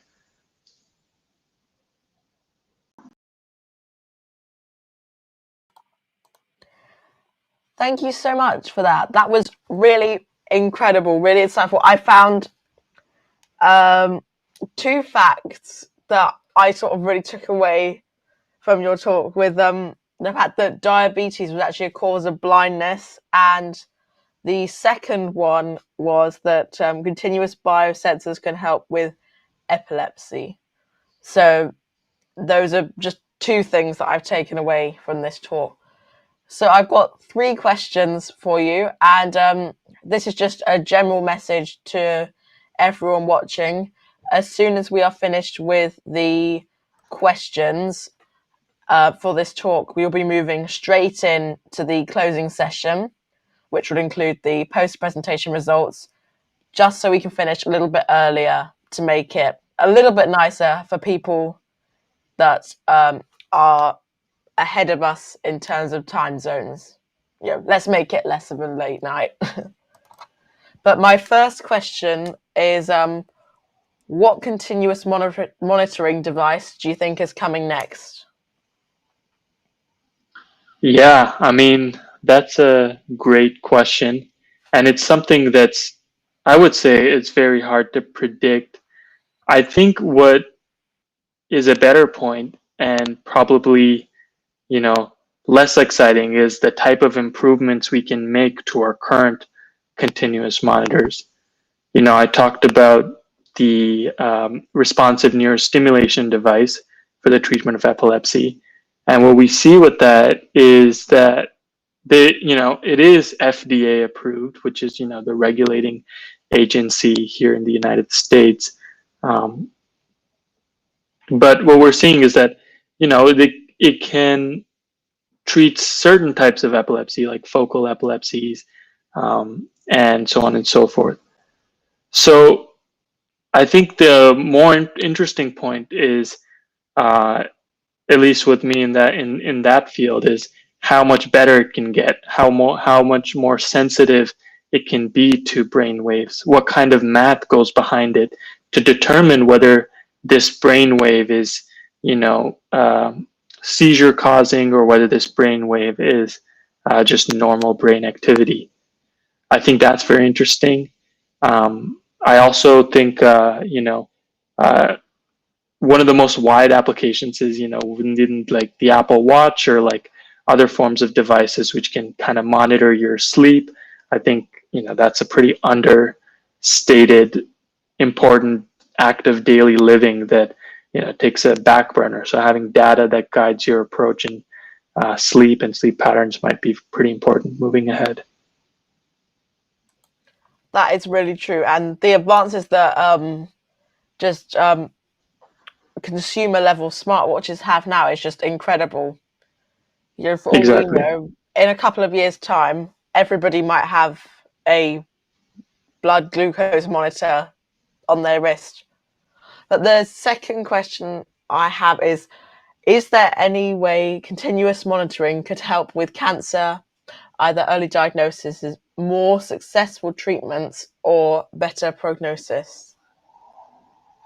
Yeah, I mean, I would imagine for sure, because, well, how do we detect certain cancers? Well, we detect like the levels of the molecules they produce. So, for example, if you have a stomach cancer that's producing a lot of gastrin, for example, which is type of molecule that promotes your stomach and secreting acid. So, if you have a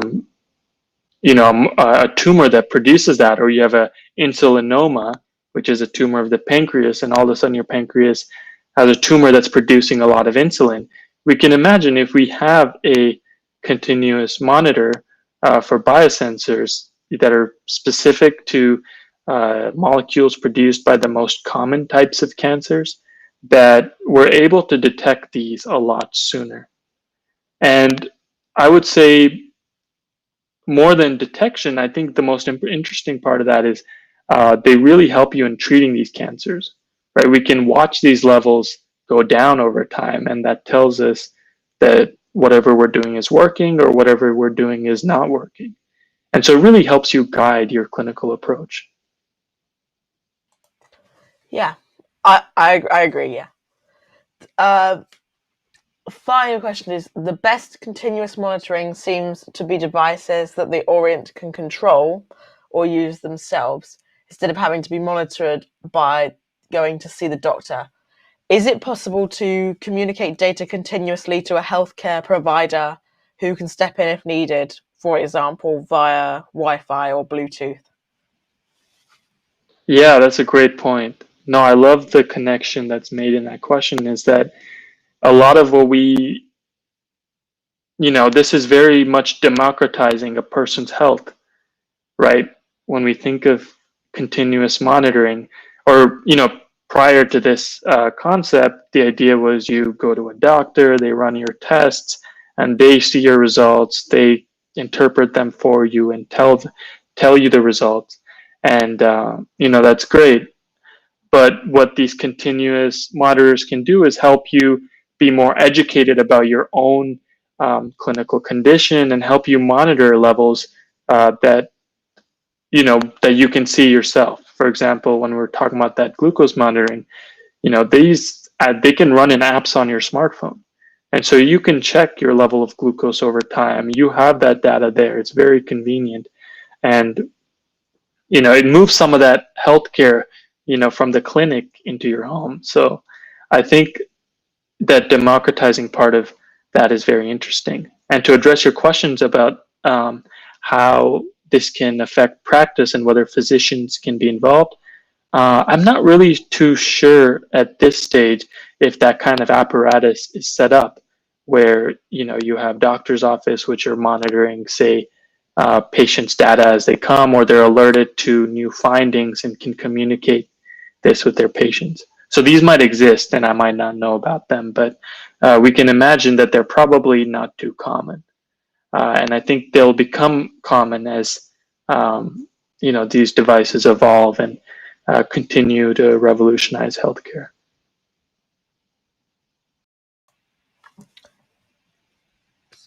That is, I can't wait to be able to see your promotional adverts in maybe a few years' time saying the healthcare clinic at home. That kind of level of things, because I have a feeling in the future it's going to be less about going to a surgery or the doctors, and more people will either know how to do it themselves, or they'll have some augmented or virtual reality system that tells them everything they need to know. So just look to the future. Yeah, I think probably the most, it turns healthcare more into this collaboration rather than kind of this paternalistic model that it, has had unfortunately, for a very long time. It really empowers patients and respects their autonomy. So I think that's definitely a great point of progress there. Yeah. Thank you so much for coming to speak to us today. Yeah, I hope you've had a good time and we haven't been too annoying with the questions. Oh, no worries. I love engaging with the community we have here at the Young Scientist Journal. Yeah, and I think it's time now. It's just gone 4 o'clock here in England, and I think it's time we move on to our closing session and we announce the winners of our competitions. So I believe Janie is just going to come on and say a few words before we reveal the winner. So welcome back, Janie. Hi. So I'm really delighted to, with all the presentations that we've had this year. We've had such a wide range of topics, from nanoparticles to stellar objects and with physics. And all of the posters we received were really great, and I learned so much just from reading them. And the presentations this afternoon, I'm sure everyone at home really enjoyed them, as they were really engaging, and we all learnt so much as each project was really different. And I hope you've all had a good day learning so much. And I'd like to pass on to Laura now, who will reveal the final winners.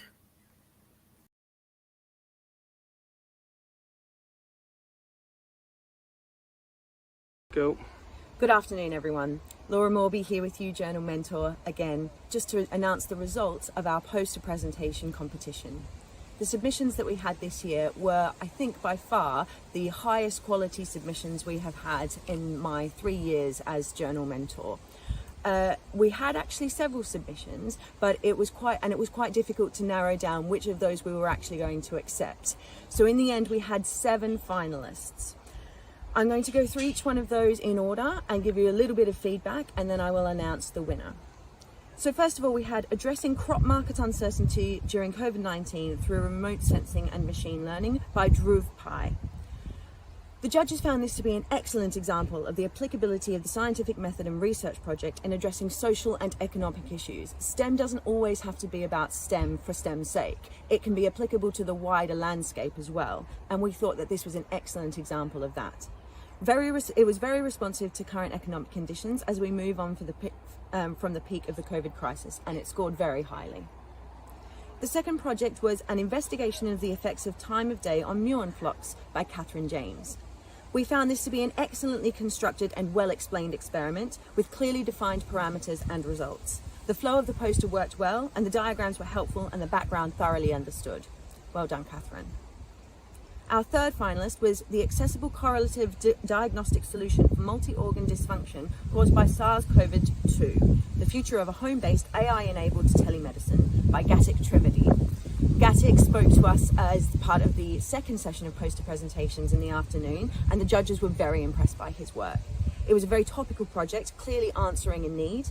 Parameters were clearly outlined and a novel solution produced. A great deal of thought had gone into the potential applications of such a device in the community. Well done.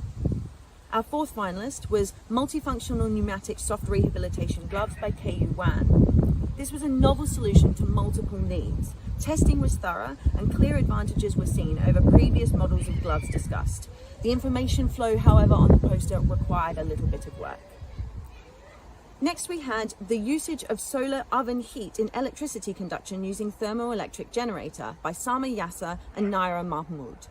This was a successful project attempting to make comparable levels of electric output from a solar source at a smaller cost than commercial solar panels. The science was well understood. There were some thoughts as to the commercial applications or multiple trials would have added more dimension to this project, and schematics of the device itself would have assisted clarity of understanding of the method employed.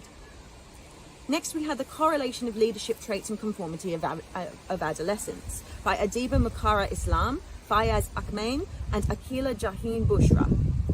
A psychological study that looked at leadership traits and conformity with established prior judgment by peers. This project statistically analysed the results of a well-designed survey.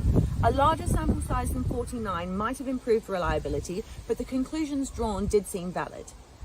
And lastly, we had the use of biological nanoparticles as a drug vehicle to increase the rate of destroying cancer cells by reducing the side effects of conventional therapies by Reza Rahman Rishi, Kamran Nahamim, and Arnaf Nehal. This was an interesting project, examining the effectiveness of nanoparticles used to treat cancer as compared to conventional therapies. However, this did seem more of a review project. An original name was not clearly outlined in the poster. Instead, 3 different methods of using nanoparticles in cancer treatments were analysed. As this competition is for original research, we did include your submission as part of our production today. However, next time, putting forth your research in a novel and original way will certainly score you higher. Okay. Well, we're down to the line now, and it is my absolute pleasure to announce that the judges were unanimously decided that Gatik Trivedi, with his future of home-based AI-enabled telemedicine for the treatment of and monitoring of SARS-CoV-19 symptoms, is our winner this year. So well done, Gatik, and well done everybody who presented and submitted. You did an excellent job. Thank you. Well done, Gatik. I thought everybody did an absolutely amazing job with all their entries, and I must say it's quite a bit daunting to come on to the stream and talk about it. I know I was a bit nervous before today, but I feel like I've become more confident and a bit more of a natural now. So just wait a couple of your years. But congratulations. Asmita, do we have any news on our social media competition? Have people been sending in their hashtags, tagging us in all their posts? So I think we're going to keep the competition open for a little bit longer and allow for more people to enter. But yeah, it's going well at the moment. And Jay, do you think the winner for the poster competition was well deserved? Oh, you're on mute. Hello? Yay! But Hi. Oh, hi. Can you hear me? Yeah, it's all good. I really enjoyed that presentation because it was really applicable to what was happening in the current situation. And it was really interesting to see how we could use medicine and machine learning to see how it's affected in our daily lives. That's what I thought too. Anyway, I think this almost draws our conference for this year to a close. So thank you guys so much, even if you only stayed for part of it, for coming along and joining us to hear some incredible speakers. We had David Scott, we had Ollie Worrall, Dr. Leanne, and Sanjay, who just finished speaking. I hope everyone's had a great day. Let's turn off our computers, take a break from our screens, and yeah, I hope everyone enjoys the rest of their day. And we've got some really exciting projects and videos coming soon for the journal. Asmita, have we got anything in the pipeline for social media? Yeah, we're going to be starting up 2 new story ideas, so look out for them and follow all of our social media platforms. Great. Oh, thank you guys so much for hosting along with me. I've really enjoyed today. Yeah, it's And, been great fun. secretly, I'm glad it's over, but but it was a great day, and I hope everybody watching at home has enjoyed it. So, bye everyone. Bye. Bye. Thank you for joining.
Got